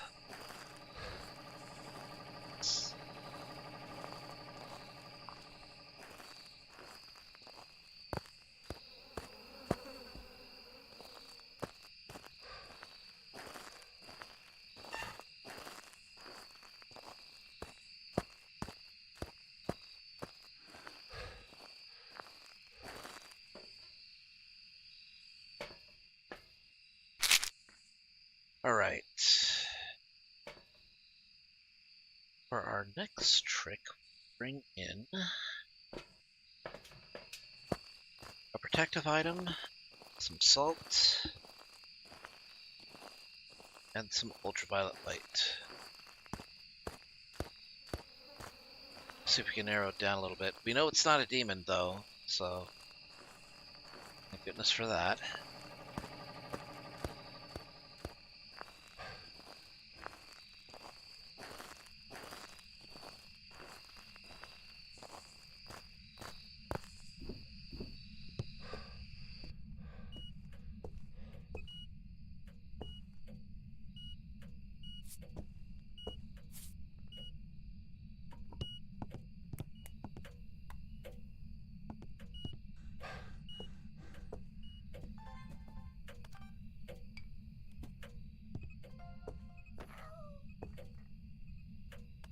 That poor little elf was tossed into the air.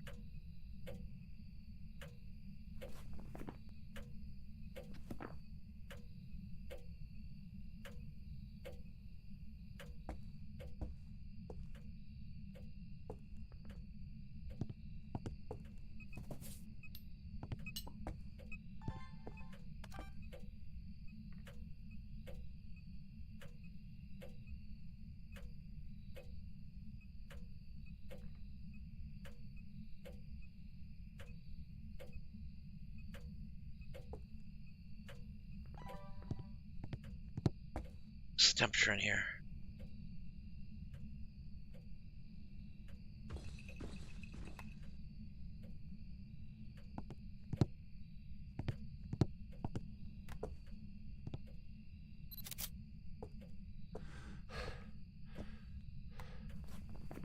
Okay, got ultraviolet.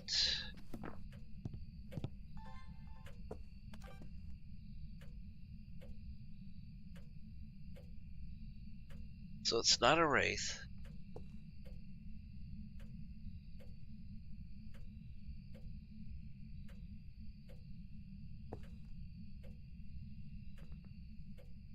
Come on. Walk through the other ones.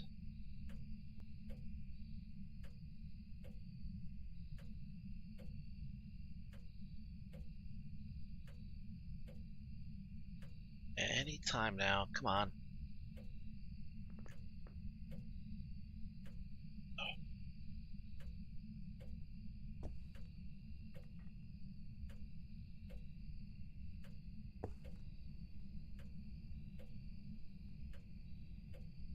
One.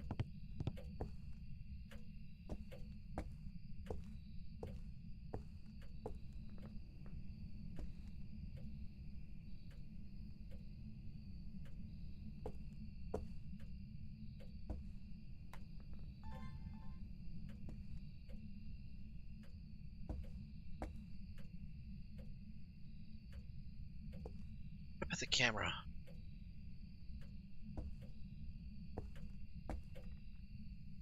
Ah, damn it, Cage.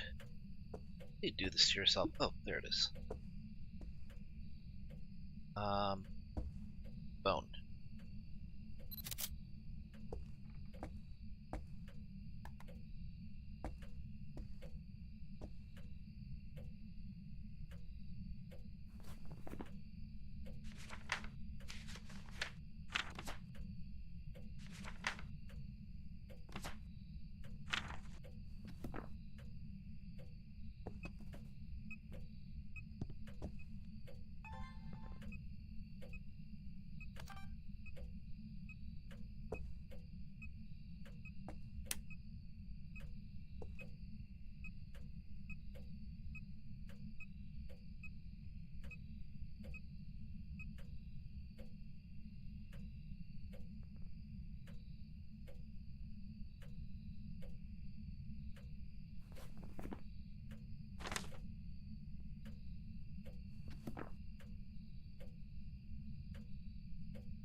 Doesn't want to blow out the firelight, huh?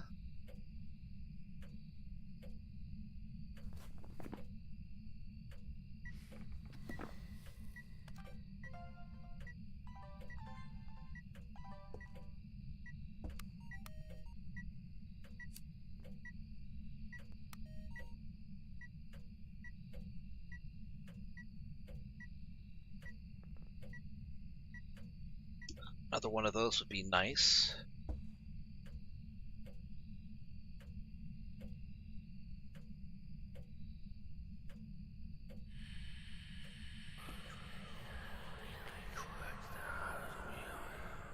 I'll take that.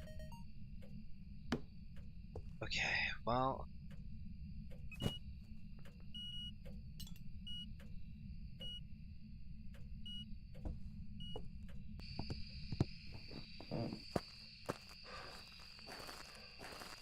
take that as a sign to skedaddle.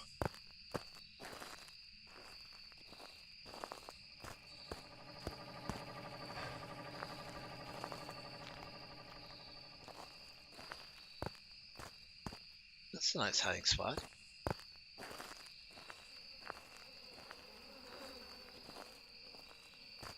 Actually, some really nice premium hiding spots over here.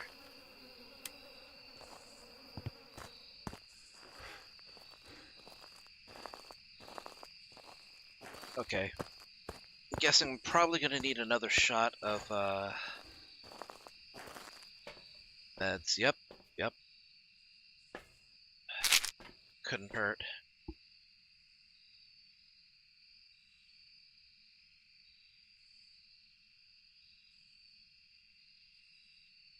Repel the ghost with incense while it's chasing someone.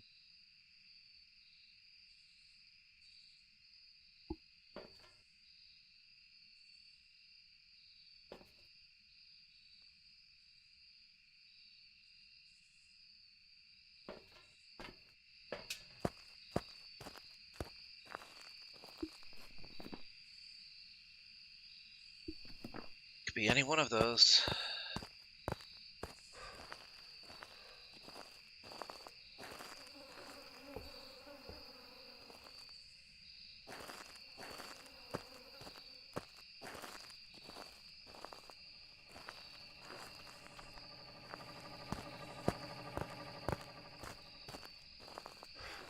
Check the common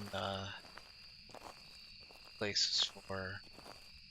There would be tarot cards here if they were here, but they're not.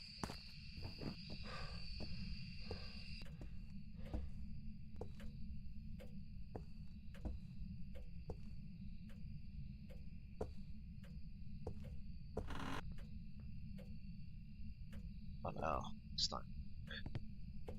Be here?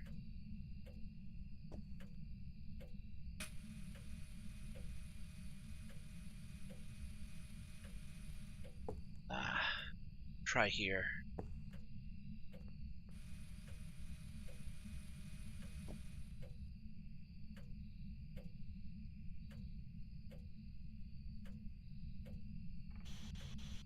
Where are you?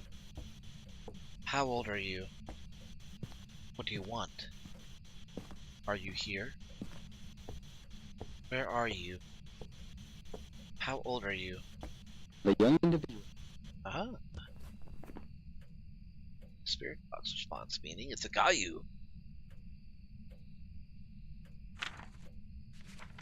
Another form of demon, the Gayu, is a reminder that death comes for us all. Using protective equipment provokes the ghost until it's no longer effective. Using protective equipment pushes the ghost to become enraged, weakening equipment effects. But being enraged exhausts the Gayu, making protective equipment more effective.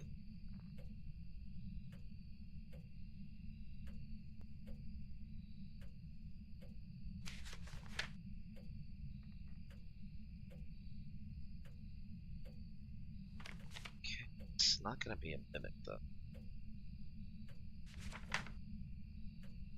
Mimics don't have EMF level 5.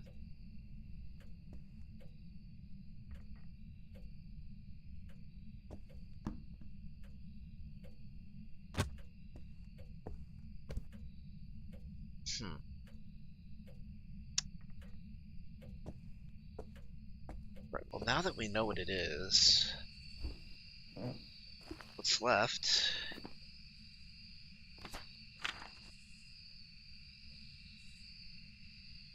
Member of your team witness a ghost event.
Okay, got the Ouija board over here.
Still hasn't walked through these piles of salt for some reason.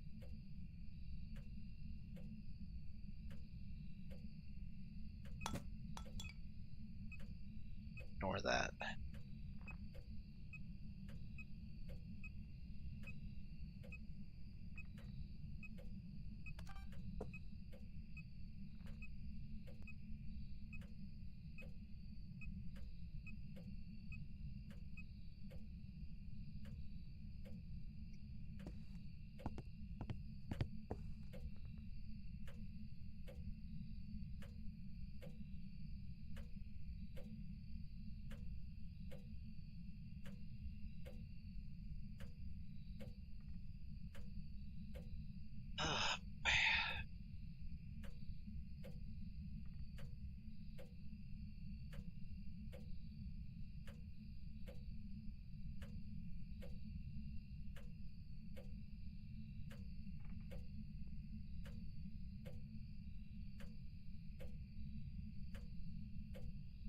We're going on 20 minutes. Well, 23 minutes, actually.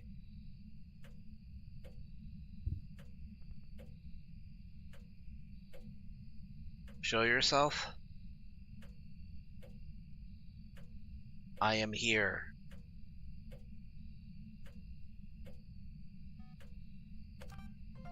Where are you?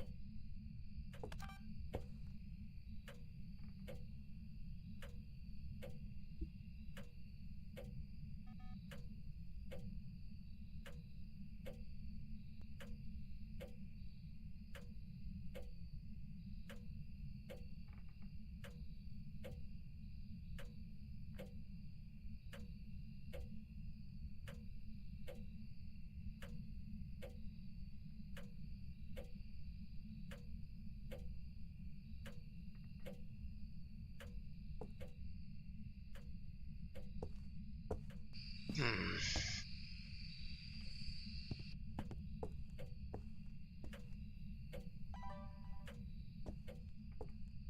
Doesn't want to do much more than that. Okay. Well, we know what it is.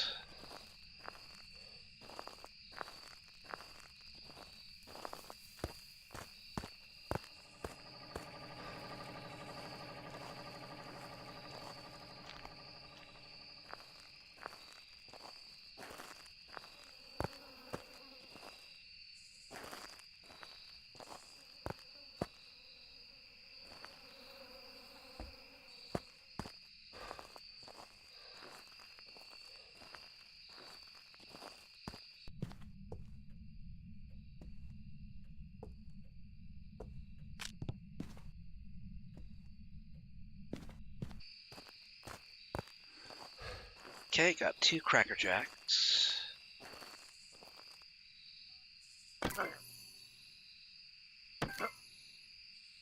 Star, candy cane, gingerbread for Georgia Garcia.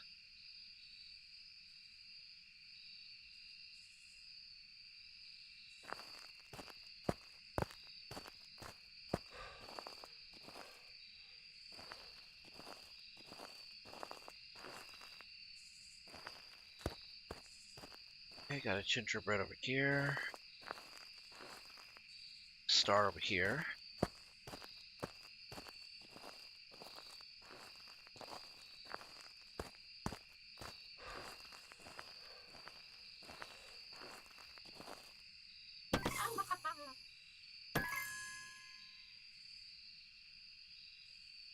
Coal and rocks.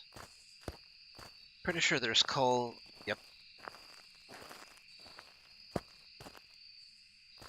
Okay, rocks. And some coal.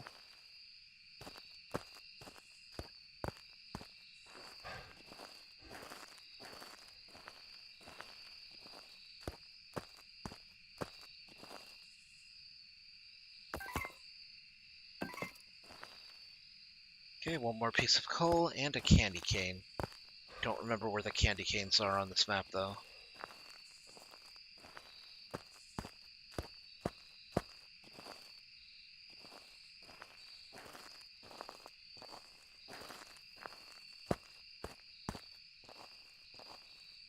Oh, here we go.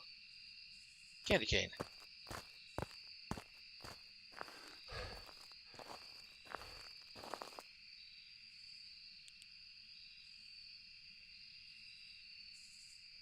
It's hunting.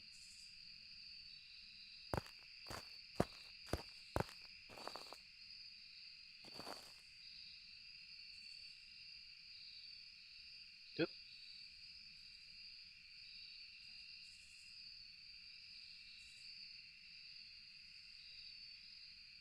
We'll know when the hunt stops. The lights go out.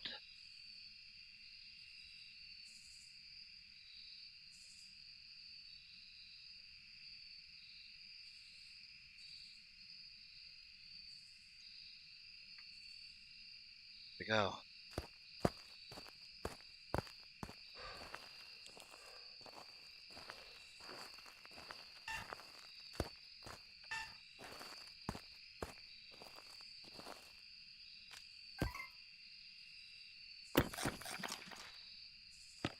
Ooh.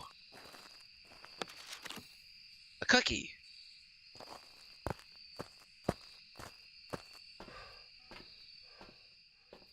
Which we're gonna need.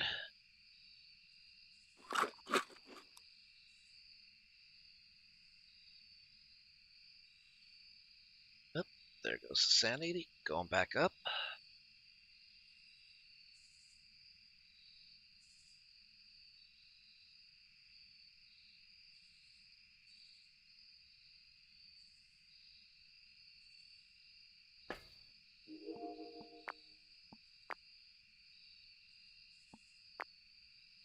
Oh, now it walked through the salt.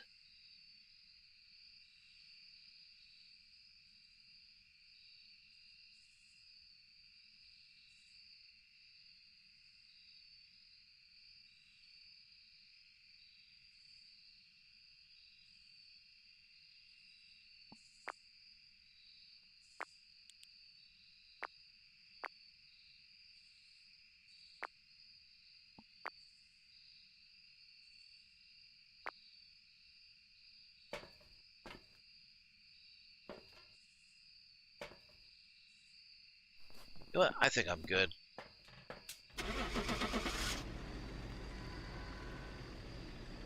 And in fact, I think I'm going to go ahead and call it a night, because I'm exhausted. I prefer to have sharper focus when I'm playing this game. Welcome back. Don't want the ghost getting a drop on me.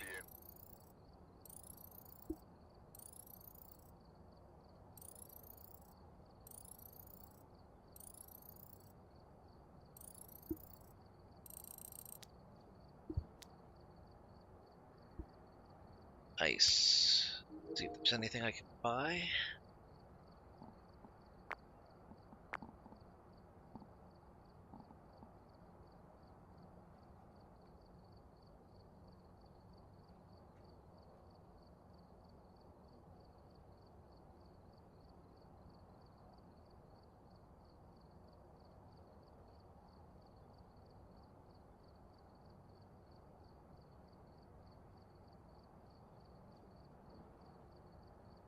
Alright, well, I think I'm gonna go ahead and call it a night then. Let me see who is on that we can raid out to.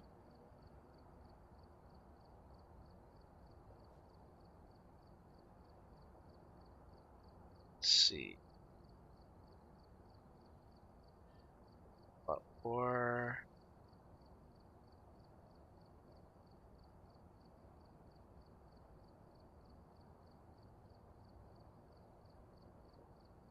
I'll throw you guys over at Reinhardt, who is playing Warhammer 40K Space Marine 2.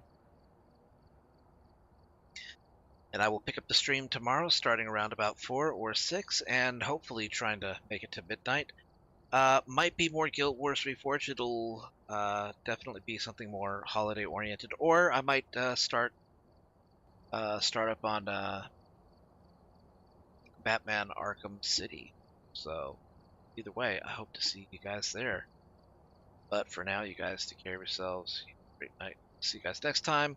Stick around if you want to raid Reinhardt.